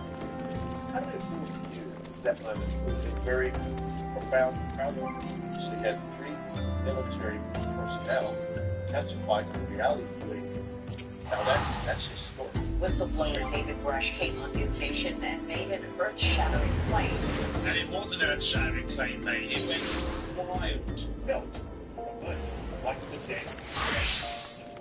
Explosions. Yeah. The Americans deserve to know the truth on this. It didn't work out like that. Arrow denied David Grush's claims, then, like Luke, Grush became the subject of a vicious discrediting campaign, including his own medical testimony.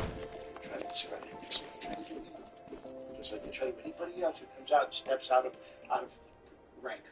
What's more, Arrow has publicly declared that it has found no evidence to support any claims of a government UAP retrieval program.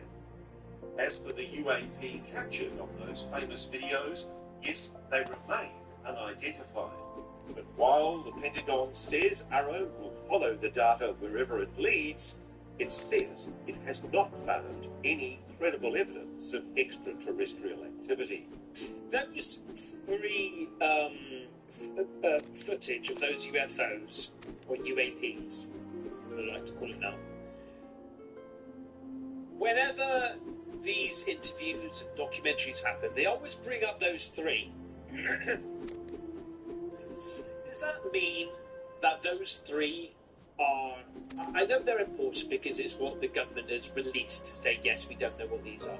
So it's almost like proof. If the government gives it the tick, we're okay with that. But is it suggesting that all of the other footage of UFOs out there that we watch, we look at on our channel, that I put together, make compilations out and all that sort of stuff, trying to break it down, everything like this, all those are fake?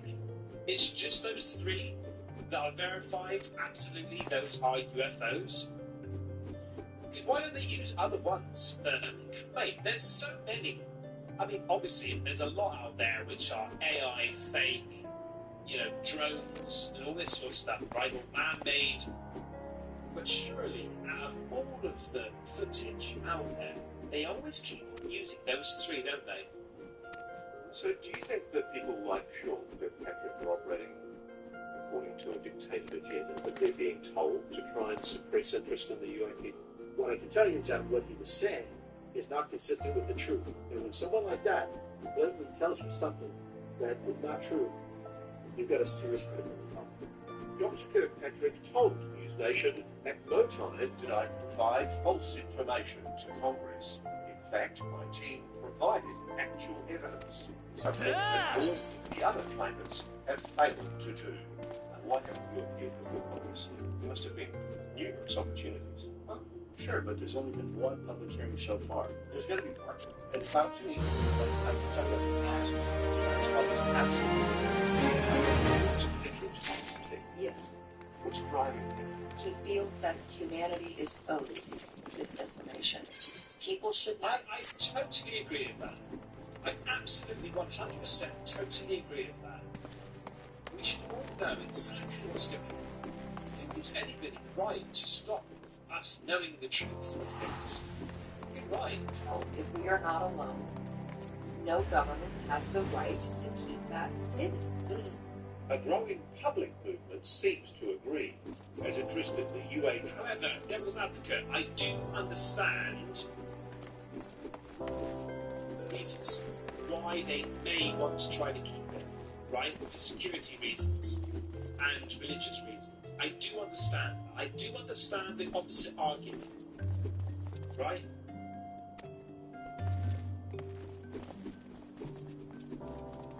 The question continues to intensify, both online and at UAP conferences around the country. Plus, there's been a veritable avalanche of former military officers coming forward with similar claims, including Rear Admiral Tim Gallaudet and Colonel Intelligence has been interacting with humanity. This interaction is not new. And I covered that story as well, mate. I broke that one down. You know, I say I broke it down, I just watched it. But what I'm saying is, there are so many people coming forward, right? With amazing backgrounds, amazing work history. That dude there, mate, he had more jobs that you could shake a stick at, right? Previous jobs, he had about 15 jobs, like high up end jobs. Ridiculous amount of experience got. You know? Why would you jeopardize all that? What's the whole name? Come up and just ruin it all. You know? military grade UAP cases are now popping up regularly, like this one over Puerto Rico, this one along the Arizona border, and this one over an undisclosed conflict zone in the Middle East. This is more than provocative, is potentially revolutionary and transformational. What can people do? What should any citizen do? How can they help you? Look up. Get involved. Talk to your members of Congress. Ask questions, whether it's around the dinner table or the water cooler. That's what I encourage people to do. So ask them great questions. So Lou Elizondo, Crystal Ball. Let's go 1, 2 years in the future. Are we going to be as much in the dark then as we are now? No, but we know disclosure isn't a sprint. It's a marathon. It's not going to happen overnight. Disclosure isn't an event, it's a process. I think this next generation, if our kids are any indicator of hope, that's where real disclosure is going to occur. Right.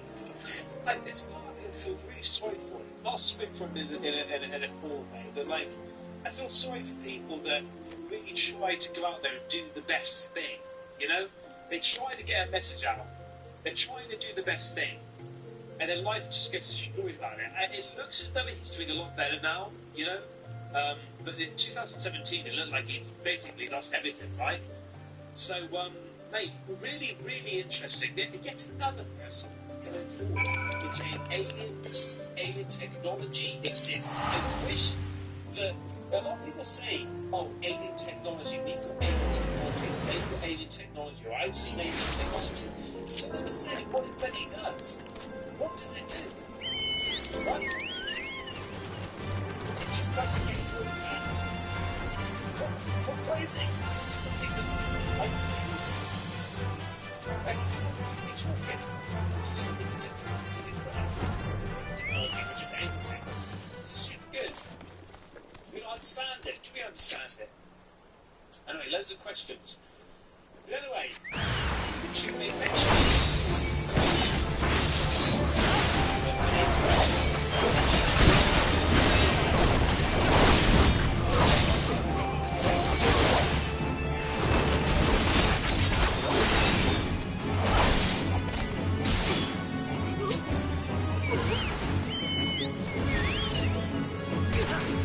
Systems are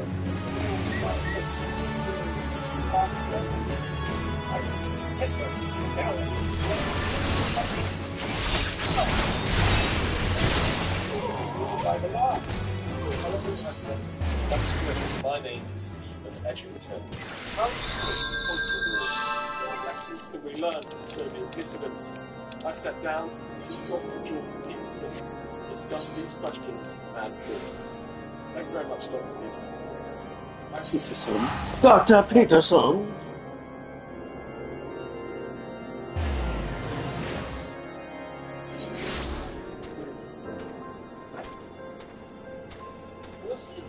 We'll see. The right last issue. declare rear guard gate, which they won't have a story to tell young people. And because they're conscientious, conservatives are conscientious and citizens who voice the guard of the young. And the second half of the citizens of the radical bachelor economy. And so conservative types are set back on the wheels in a big way. They don't know how to articulate their own principles. Republicans are conservative. You don't really articulate your principles. You just go about the business. Right? Well, we just do things the way they have to be done as they're working. We won't continue to our business. We won't think too much conceptually. We'll, act practically. And so, listen to Republicans, for example, the Republican Governors Association meeting. It wasn't inspiring, but the governors would present their policies sort of at the level of practical intervention, if they're practical people. That's fine, except it doesn't work out against the messianism of the left. So the conservatives are in a position where they're just getting back to the left one step at a time. They're relative perilous values. So, for example, the United States education system, the public education system, eats half of this tea budget. Half. In New York, it's $30,000 a year to educate students. And that means they're spending near $1 million a year to educate the typical class of 30 to non-educated typical class.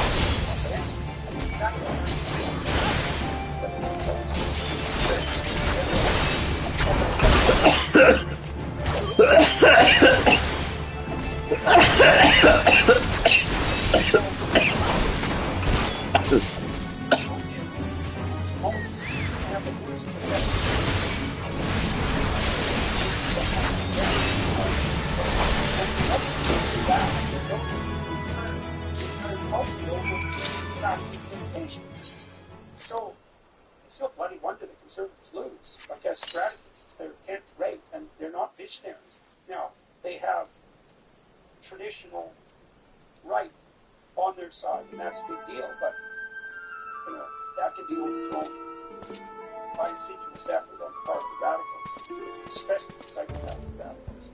They thrive in chaos, so they're more than willing to turn the whole apple cart upside down in the hopes that they'll be able to scrounge among the rooms and dance in the flames. This is an issue of how to fight back against this authoritarianism that I'm curious to talk about for this next hour or so, maybe longer, we'll see. But one issue recently has been debanking. So in Canada, a couple of years ago during the trucker protests, we saw truckers whose bank accounts were closed down. They were removing money.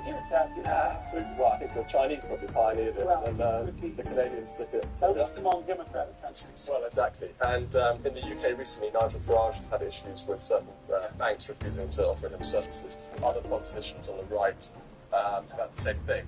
And the Conservatives have said that in the UK, they're warning people who are celebrating this. This could happen to you. Those are the useful idiots. The useful idiots always think, this will never happen to me. You see this with the Democrats in the U.S. So I just interviewed John F. Kennedy, who principal is a Democrat. So I took them interview. And that just shocked me. It's a presidential campaign. And the left is squawking on bitch for 3 years about Russian collusion, all of which turned out to be blood lie that they were during the election. And now they censure a presidential candidate in mid-election. That is the people of the left. And the reason for that is they think, well, Kennedy's not a real Democrat. And then second, the definition of real Democrat is going to be narrow as we move forward. And I tried for years talking to the Democrats, probably 3 dozen senators, congressmen, alike, always asking me the same question. I said, well, Kennedy is too. I mean, does the left go too far? And to a man or a woman, they were either unwilling or unable to answer that question. And so here we are, this increasing, the increasing normalization of censorship and canceling. And this, by the way, is also a technique that's used by dark tetrad types. Right? It's the female equivalent of antisocial behavior. Right? So men are antisocial, tend to use physical aggression. Females are antisocial, tend to use reputation destruction, denigration, gossip, behind the scenes maneuver. And that's unbelievable. Now men got to and will and do, especially online. That's enabled by the corporations, media corporations who are in control of social communication. So, yeah, people think, well, no, so that back here when it wins. Now, this cultural cycle has been going on for a long time now, a fairly long time. You've been at the centre of it for years and years and years, and you've really experienced some terrible abuse and really, I don't know how you went through all that and came out as you are today. But that's the 17 years of an authoritarian regimes. Obviously, there were certain dissidents within those regimes, and I want to talk about them and how they cope with some of the most terrible experiences. Now, obviously, you're not going to be glad you're not in Auschwitz, so there's a different level, isn't there? But what do you do when you know that things aren't going to get better? So let's say you're so distant and there's just no hope. Do you survive? Do you fight? What do you do in that situation? Well, everything that we do in life is a matter of faith. And why would I say that? You know, the atheists, materialist types, the skeptics who say, well, faith just means that you believe in things that aren't there. It's like, that isn't what it means. That's 13-year-old critique of religious belief. A smart 13-year-old's critique of religious belief. It means that you stake your fate on some set of propositions. Now, the thing is that you do stake your fate on some set of propositions. You have to act in spite of your ultimate ignorance. So in the final analysis, you have to move forward in ignorance. And you move forward in ignorance by assuming the utility of either a stable set of principles, or, and maybe there could be alternatives, or by wavering. Well, here's one principle. Say what it means. Say you're stable moment. And that is faith is the power of deception. It means that you have faith in the power of the lie. Right? Right. Well, we know who the eternal ruler of the lie is. Now, or you can have faith in the truth.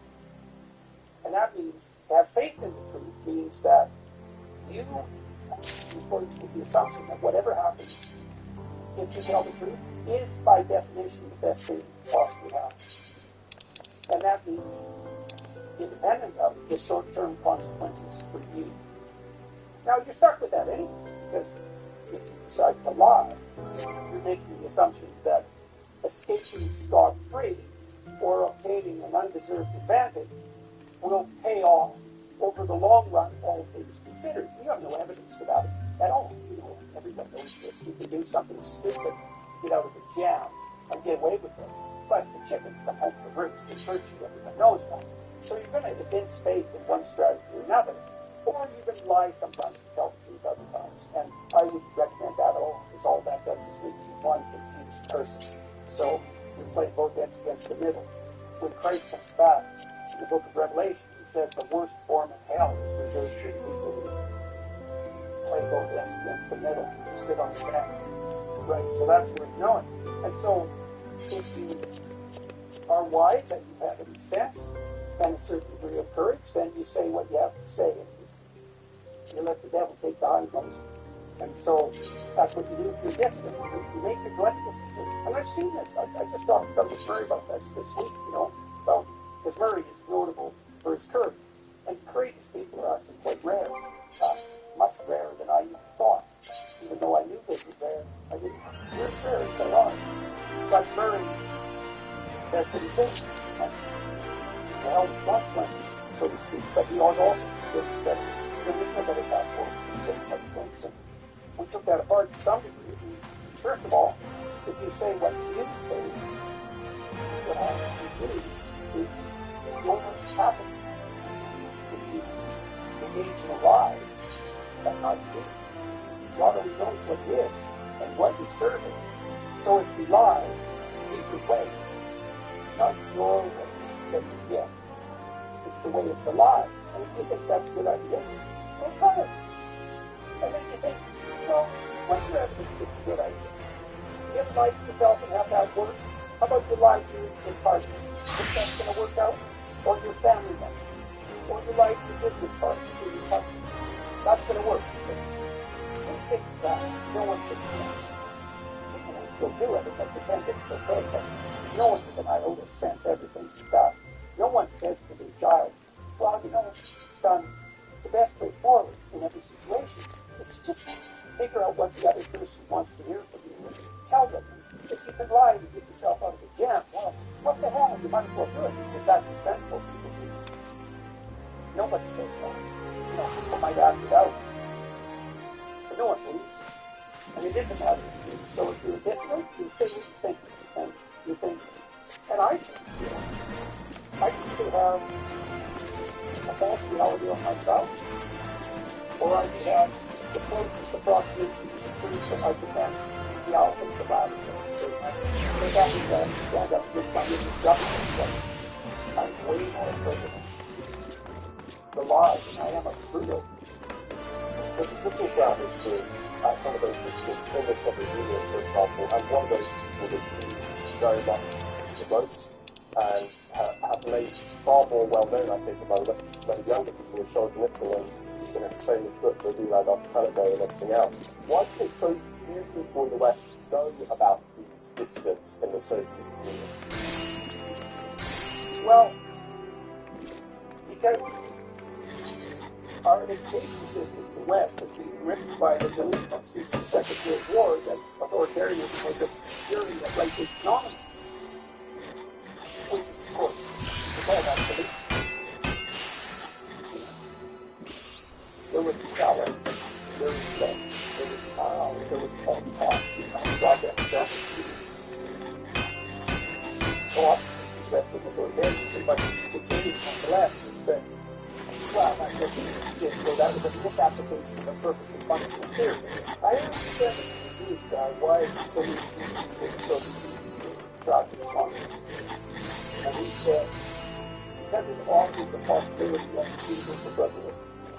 You know, and that's the difference between, say, fascism and expressive reform and communism. Is that communism, it says, we could all be brothers. And that's the track doctrine, I suppose, all the time about mediation. It wasn't self-evident the fact that I would say, now it's left self-evident now, it's self-evident at all. But there's that attraction on stuff of equality, sort of what we want in our families, and then there's this brotherhood, which is a paradise of dream, I suppose. Of course, these powers of the communists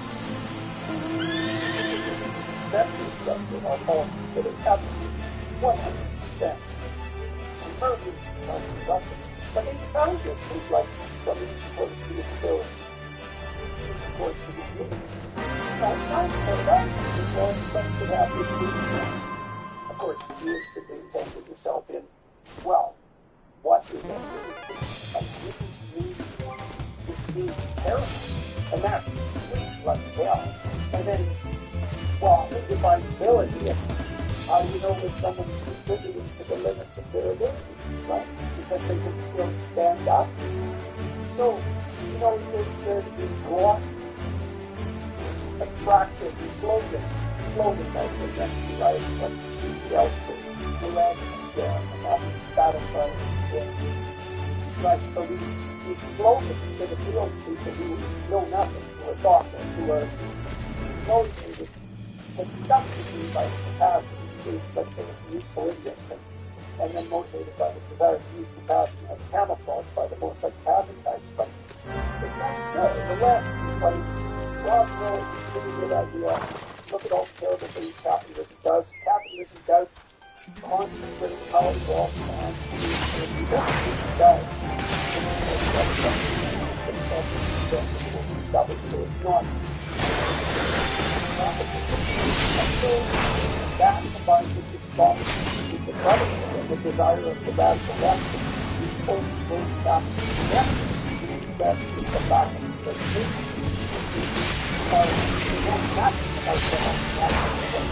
they don't know anything about it at all.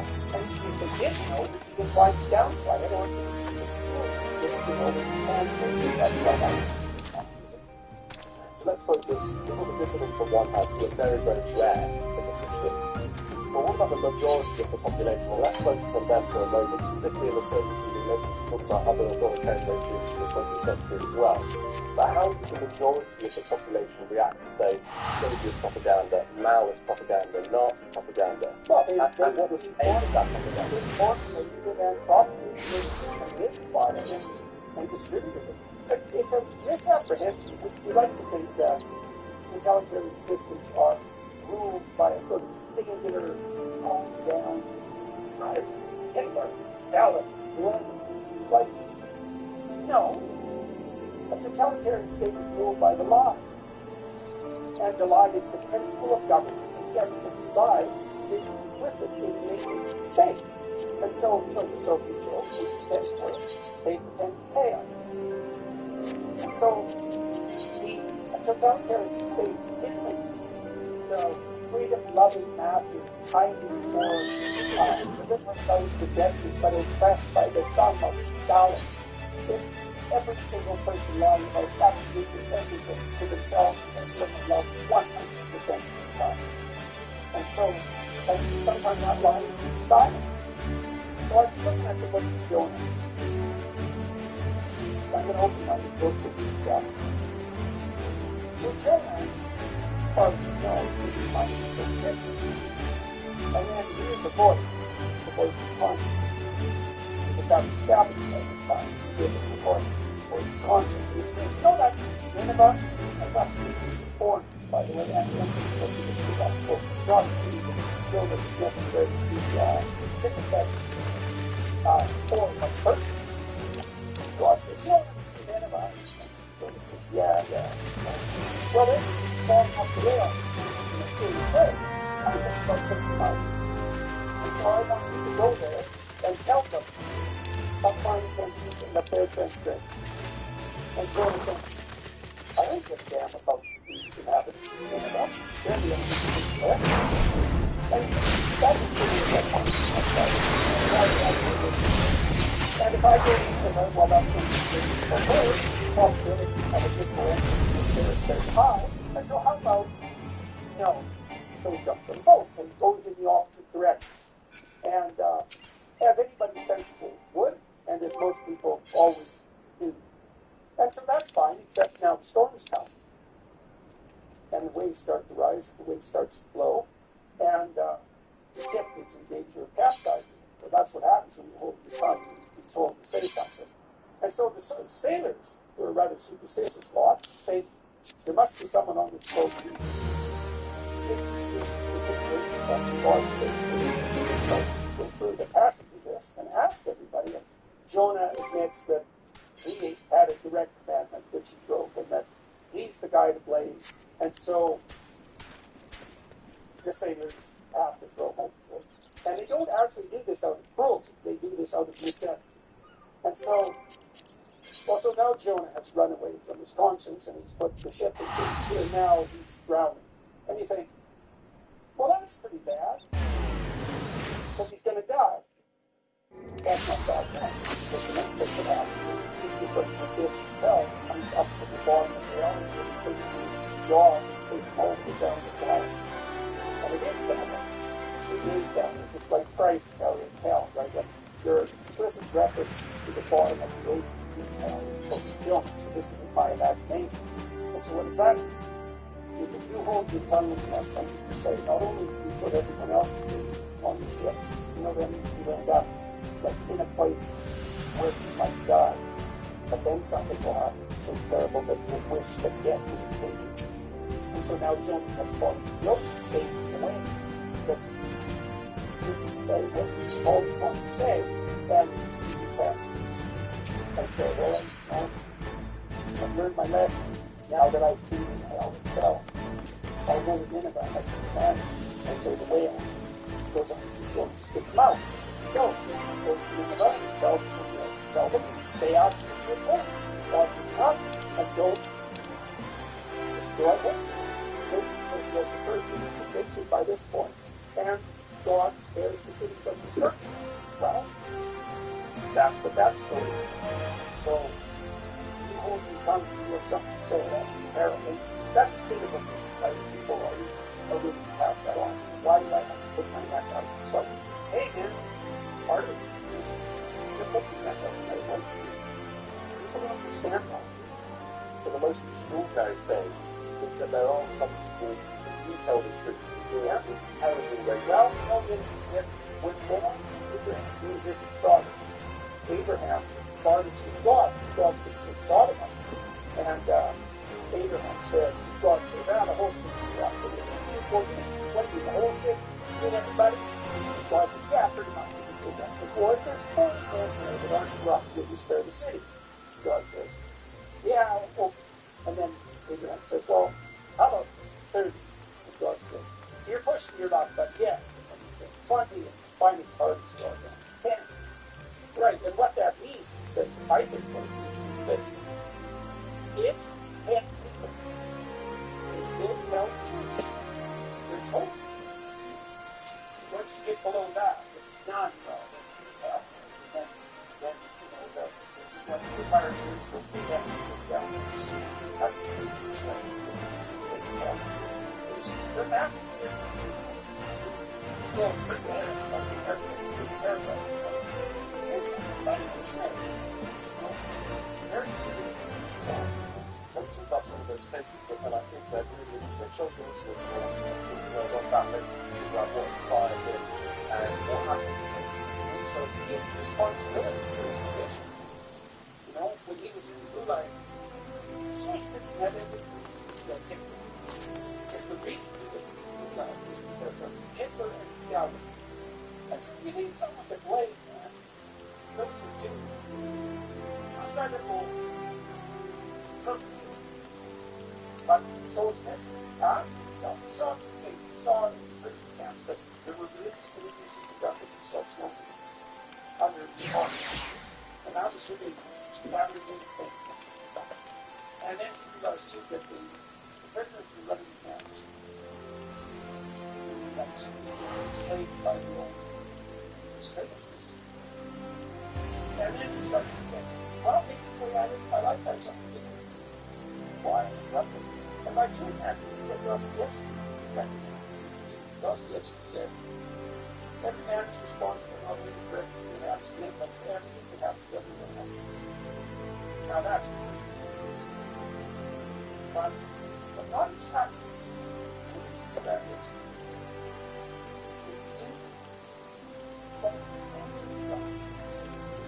like you're talking about this person. How much better than you? And that's what you don't know. And if you were the most politically shining family possible, how much would you?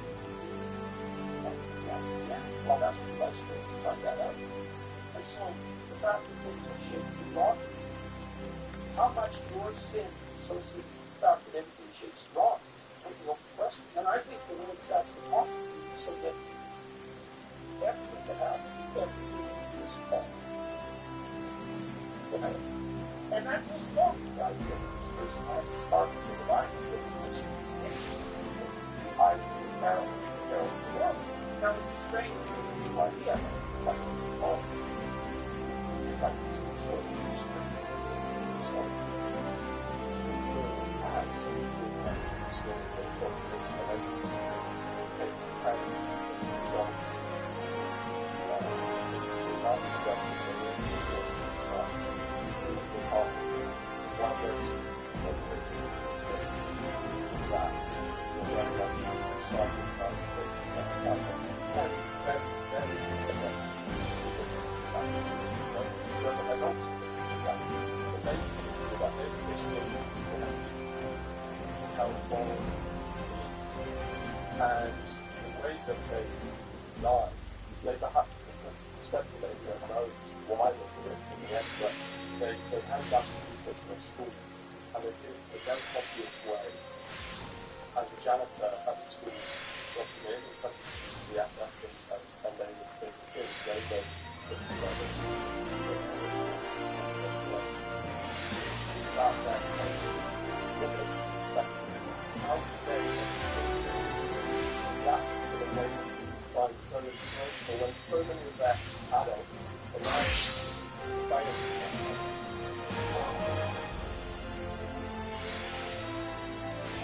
know, often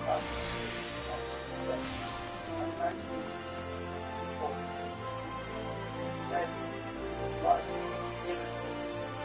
I understand. It never it's like, it's everyone saying that it's so small, it's so black folks, it's just places. I've met good ones who walk of the nation. It's like us. That's it. Why?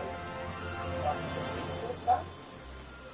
That's the German history, Christian God believes that we have free will. And I think that's true. That is the understanding. And I know that this is complex. There's certain aspects of our action are explicatory truths, but not defined analysis.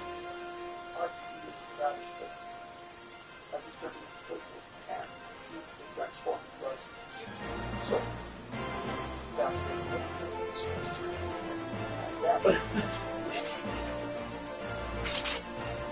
choices are that's how we start with. It's very how we're about it's quite complex and sometimes it's calm down. Right? So I'm not a stubborn but for you, we're like the of a breed. And so madness is US. Maybe it's going to be hard for this is going to end. But reading is upset with his home. And his mom comes downstairs. Maybe she's a bit lonesome because she's had a scrap with her husband, so it's just a bit dark out. She thinks, I'm going to school to go to that. It's a problem on my head, so thanks. And mom says, no, you don't go to school. And the kid thinks, I want to school to I want to speak, I want to get out of this impulse. And they both think, yeah, he just wants to let her know. Right, so if you make a wrong choice, then you start making wrong choices. God is over. I'm terrified of it. So, why do some people end up great and so many don't? Riches is not, it's just like ones. Not carry responsibility, not take the opportunities that manifest themselves to you. Not paying for the sins of all of these things. So there's thousands of little things in sadness. But some people, they're paradigms of virtue. And we've already talked about forever. The Calvinists thought that was predestination, right? It's the grace of God. I don't know how to explain it. It looks like a choice. In the famous picture of God, reaching down to Adam, and that, this is the chapter. You see God reaching down, you see Adam reaching up, but then not with the water. He says this is constituted in that manner. Things offer themselves to us. But we have the choice about what to receive. Some people decide to stretch their hands out and get more effort at the good. While some people decide to use the path. Decide to use this instead of the path. Because they don't know what the skills that are close to their opponents. So instead of not them, they have skills that you say better be acknowledged. I don't think you know. No, I can see free societies. Free societies kind of free things. The freedoms that they have people's recipient decisions to engage in trade and in relationships with each other. So free people are truthfully different. There's no difference between that and free. So it's when that starts to become silent. It's when it's that direction. Now, it seems to me that the bedrock provided by the Christian narrative or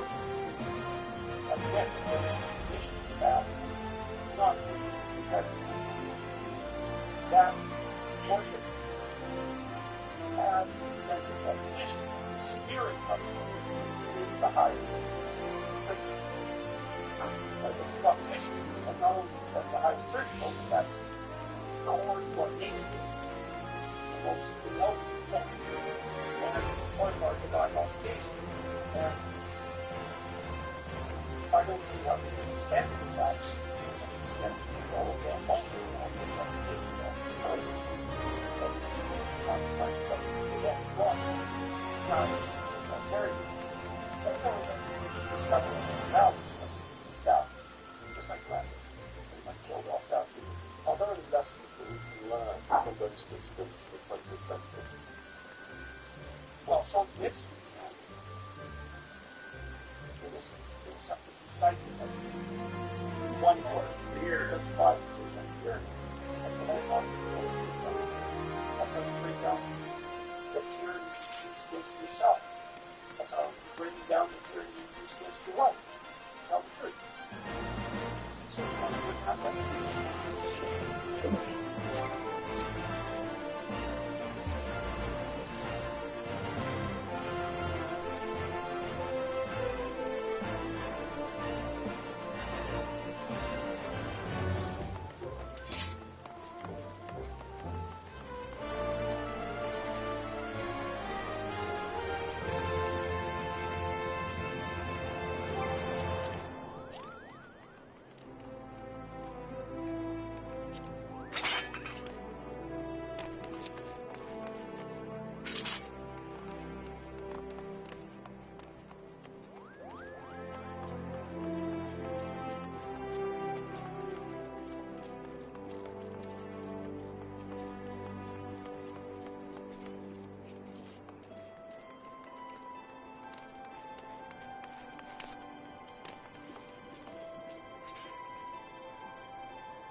Hey, bones.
Canada is the second largest country in the world, but as you can see, they're building more and more dense housing all over Canada. When you walk through neighborhoods, and you can actually see on the drone footage that I took just the extent of how dense they are building these new places. They're building houses that are really close together, but most people don't understand why this is actually happening and how this actually shows the bubble in its entirety, because it's more of a land bubble than it actually is a real estate bubble, because to get a real estate bubble you really have to have the value of land that is skyrocketed beyond what it should be worth. People don't realise that there's only a few companies, there's only a few people who actually own most of the land in this country. So what's really interesting about that is that people are holding on to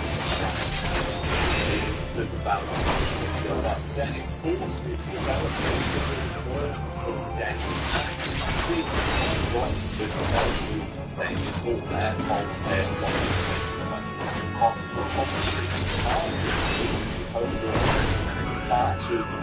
large. You can see here the backyard of this house. 8 to 12 feet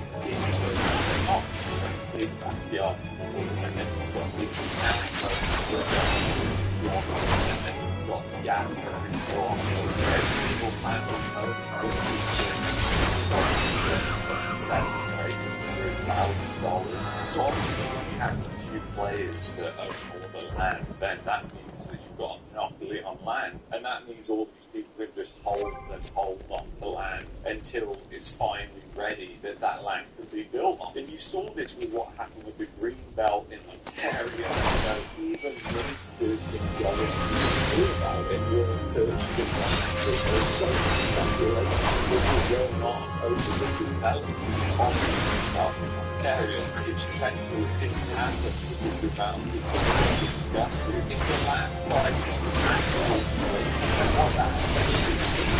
How the play on why and construction in Canada that they actually separate the long parts of the bill, and those have gone up with island and it's used to people and really situations where it's land very expensive. You know, that's what a lot of people realise. They're actually putting that money into the land. That's how things get even easier to see if they don't have to pass, which is a good thing.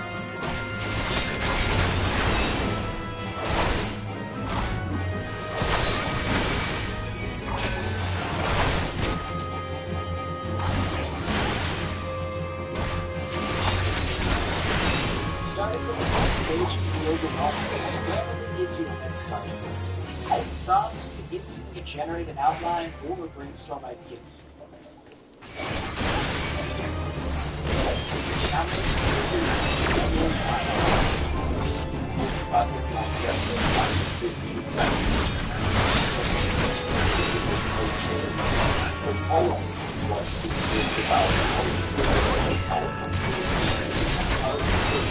I think bringing it back to the land just makes it motivation for people to understand that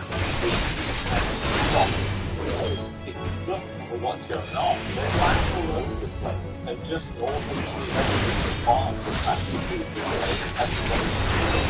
So why are so overpriced? Once again, it comes back to the land. Obviously, the they're leasing that farm for $30 million instead of $2 million, then that means that the lots that are being built on are going to be very expensive. Now, here in Alberta as well, there's the construction of the houses themselves, because if you look at these homes, they are built like absolute garbage. They're built using this vinyl, which is very flimsy, considering the hail, considering the really cold winters. They are just built really stupid shit. They don't bring things like this around Ontario. Much of the brick production plants have closed down. A lot of the old buildings are brick in Calgary, but all the brick production has stopped. All of the land around here is being developed. Like, this is huge. This project in Carrington is absolutely massive. It's a master plan community. It's one of these 15-minute cities where they're not building enough parking. You can probably see that from the drone video that I took, that there's very limited parking and there's cars parked absolutely everywhere. So I just walked to the end here. You can see they're developing all out that way and all the way north they are developing. And all these farms, you can see in the distance of the place. So it's probably 3-4 years the bubble still then they'll buy those farms they will be developed as well. So the actual asset is the farming is the land, but that is just the less land. Farming way work no land whatsoever. Farming services Dan, because you're going to end up paying the same amount of money as if you bought a townhouse or if you bought a £6 house. Obviously, most people buy because they can't afford to qualify for the mortgage. They end up paying the same amount, and also the condo scheme is probably inflation of your home payments. So it's just actually inflation when you look at how dense they are really through this bubble, which is the fact that it's based on a land bubble. There is no shortage of supply of land, and that completely blows apart all these narratives that the politicians are always spewing that, yes, we need to build more homes because we're building the lowest amount of homes in the G7. And the thing you got to think about, guys, when it comes to building here in Canada is the fact that, yes, we could be building the lowest amount of homes per person or per 1,000 people in the G7, but the fact is that doesn't take into account the millions of basement suites that have popped up since the last census, and it also doesn't take into account how the majority of the immigrants that come into the country are living in multi-generational households. So the average household size is increasing here in Canada. The density, the houses, the amount of land, is also decreasing. So basically, you're seeing more and more people living in smaller and smaller places, and it doesn't make sense. You know, what people think of the Canadian dream is they think of a single-family home on a nice lot. Whether you or I think that is a bad investment is a different story. But my buddy Travis, when we were in Texas, alright, so we are in this tiny home community right now, and they've got all these tiny homes. And basically, it's kind of crazy because these things are 150,000, right?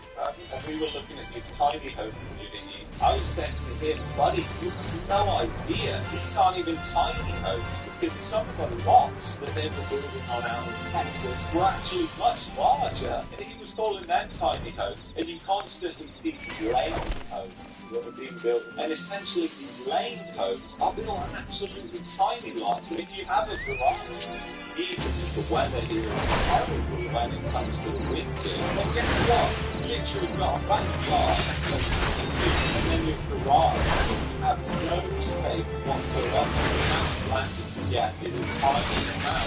And the full investment in the land itself. And when I looked at the stats, the amount of renting, it seems like almost 60% which is actually so it shows you buying to speculate, because if you're purchasing a home like this, you're going to be losing money on it despite the rising rents in Calgary, the amount of mortgage costs, the amount of payments, you're going to be losing money.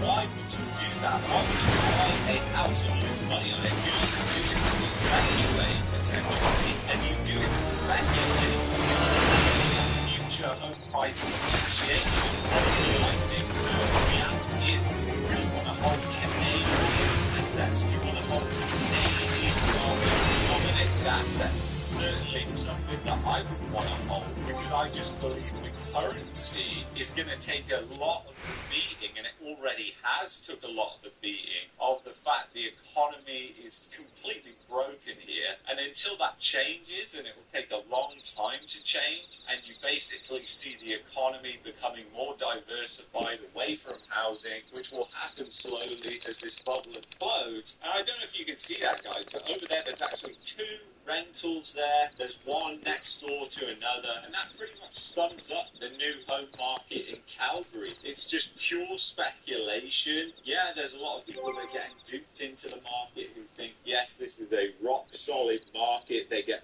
fooled by the amount of speculation, which distorts the market, making it look like it's a really hot market. And then you add in the flavor of a narrative, which that narrative in Calgary is obviously so many people are moving to Calgary, and this is just going to go on forever. And we've never, ever seen this happen before in Calgary, and you're not going to have an exodus of people leaving. The thing is, the economy hasn't got any better. The current premier is as bad as the last one, and things aren't getting better here. The economy is in fact getting worse. The amount of government stimulus money that was absorbed in Alberta has meant that it's one of the most distorted economies in Canada, and Calgary itself has one of the highest unemployment rates in Canada as well. So that just goes to show what is really going on. So anyway, if you've enjoyed this video, I'd highly recommend that you check out that video there. And if you're looking for a VPN to protect your privacy, go to expressvpn.com/marketmania. That's the VPN that I use to get affiliated with the channel. Anyway, guys, I'll see you.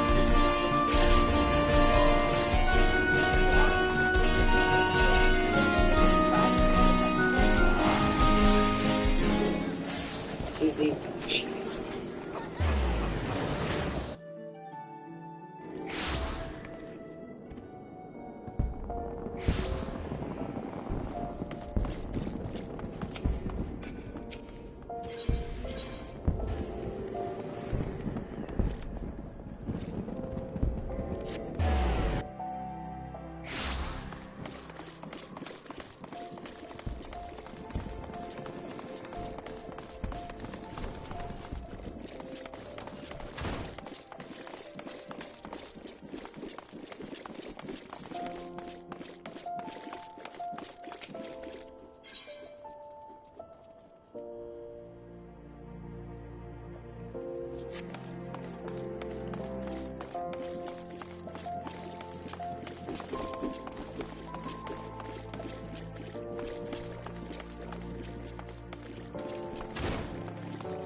My fighters are simply crushing it. They calmly drive by in armored personnel carriers, flying to the forest on motorcycles. They felt that the enemy is nothing, and it is very important psychologically.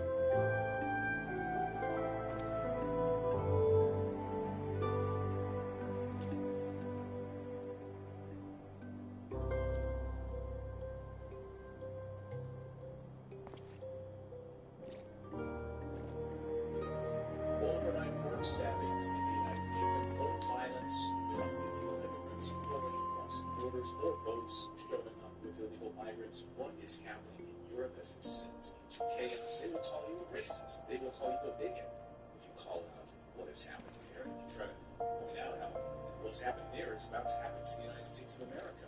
Race riots across the country and more illegal immigrants are causing violence and destruction in these countries. For that, we're bringing in today to the show with Tim Inferno. He is the journalist and host of Man and joins us and knows deeply about what's happening in this part of the world and can shed some light on all of this latest violence. You're doing a great job of covering this thing. Welcome to the show.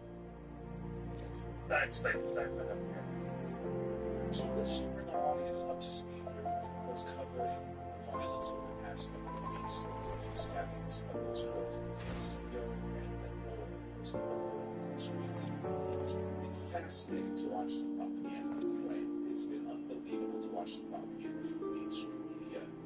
If you call out this violence, you call attention to it, you're labeled a bigot, you're labeled a racist,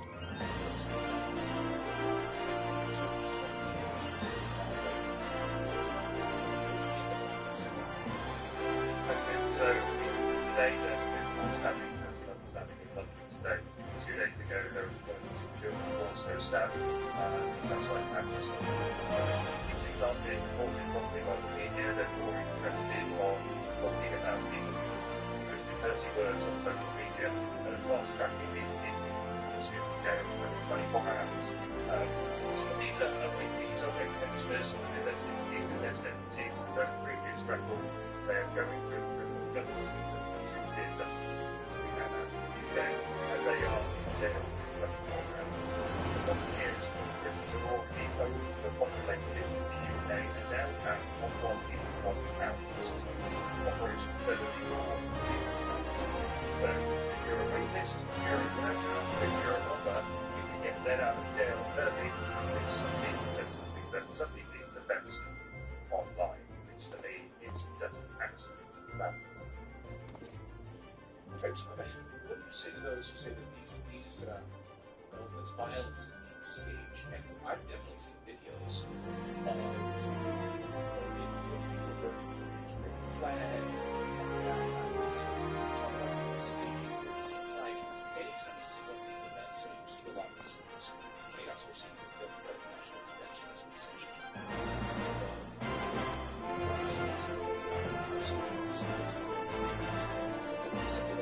all this violence, stabbings, it's all fake, it's all staged. But it's like, I think something to be encouraged, and certainly the way that Keir Starmer has gone about this since the start of his premiership, he has turned news on their identities and left there is no one to respond to. He only spoke yesterday in Northern Ireland, calling anybody that was right, or far right, was calling them racists. You know, this is your labeling your own people, and people are going to start going, well, if I'm a bloody racist now, I'll start acting like this. That's not okay, but you can see how this can affect people of working class who have already felt like they've been forgotten by their government, forgotten by their peers, and just left out to pasture. And now the government is telling them that they're racist, is enraging them. And they're not racist. You know, my comments, I like to think that my comments on social media haven't been racist. People call me any violence. I want exactly the opposite of that, but there needs to be a safe way for people to protest and get back in the UK, because it is becoming a police state. It is absolutely horrific. As a public figure, as a person attacking on social media, as a journalist, fear your words have crossed this new line. So, okay, how do you feel about that?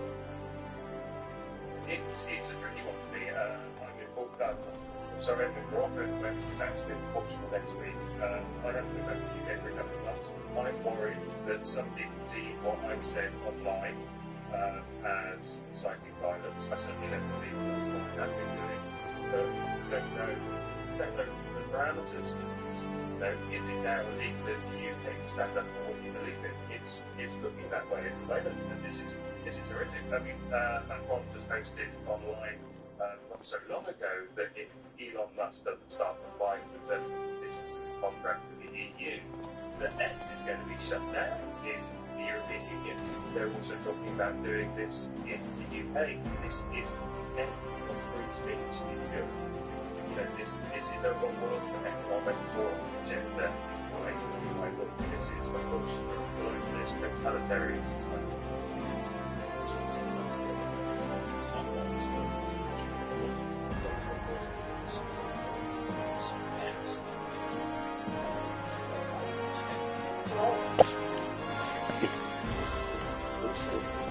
this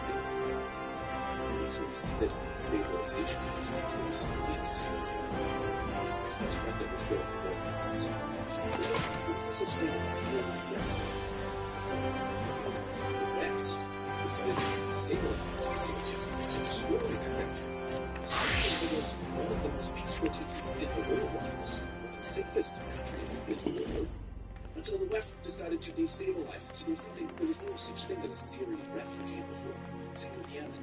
Same with Sudanese refugees. All of these refugees are as a result of Western interventionism, imperialism. These countries robbing, raping, resources, taking over the labor. And it's kind of make sure that that's whether it's Belarus, whether it's Syria, or whether it's Yemen. Right? That's where it starts. So what now is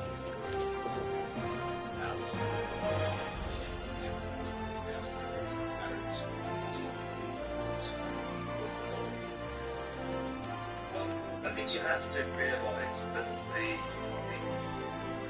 coming over illegally from France to the UK are primarily fighting AIDS men. And the women, the children, they're a rarity. Women, children, people, and men. But that's the way that it works. That's not their way. Men and women and children are third. So why are fighting AIDS players coming over? They're thousands, they're tens of thousands. You have to also remember as well that the UK is a much smaller country than the US. It takes a lot less people to stabilise a nation than it would do in America. You've got vast land masses and millions upon millions of people. So, you know, although it's having your effect on your population, on your people, it's easier to sort of test it and practice it somewhere like today, and maybe feel like that's happening. Wanting to increase facial recognition cameras, preventing people from going into certain areas. They're now talking about attached wireless systems in the car. And these are all things that anybody who's followed the left agenda for the last few years realize that these things are what they want. And then right on cue, you've got our next pandemic about NPOS or other ones. If you step back and you do some about research, it's all there. You just have to look at the World Economic Forum YouTube channel and see how Bill Gates talks about we need to reduce the population of the Earth because it's overcrowded. The best way to do that is through vaccination. You know, I was vaccinated twice from COVID, and I had a stroke after one, and I had a heart attack after the other. You know, so I know what it's like to be vaccine damaged, and I certainly wouldn't comply with any of this coming up. That's my personal opinion. Anybody watching can do whatever they want to do, but certainly from my point of view, I a spread take place. I mean, connecting the dots, all of this absolutely. It's about replacement, it's about control, it's about freedoms, it's about borders, even nation states, once this control is United Nations by the way, and to raise an army of fight against them, you get them from these destabilized countries, sexual fighting, whatever, these men, agents, United Nations, it's hard. You're absolutely right. I'm going to ask you, after you had this stroke, I'm sure my audience is thinking that you had a stroke now, how soon was it after taking the shot? You had the stroke. And then it was about to just go back and have the same. So I used to run a pub in West Sussex, and to reopen the pub after lockdown, it was very clear that I needed to get the vaccine. I also just started a charity delivering aid to Ukraine at the time, so we were driving over to Ukraine with those supplies for the refugees crossing over the Ukraine border. Also down that country, unless they got the vaccine. About 2 months afterwards was when I had the symptoms of a stroke at a race day with the family. That was very nearby, and my wife just said to me, "What's up with your face? It's been recurring." Say like that for 2 weeks. And I said, "Yeah, it's been reoccurring now. Every time I get this migraine, looks like my face screams down and happens to me in hospital." And then, yeah, and the heart attack came about 8 months after it. But unfortunately, I hadn't really broken up with the dogs. It's not very much journey, it's not increasing it. I'm 41 years old, it's probably been active my entire life. I don't just wake up one morning and have a stroke or have a heart attack. There is contributing factors to this. For sure, and I think we'll go through this journey of awaken. Some people in our audience have been awakened for many, many years, and that's wonderful. And others are just have found our show for the first time and have just recently awakened to the lies that the government has been foisting upon them. So everyone's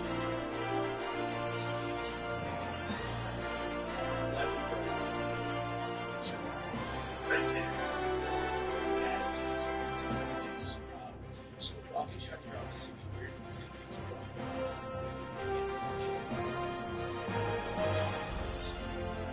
Well, I think that the so-called moral dogs and the government needs to be prepared for that, and that doesn't necessarily mean violence, but there needs to be pushback, because we need to fight for the things that we believe in our country, our way of life, and those things need to be protected. This agenda, this left agenda, in my opinion, needs to be stopped. And Keir Starmer, he is a weapon for me. He's definitely on the payroll. He's definitely doing that and it's got to give him there needs to be no confidence in his leadership.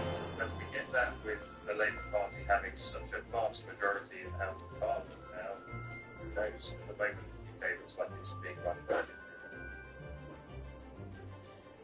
Guest today, Inferno, he's the host of the journalist to track all of this collaboration.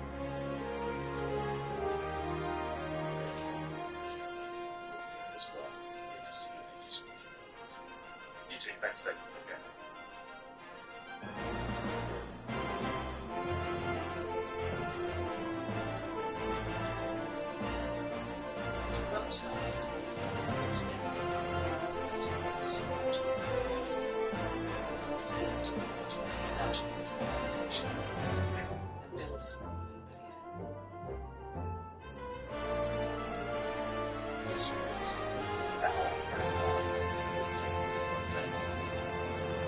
Hello and welcome to Power Hour. We are 75 days away from the US election and a change is about to change. Independent candidate RFK Jr. will suspend his campaign on Friday and he's set to endorse Donald Trump, according to reports from NBC News. It's being reported there are ongoing talks between the two camps after RFK Jr. and his running mate Nicole Shanahan made it crystal clear there will be a joining forces with Trump.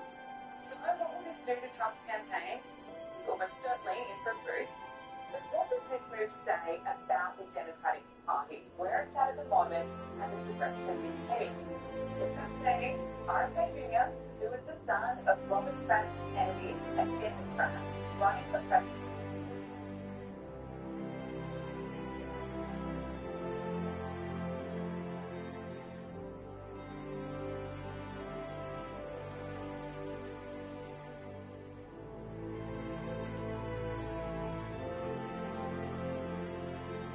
Every time, this will always happen to my research, which is why I'm glad it's like, let's say what if,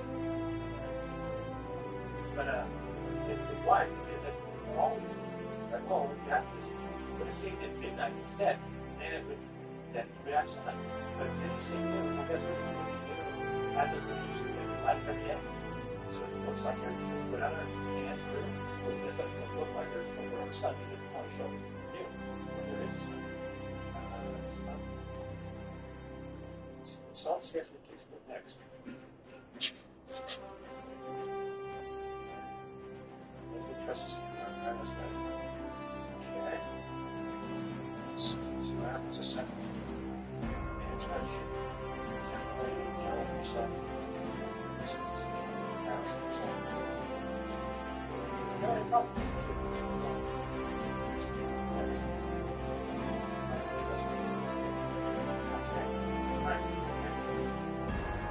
Next game.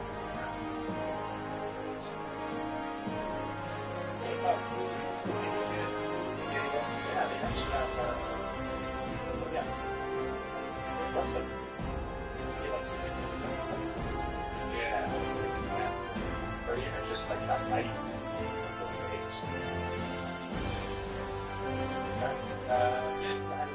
This is what I call that is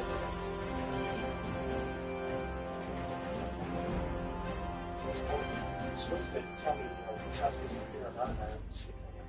I could try wire restriction up. Okay, we're going through your search. Yeah, I have. I've gone to the next video. No, I don't go in the ocean. I don't like the ocean. It's something serious. And just some of these videos of just the waves, not sharks or icebergs, just the waves out there. Especially in the Southern Ocean, I think. 60, 70 feet tall. Yeah, they have right off the coast of San Diego and not goes 100 miles out or 70 miles out, something like that. There's an underwater mountain. And there's waves out there. Off the coast of San Diego. Yeah, there's huge waves that touch so the thing about the whole projects just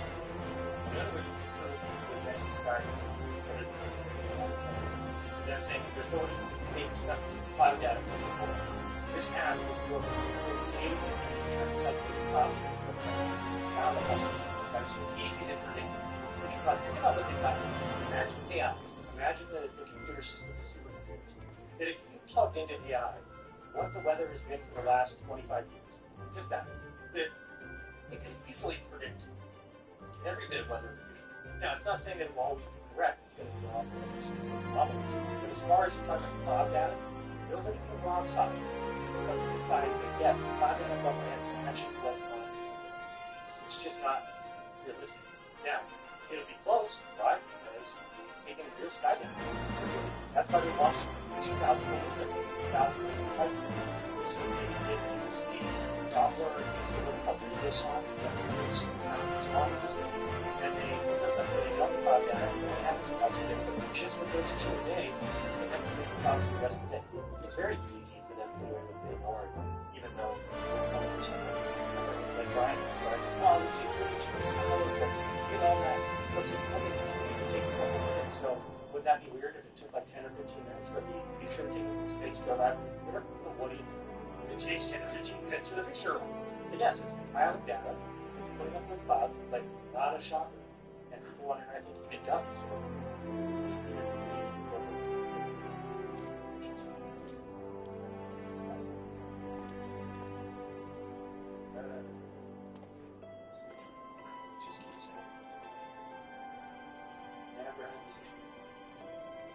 just try and look at my iPad and see if it's going to link it up. I usually use the iPad. Try to do a very screen recording. Just try to see this video. Oh, that's really Yeah, Carrie had a new iPad, and those things are nice. Oh, It's whereas so it's weird because everything's like almost different, like the exact opposite of PC. So you have to grab the top left. Everything's in the top left corner instead of the top right corner. yeah, I do so. Weird things like that. But once you get that thing down, I want it's a touch screen. It's got the pencil. Oh, right. There's right on the screen. There's just right here.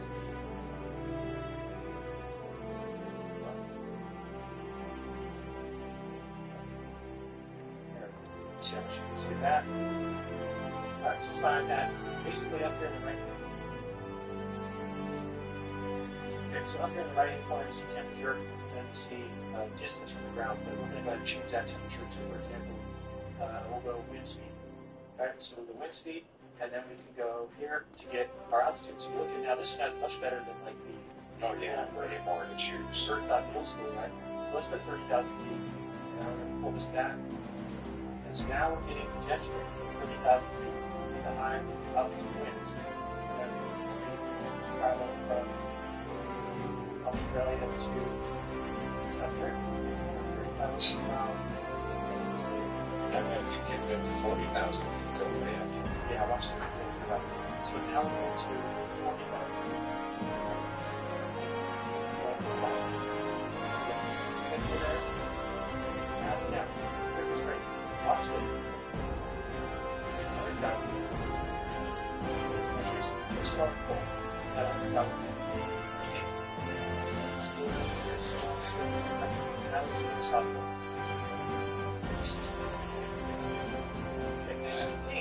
Changes with the season, it does not. Okay, so how the hell the Earth would look if you've got one end of it that is flying around, look at 260 miles per hour, 243, swimming around 100,000 feet. So if you put up a balloon up here, you get some nice distance, just the balloon just gonna get up there 100,000 feet, zoom around, so again, how do you do that? And we get this. Just literally makes no sense. Seriously. It's awesome. Right above the equator, it picks up. See it. So I'm going to find it go to thunderstorms. Let's go to sea. Now let's go to this one. This is like your second searcher. So here we go with sea. This one. So now we're looking at their split swell height, which again, swell is big deal. We talk about swell as being the reason that those two divide the earth, because people forget there is a swell, which is the distance that the wave is above water. There's no swell in the height. And now let's go to the side. Oh, that's deep, okay. Yeah, so I'll go down here to like the whole piece of all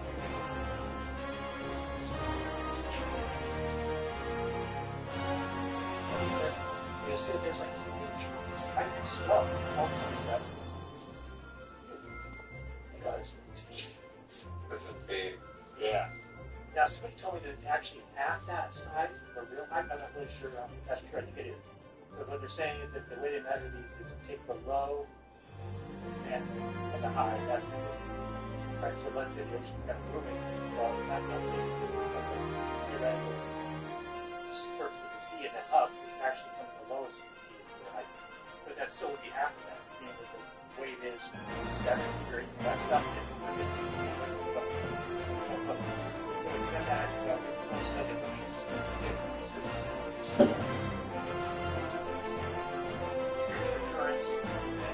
just like what stuff is look out here. There's no current really on it. Race is going very slow. Ground zeros. Over here. So over here. Same thing. We see my pilots. But it's weird that the currents stop at Antarctica, which I've seen that before. I've been looking at videos of like the coastline. I realized, wait, there's no waves. So people are waiting. This is the waves. This is awesome. Dude, it's the best app. Wait till you see the webcam they built.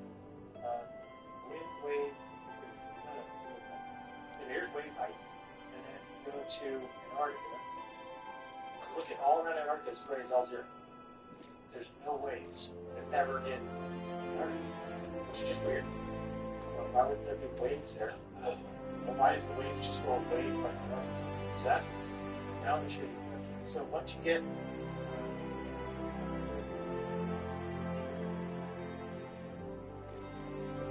okay, so as you get close in here, you'll start to see these webcams. Okay. So,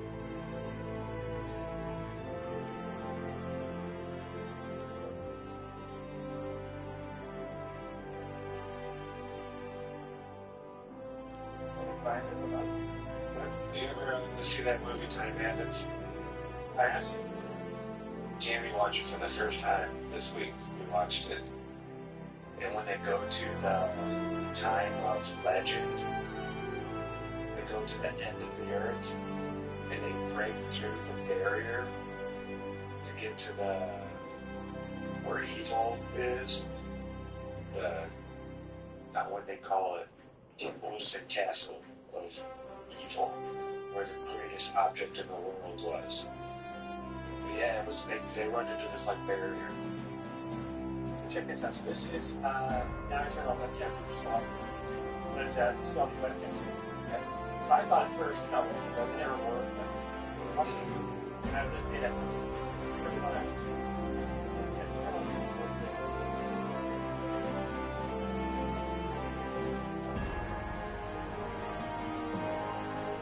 They keep popping up before we go in.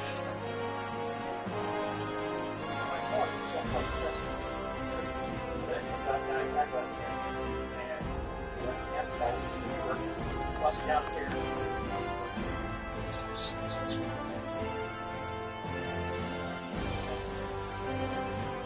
This one's just the time. So this little time slot that says, so you have 24-hour connection to this bar and we'll do some back. See down there, it's 15 hours ago, 17 hours ago. Okay, so then you change from 12 to 24 hours, 30 days, so now you've got a month. The problem becomes, if you look at the time, it's going to be the same time every day, which is 12 days, right? So, which is still good for some things, but sometimes you might get that one notice, but you can tell it works. Just let's look at it. Let's see. I just took up the ball. I really want to say I might be wrong. This app is 4 bucks. So wait, something like this, and I saw Kristen Albuquerque, I'm like, why the hell is it coming out? Alright, so down here with the Antarctica, and yeah, down here, it's like, this webcam here, and so you're here, we're at Davis Research Station, and here's 24 hours, we're going back.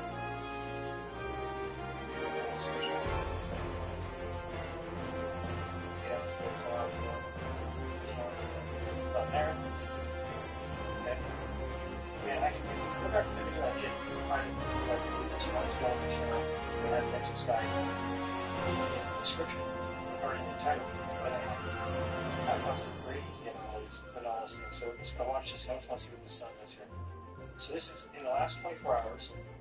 So the sun kind of came up, looks like over there, coming across the horizon this way. By the way, that was not a sun simulator. That black dot is in the camera. And then it sets. So that's what's going on. So again, now you can go, I guess it's kind of crazy that this is doing all this stuff. So now we'll move into 30 days. Again, this is going to be at noon every day. It's always watching the sun does day by day. Which is, like this, you watch the sun as you go. So you actually see it from that forward to the right. And to the right. Wow. So this now we're moving here. And then this is going to be at noon. You see the dates on it. So it's the most. And then right over here, it's 9/3, 9/10, 9/17, 9/20. You can actually watch. One thing I don't know if you get very much is watch the shadow on those buildings straight ahead, those big buildings. As I pull this way, oh shit. When you see the shadows are like many. I mean, they throw linear plate out, makes you think it looks See, that's going to change your last when you did this in these two ones. But when you did this, you got like this linear shadow growth. See that? Where, kind of like there. See how the shadows are growing linearly? Like this, like the sun is simply getting farther away. God is turning every other minute, just getting farther away. So that's that. But again, how means that if you go find, look at this up. If you go find yourself, hold up.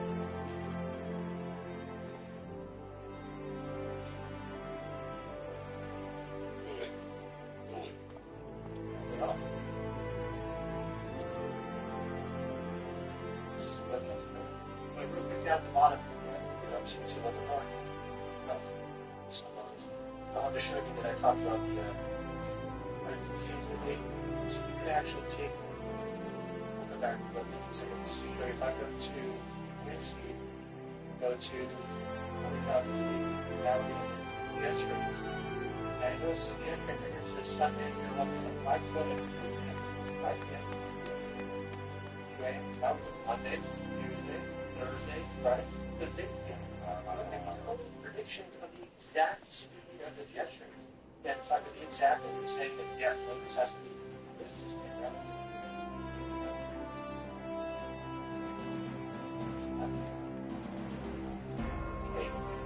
Well, that's the middle of the ocean. Well, Ireland. How would you do this? There's a ship around in a tree. Decided it must show yes, or this for instance. Yeah, it has that. Ship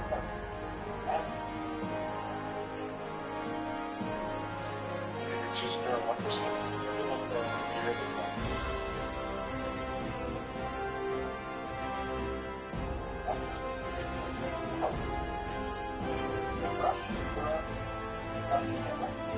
Yeah.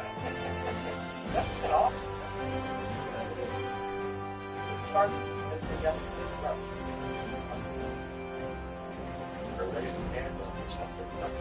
just thought I'd never seen anything. That's a cool picture though of that. Well, here's another thing. So it's what's happening. It's 4 months. It's done. But you buy it once, it's done. It's always updated.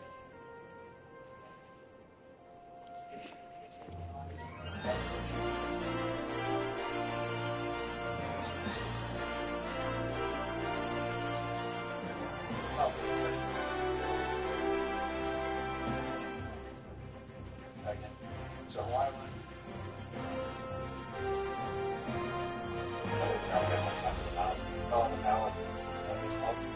that's not that's every day. It's all day. So after these forward, that's the essentially we have a market research. That's the yeah, it is.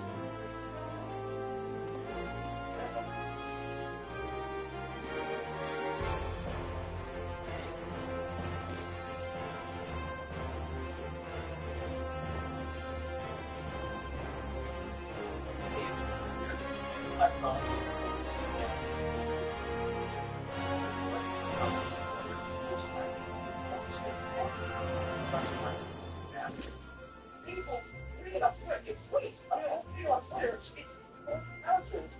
But make it easy to make things read the entire feast. I figured out yesterday's conclusion. I forgot about it. It's simply being well made that was just developed to the RFC. Doesn't involve any speculation. Under no circumstances do I judge on one electoral. All decisions must support our approach to government and a philosophy. Why would we? Even because it's supposed to be something like the job stuff. I was not for job jobs when I was actually counseling because I forgot that I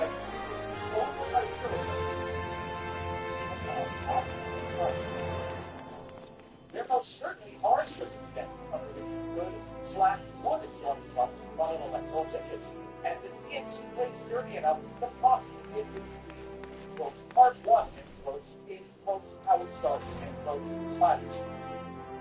Right? So I think that's yes. And it's even there's a slew of people all there. It's even there's a slew of people up there who think that I was trying to take a dig at RFK Jr., which I've seen looking like he didn't read the full tweet. I was highlighting that back then I was saying RFK Jr., don't get ahead of yourself. Never say never. There are certainly circumstances. That's what it's dangerous. You know, that's the 90s. I think that's for them. Squirrel out of states, kind of soon in on 50 Democrats. There's none of us. Oh, yeah, Kamala Harris is leading the nominations of the Democrat Party and cutting down his expensive nominations for awful. Yes. Never say never. And 2030 enough, you might realize that it's actually kind of yes, it's a little bit as a lawyer. You know, it's those so I would say under those circumstances, I would say it would say it's acceptable circumstances. So, A, it wasn't to do at RFK. B, it wasn't to do at State Invest that suggests that RFK should be on the ticket and replace that. Anybody who suggested, I mean, it's just like it's just so interesting of their suggestions is that RFK should replace the gut. Well, I think the brain of what they're in. It's really important for a Democrat style of vote, and starting. So, in the time where there are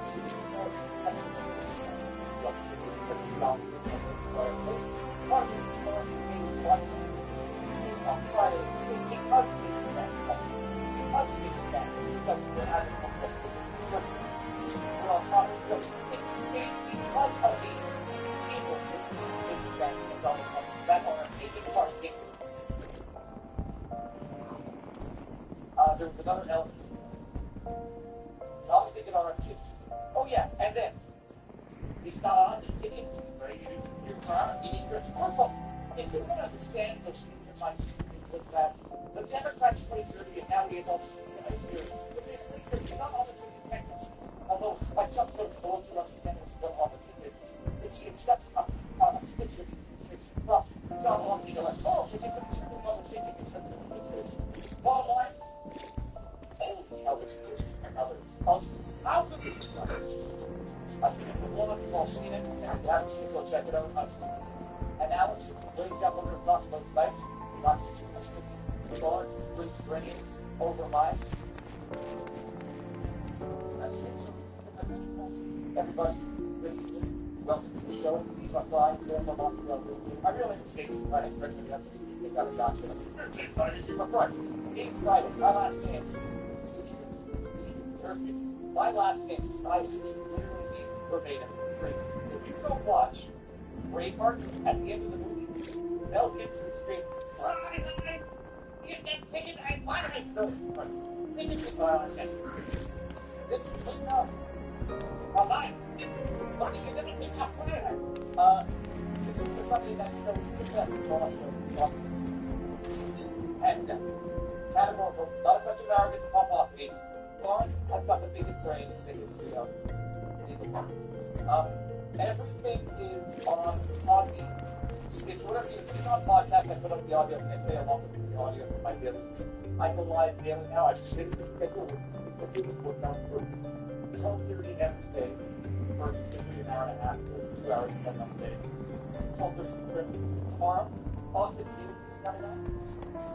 Thursday. Hold on, let me make sure I can make it after that. We'll just go by Thursday, I have been great things coming up. It was amazing work on January 6th.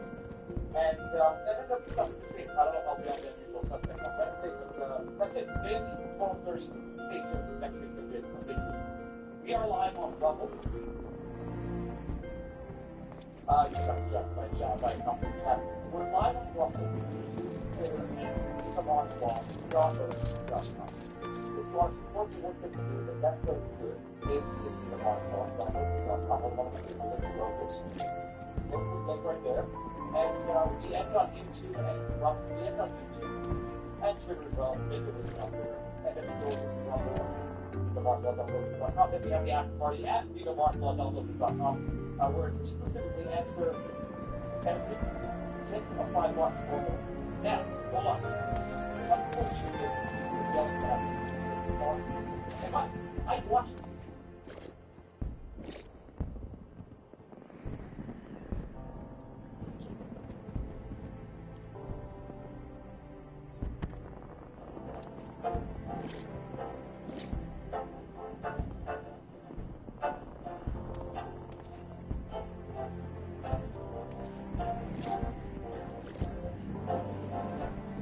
Middle East, Islam, jihadis, terrorists. Are we learning anything yet? Islam is not a religion of peace. It is a cult of death. And the Israelis managed to make everyone on the planet hate them almost everyone. So for me, I'm not really picking a side. I hate all terrorists, all terrorism, and all evil people. Right? If you're a terrorist or an evil person, you need not apply to be my friend. Thank you guys so very, very, very, very much.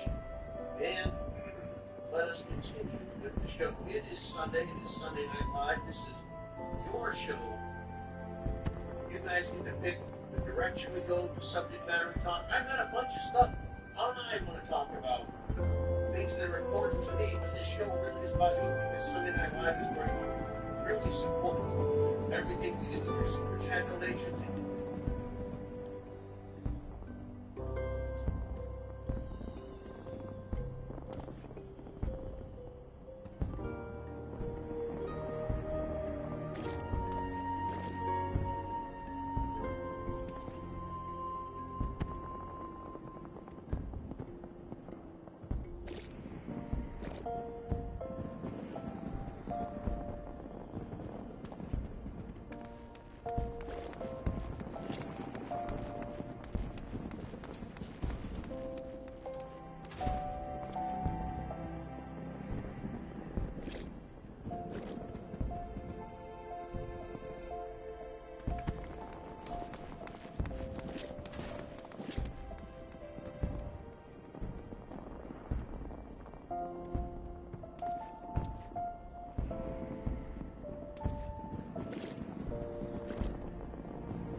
Stones, it ends in severe economic destruction. And oh, by the way, for the half-gods that they claim helping they're typically ending up in a worse position than they were even under whatever the previous system was.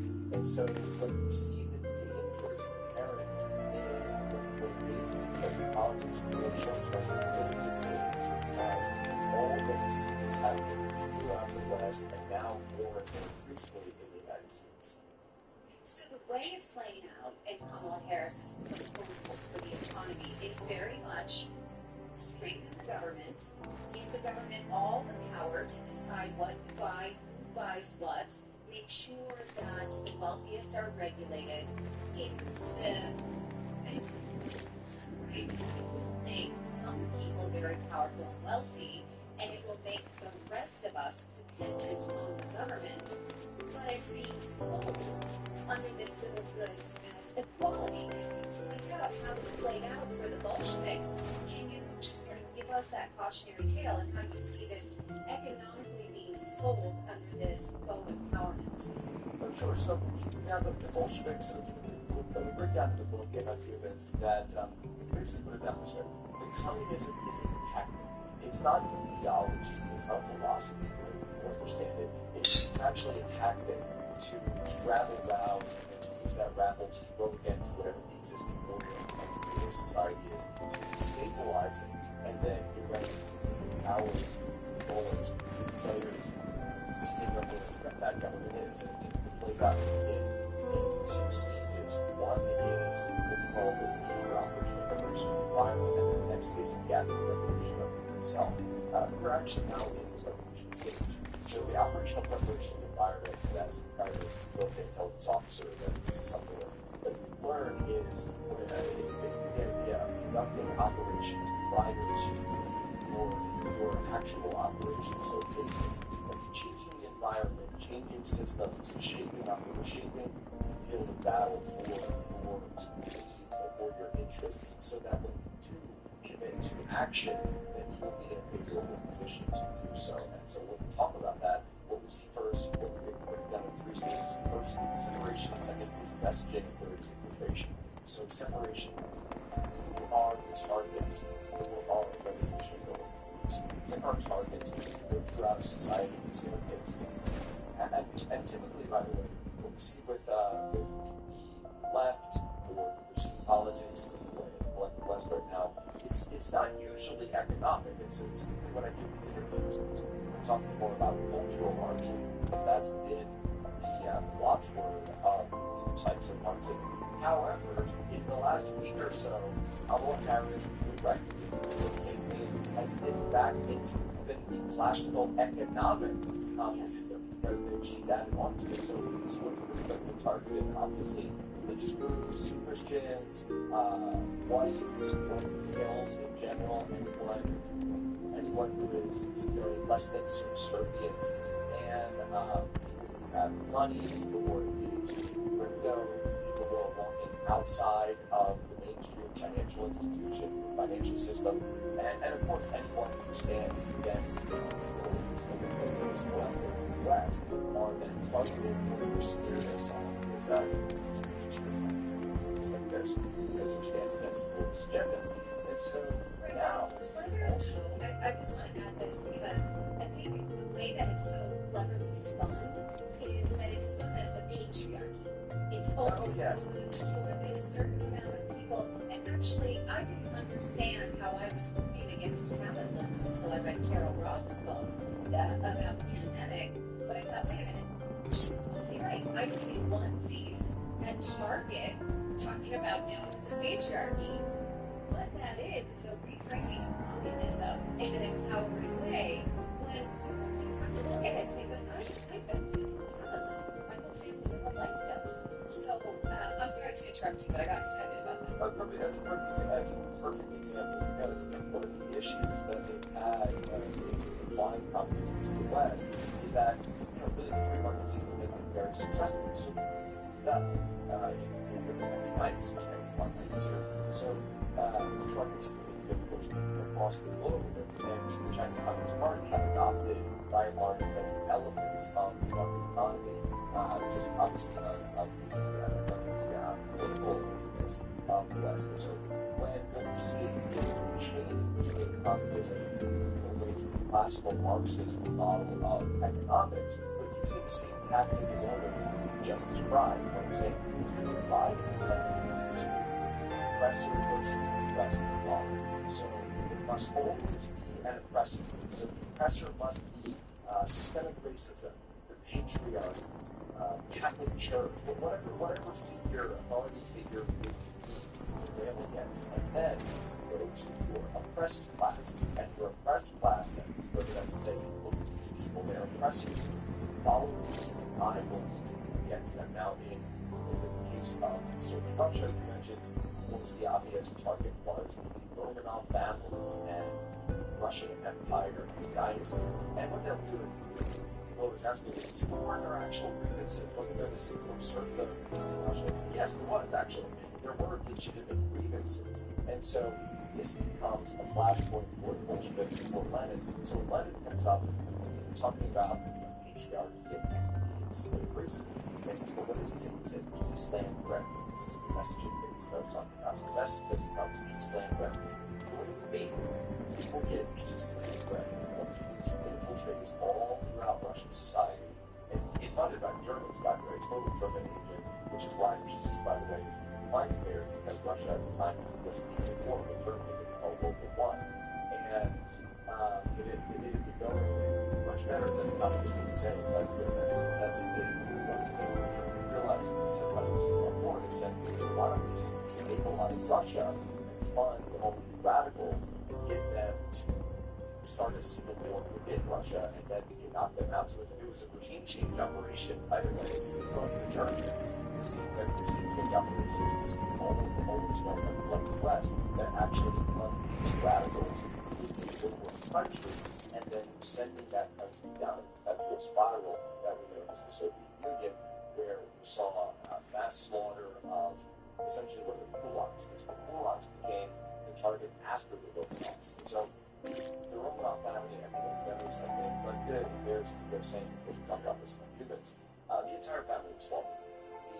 The women, children of the Romanovs were stabbed, they were bayoneted, they were shot in the head. The little Prince Alexei, the youngest member of the family, in a basement out in the woods where they dragged him to. So there was no prison. It was mass slaughter and killing. And then, once they ran out of Romanovs, they needed to rail against it. Because again, to keep in power, they always have to have a group of Republican oppressors. And so they moved it down a lot. Communism never stays at just 1%. And it moved to, well, I think Polacks are the ones who are actually the oppressors in society now, because we still haven't achieved our utopia. And what's a Polak? Well, for lack of a better term, a Polak might be what we call today a small business owner, someone who has a second house, someone who has a very middle class, someone who has maybe you have a home in rent, something that, there's people, I don't think by anyone's terms would be considered rich. They would be considered the 1% who would be considered someone who's like fantastic wealthy or like this. But of course, it's hard to the landowner. Nobody's allowed to own land, nobody's allowed to own property. If you're exploiting your tenants, you're exploiting those who are subject to your whims. And so then they get targeted next, and anyone who rails against this, anyone who goes against the confiscation of the property, anyone who goes against just means out against the political commissars that throughout society, well, guess what? You get sent to something called gulags. And we've already seen this by the squatter situation in New York City. Here today, this is classic communist play to say that someone who does not have a contract with you can enter your property and then gain rights to your home. A home that you own. If you are not taking that with the government, they can say that you have to evict them in 30 days, then it becomes theirs. You have no right to evict them. This is a classic communist play against. They're taking people who are that they describe as have-nots and empowering them, recognizing them against anyone who's got a little bit of money, anyone who's got, again, who's attained that middle class household. And by the way, the word was, if you look it up in the original French, it's kind of the tendency to G using a slang sort of like something that's very, very high-end today. If you actually look up the original word because remember, France back then, obviously, for the Communist Revolution before, early French had the aristocracy, so aristocracy already was the class of bourgeoisie was not the aristocracy. The bourgeoisie meant the middle class. That's what the word actually means. That is the word actually means. So it was meant to have the middle class. Now, I want to, we don't have enough time to talk about these, but I want to let people know that when you read this book, you're forced to ask yourself, okay, wait, if that person in history told me was the bad guy, what do I actually know about that for myself? So some of the people you take on, Marie Antoinette, Senator McCarthy, General Franco, Augusto Pinochet, and I found myself kind of reeling because you say they were anti-communist leaders that history has then denigrated, and we tried to retell those stories. And it felt like, oh my gosh, you just ripped the rug right from under me, and I didn't know those things. Now, I myself, having lived in Portugal, had the same experience studying Salazar. When I read all of these books about him, and I thought, wait, what is he going to do? What did he do to be canceled from history? That's, I mean, it's very interesting, and I found myself thinking, where will I go to? Very close to read Salazar. Oh, okay. I could typically speak about Salazar, we won't do that right now. And one of your quotes from General Franco is, wherever I am, there will be no communism. And that has become a bit of a manifesto throughout the book. One of the things I really want to ask you, though, is that watching the DNC this week, I think to myself, do those people know what they're championing for? For instance, watching Obama speak, I think, don't they have people in Libya? I was there. I was in the room. I was in the room when Obama and Michelle were speaking. Right, and so I was just kind of thinking, watching these people, do you think they're just well-intentioned and not studying for the rights that they are championing to be taken from them? Is that your take on that?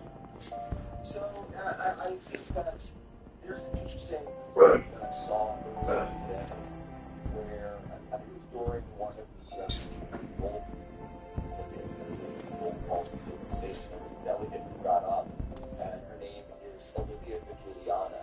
And one of the things that she stated during this roll call from the floor of the DNC was, if you're not at the table, you're on the menu. And that, to me, is a full-on depiction of exactly what I've been saying.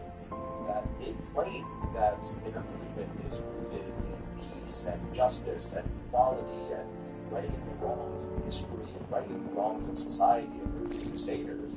But she's essentially letting the cat out of the bag. That what it is they do when they say it's the rich, they really mean that. When they say the rich, they're talking about people like the middle class. They're defining it in a way that I don't think any of us would define it. When they say eat, they actually do mean tear down, destroy, prison, and in some cases, or legally not mine, people lost their lives, and as we see, roughly 3 people live their lives if we go down this road.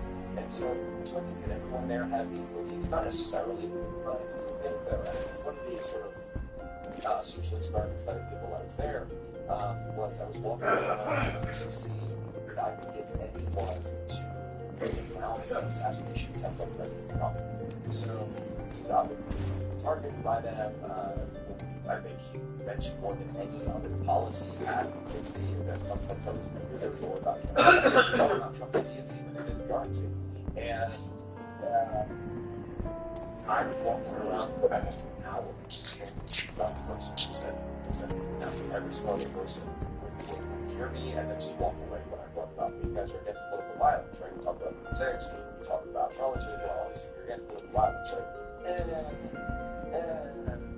And so they actually, this is something people have to understand, is they view anyone who's not working with them as standing in the way of their goals, standing in the way of their standing in the way of revolution, standing in the way of their utopia. And in Mao's China, one trans was separation of man in China for several years to see that. And you see those signs that were created under the decks and individuals with much trouble, such as giant arenas or soccer stadiums, and the crimes that are listed under them, typically would say something like anti-revolutionary extremists. So the enemies of the revolution are always smeared as extremists, are always smeared as purveyors of disinformation.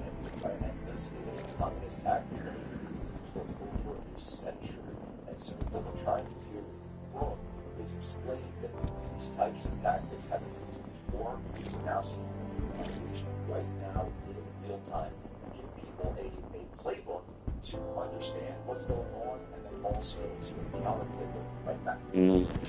Right, and to some of the voices, including as much as the Washington Post, usually it's amazing how hilarious of having communist policies that you make sense because people are not concerned about it, they just understand. So what you're pointing out is the society.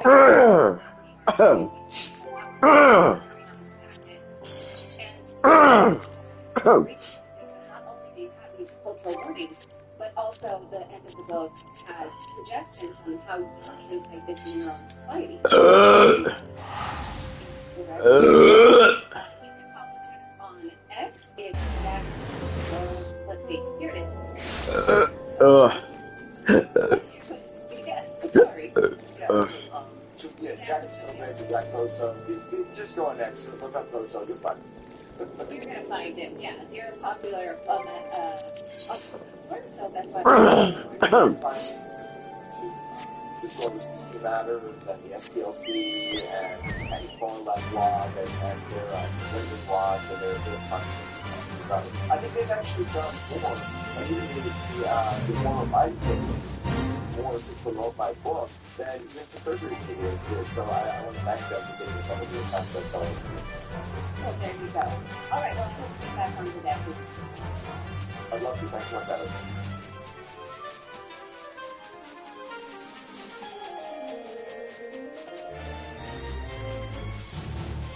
Angry. Take a lot of time. Really doing away with all of the management. It takes a lot of time. You have to do 50 actions to make things. And move forward to you can make things by one. Because that's thing. And then per item, but you can none. Every time, translate that.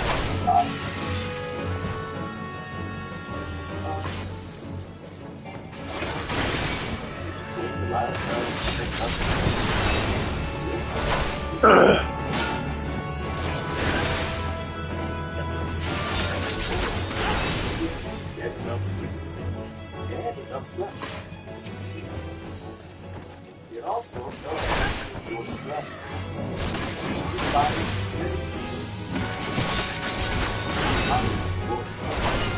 This time is our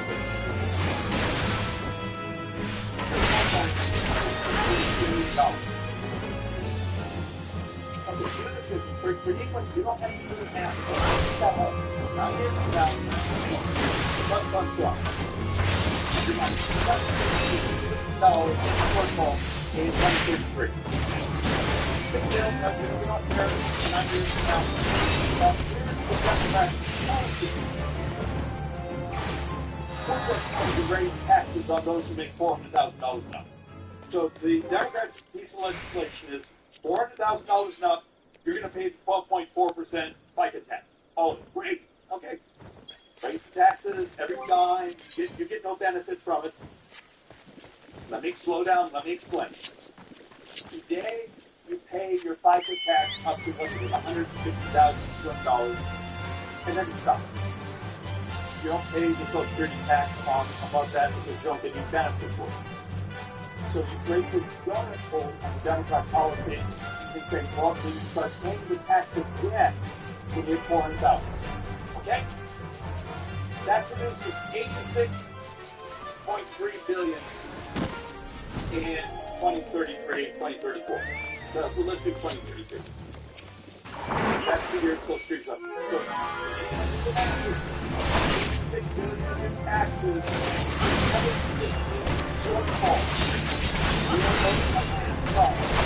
It covers 27 That's the Democrats' solution. So let that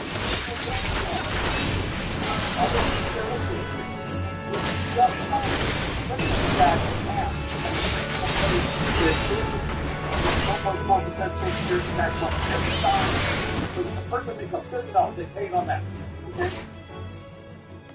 And they get no benefit. No benefit for those higher taxes. Okay.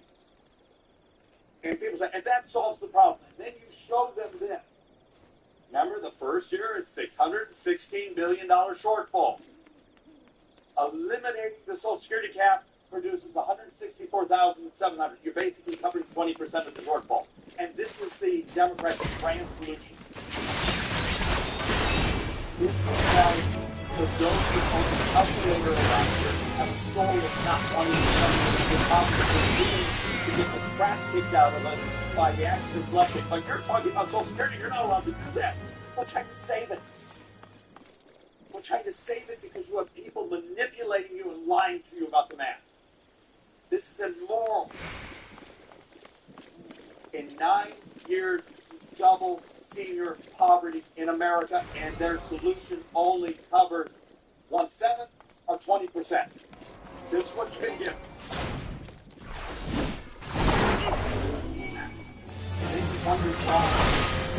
There's Turkey.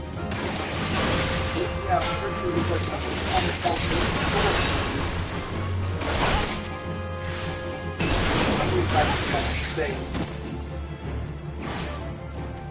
Save the country. So let's walk through a few more of these. Mike, if you're bored, you're welcome to join. Okay. Stand here with me. Mike Kelly, for everyone, Congressman from Pennsylvania, he is my senior, so he sits to my left in Ways and Means, which annoys me because we need to explain that it's part of the inside joke. In Congress, there's only one committee that's solely rights authority. It's called Ways and Means Committee. And so people to your left retire when you move up. If they're on this side, that makes no difference in your life. And you're senior to me, so I love you. But Mike Kelly also chairs the tax subcommittee. And I'm trying to do something that was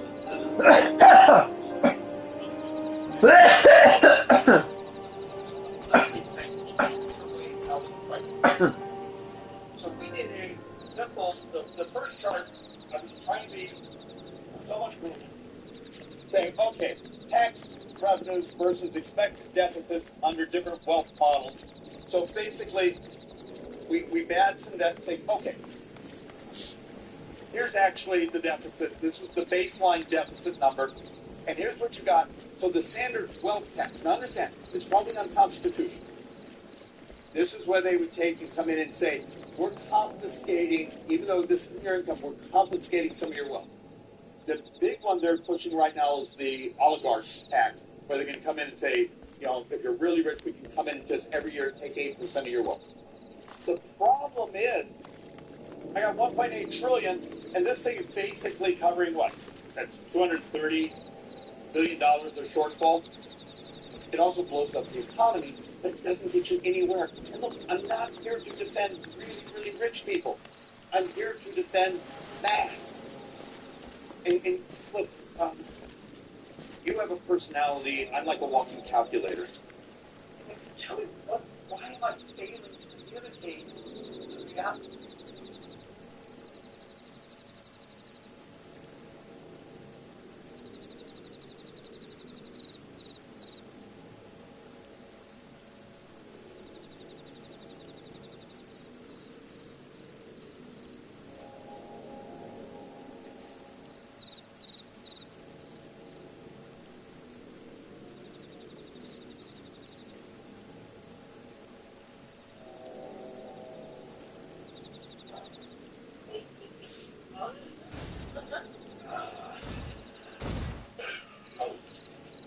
Information about how you're browsing online, going to different websites, your information, your personal data is not shared with these massive corporations. It's almost like you feel so close to yourself. And that's what I think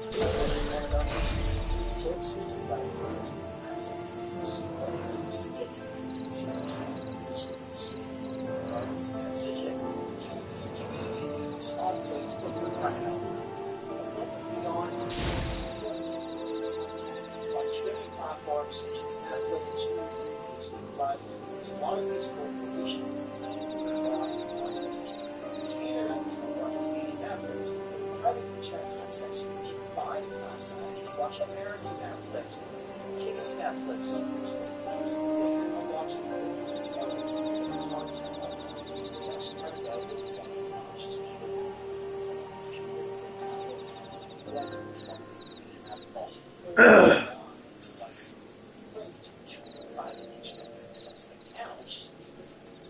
Private internet access is not only user-friendly, it's extremely affordable, and it is the best way of seeing FU to the government. You can get 83% off private internet access by using the link down in the description or comment below. Thank you, private internet access, for sponsoring today's video. So it is Sunday, and polls should be updated. So who's gone up, who's gone down? Well, we're going to take a look at that right now. Pierre Poilievre, the Conservative Party, is still exactly at 209 deficits. One thing bottom line was that we top at 233, no movements there, and no movements either for Justin Trudeau, sitting at 75 projected seats, which means there's no movements down here for Oz winning the most seats, and Oz winning the government. Conservatives still sitting at 99%. So that is all looking very, very good. Now let's get into a little bit of international news before we things off with the Canadian stuff. I found this video online here of how this should be was locked in circles for 12 days in Mongolia. Now, there's nothing other than something else attached to this from why, but just thought it was interesting. And maybe someone down below in the comments has been curious to why there are is literally locked in circles for 12 days. Maybe it's got to do with just people living on the farm or aliens, who knows, but that's a little freaky. That's a little freaky, I will not lie. Speaking of freaky, Robert F. Kennedy Jr. announced that more Democrats will be teaming up with Donald Trump. And if you haven't been caught up to speed, Trump just gave a speech recently, and RFK Jr. did come on stage and say that he joined Donald Trump.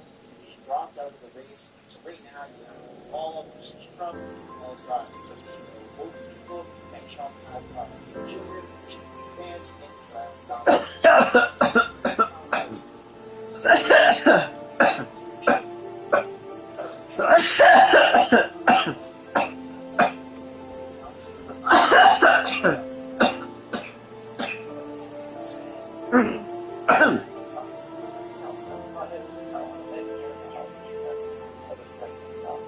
So you've got Make America Great Again and Make America It just seems like there's a super powerhouse team of news that are working to teaming up with all the different backgrounds and names of the country.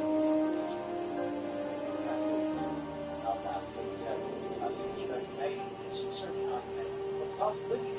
So Chicago property taxes on an apartment building are going from $22,000 per year up to $128,000 per year. That is absolutely insane. A 700 square foot, one bedroom apartment will now cost Michael Markellos $17,494 in property taxes for 1 year. Markellos and his mother own this 10-unit Lincoln Park apartment complex. Last year's tax bill for all 10 units combined was $23,674. The speed 10 units are now $128,282.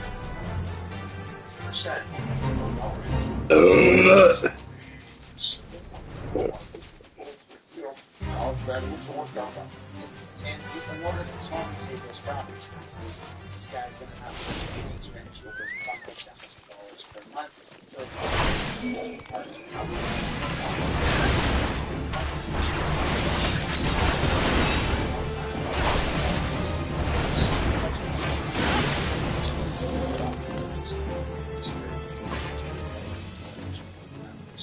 Now let's shift things over a little bit to the Middle East.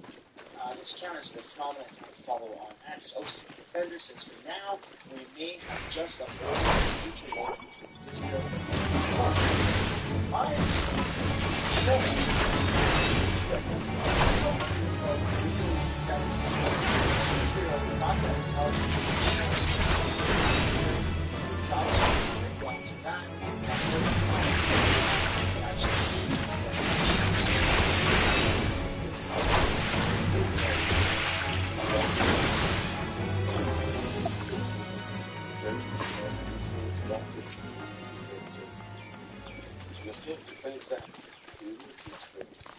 The idea of this marathon is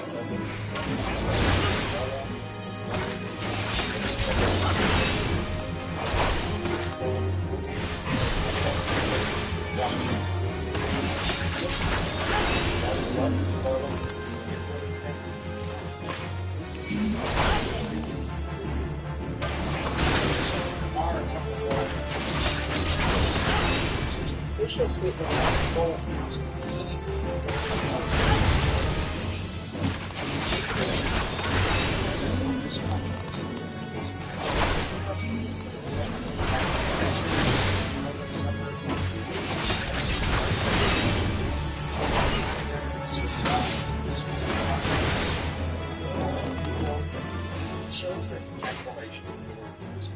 Hezbollah has fired hundreds of rockets toward Israel.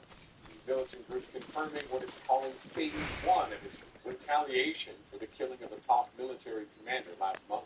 Mr. President, how are the Hopkins talks going?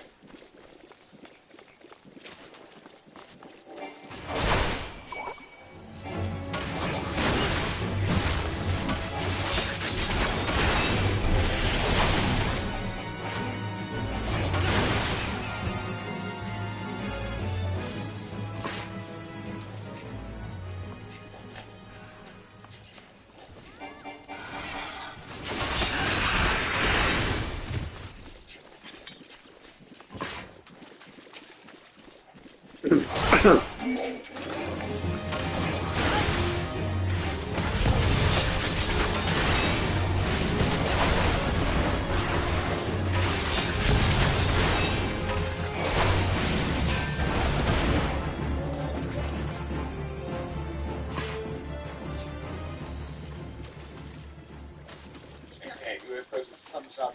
And it's so weird to see Joe Biden on camera. Like his son. But yeah, it's like it's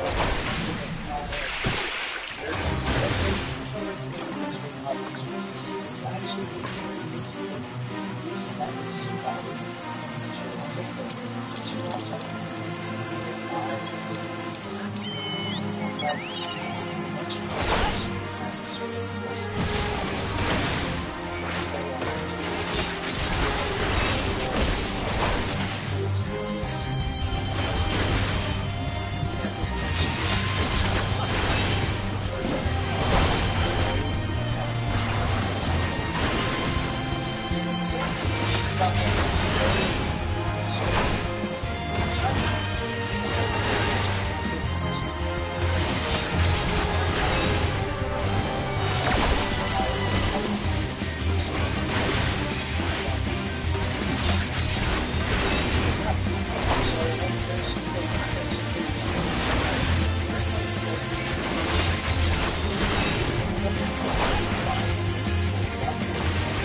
flaws with our healthcare. The wait times are insane. If you're not like on death's door, you're not going to get treatment. It's not because there's no the socialist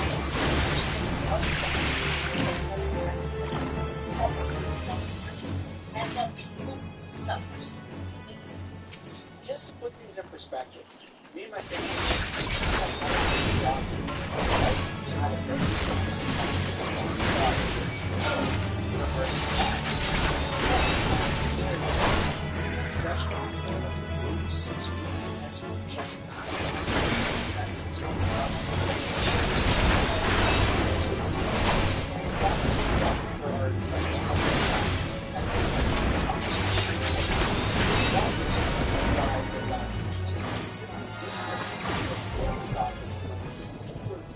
computers right now, anyone can set up, and I think it's PC or Canadian government, and you just type in this thing. It's bizarre, it's strange. So if anything happens with our 6-week or just under 2-month-old son, we don't have a doctor to go to if it's not life ready.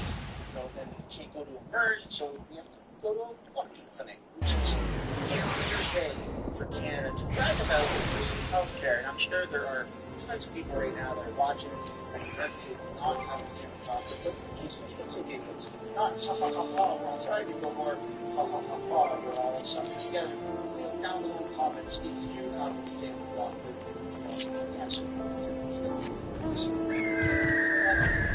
let's go on the elements of the railway lockdown. So brief, tribunal orders railways background job imposes arbitration. Those that are caught up to speed, trying to suppress the suspects located are previously unavailable. So what the system is, and it's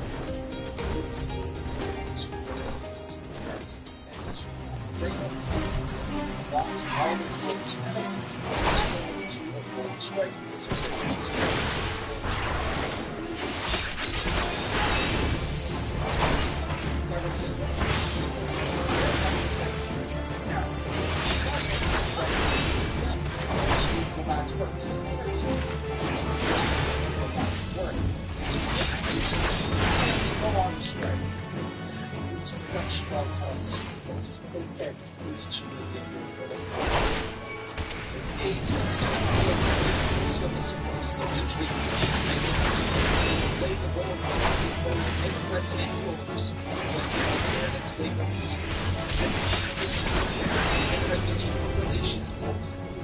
It does not have discretion to vary or to not implement direction.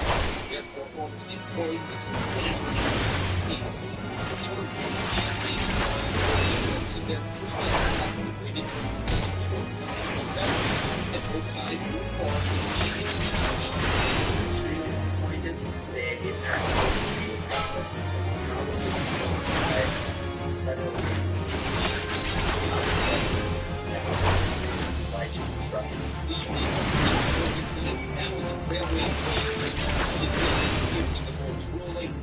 plans to appeal the decision in court.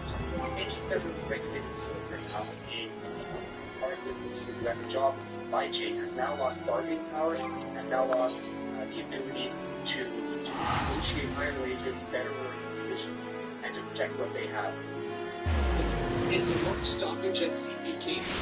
Influence is strike notice issued to CN. Trains have been moving again since Friday. We're satisfied with this news. And then we can get back to your primary focus but today's decision still comes after 3 days without full service on Canada's railway system, which many industries rely on. Government and regional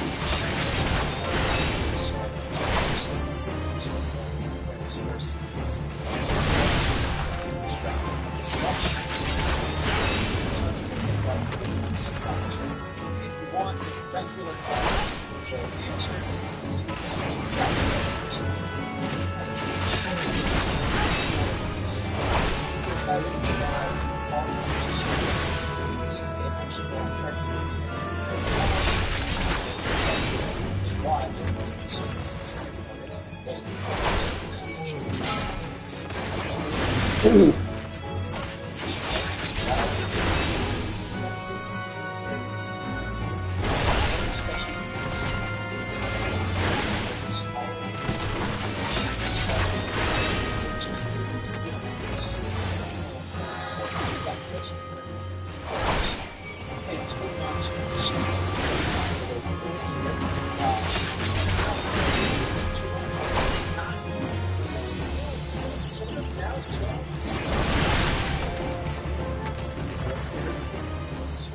by the cops, you got the ambulance, you got the fire truck, and yeah, there's a car in a building.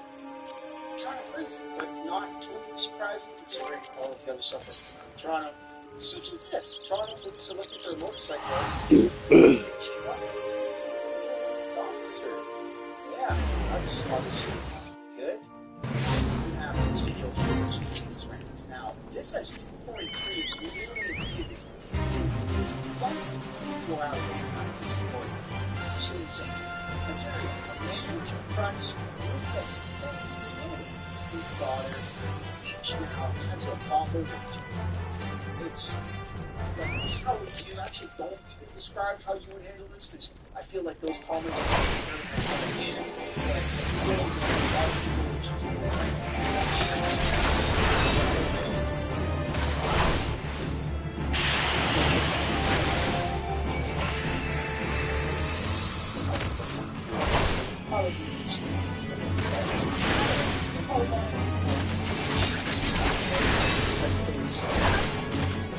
Okay?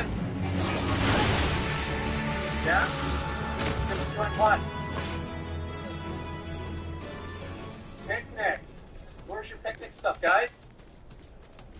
In the car. Right. You're here for a picnic? Is that what we're doing? You know what you're doing. I'm looking at you. You have the camera? Yeah, you right there. Yeah, can I see the video? Show me the video. Don't get it right now. Is that what you're doing, guys? You know exactly here. I want this guy. I want my dog with the camera. No. You don't come to a beach and videotape the girls. You know exactly. Keep the big phone on. But I got you guys on film now. Okay? No. So,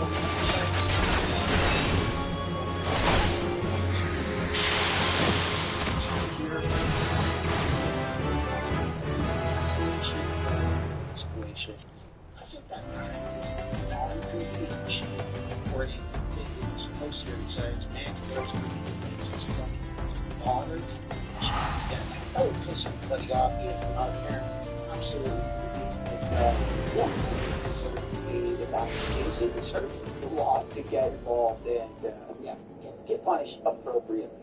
Nonetheless, let's move on to some other sugary news in a different sort of emotion. Anthony Fauci was hospitalized in West Nile virus, with West Nile virus, and is now recovering at home, a spokesperson says. So why are we talking about Anthony Fauci and West Nile virus? Well, this was started up coincidentally at the exact same time that this is happening. You have a new vaccine that's being pushed. Global News is saying just a few years after the mRNA vaccines proved their efficiency against the scientists are now turning their attention to lung cancer. So now the claim is that someone somewhere in Canada or scientists have figured out a combination of mRNA vaccines that could target lung cancer. And now shifting to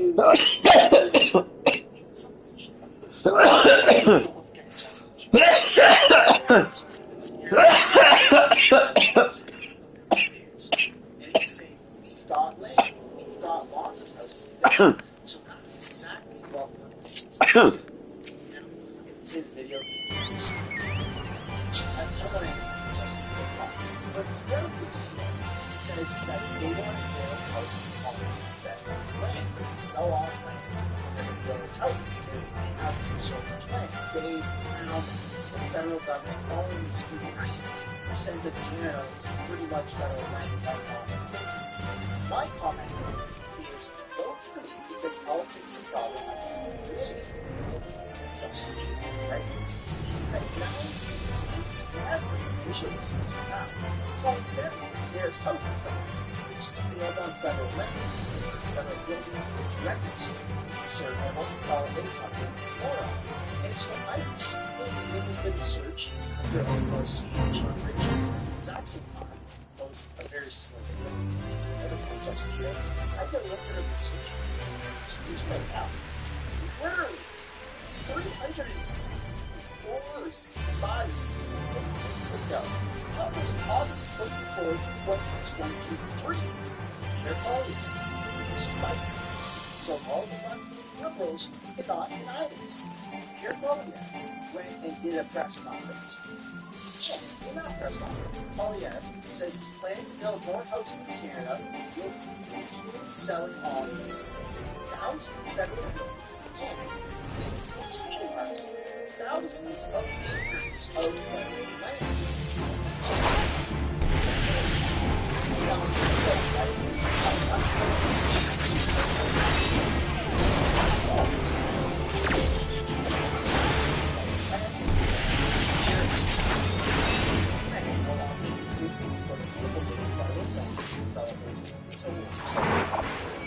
Bill, of course, federal land, federal land.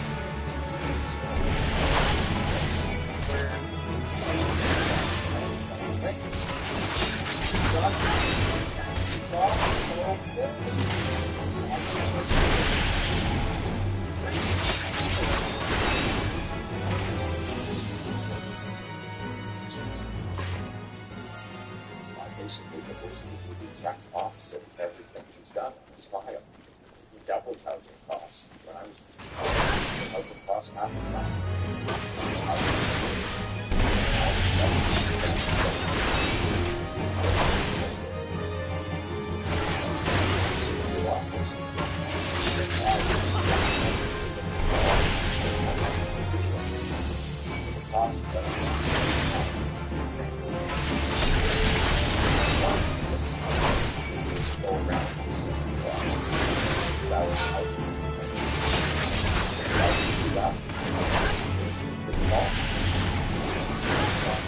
Democracy that stops one day. 6,000 acres of federal land, 6,000 buildings, 1,000 acres of federal land to build. We're going to get the same support for the trades that we give to the professionals at universities so that we can have more boots, not just more suits, to build the houses of the people to read. Right.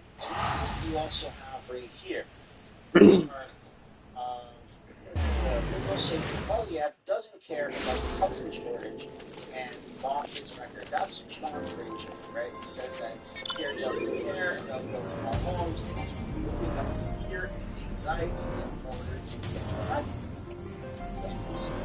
John Fraser, top housing crisis city, it's provided. And feel free to research this yourself. We're going to get involved in these events. Pierre Poilievre built housing on federal land. And you get all of these videos, all of these articles, and you go on. So it's undeniable that Pierre Poilievre has insanes for much longer than just what people have been saying. Now, what's the takeaway from this? What does this mean? What does it mean that Justin Trudeau gets a slap on the wrist? What this means is that anyone who's considering to support Justin Trudeau on the fence about it, but maybe more for the first time someone Justin Trudeau, whatever it is, if you're going to vote for Trudeau, now you think that's a good plan. Building a house on federal land. You got a bunch of that land. I've never heard that. That's a great idea, Mr. Prime Minister. Now that eventually the partner that Canada has been saying that exact same thing for much longer, it opens up the door to more people, including the liberals, and joining the conservative voter base. Because if that's one priority, one of the biggest things, if you're going based off of, I'm going to pick this box between these multiple different candidates because of height. That's the factor that you check a box, right? When it comes time to do that, if why not go for the conservative?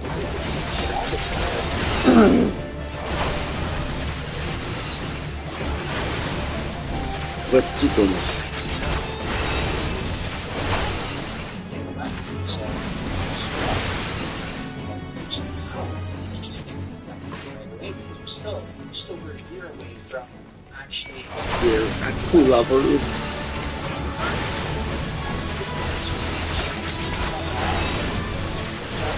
With Nate, Canada, carbon with again. With Nate, Canada, carbon.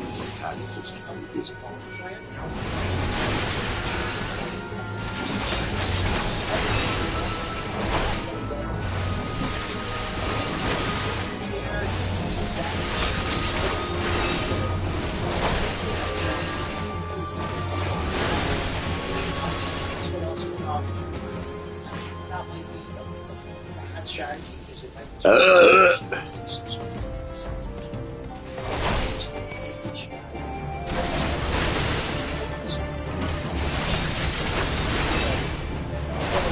what else we got?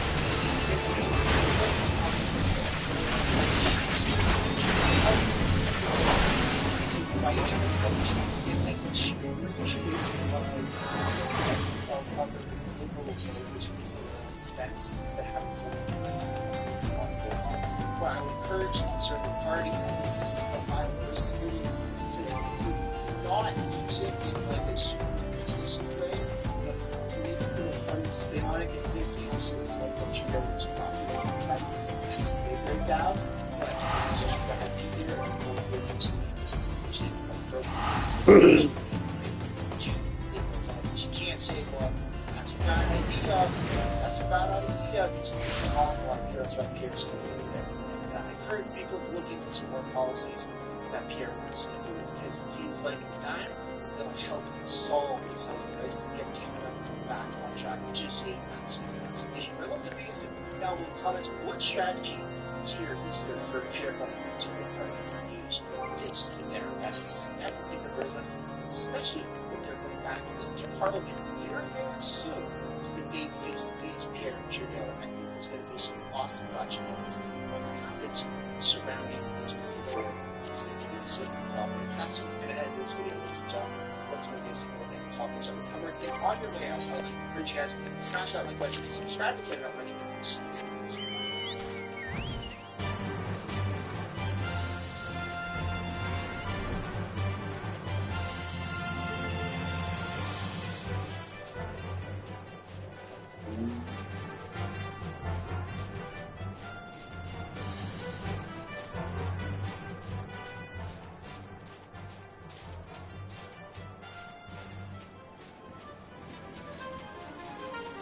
Get down.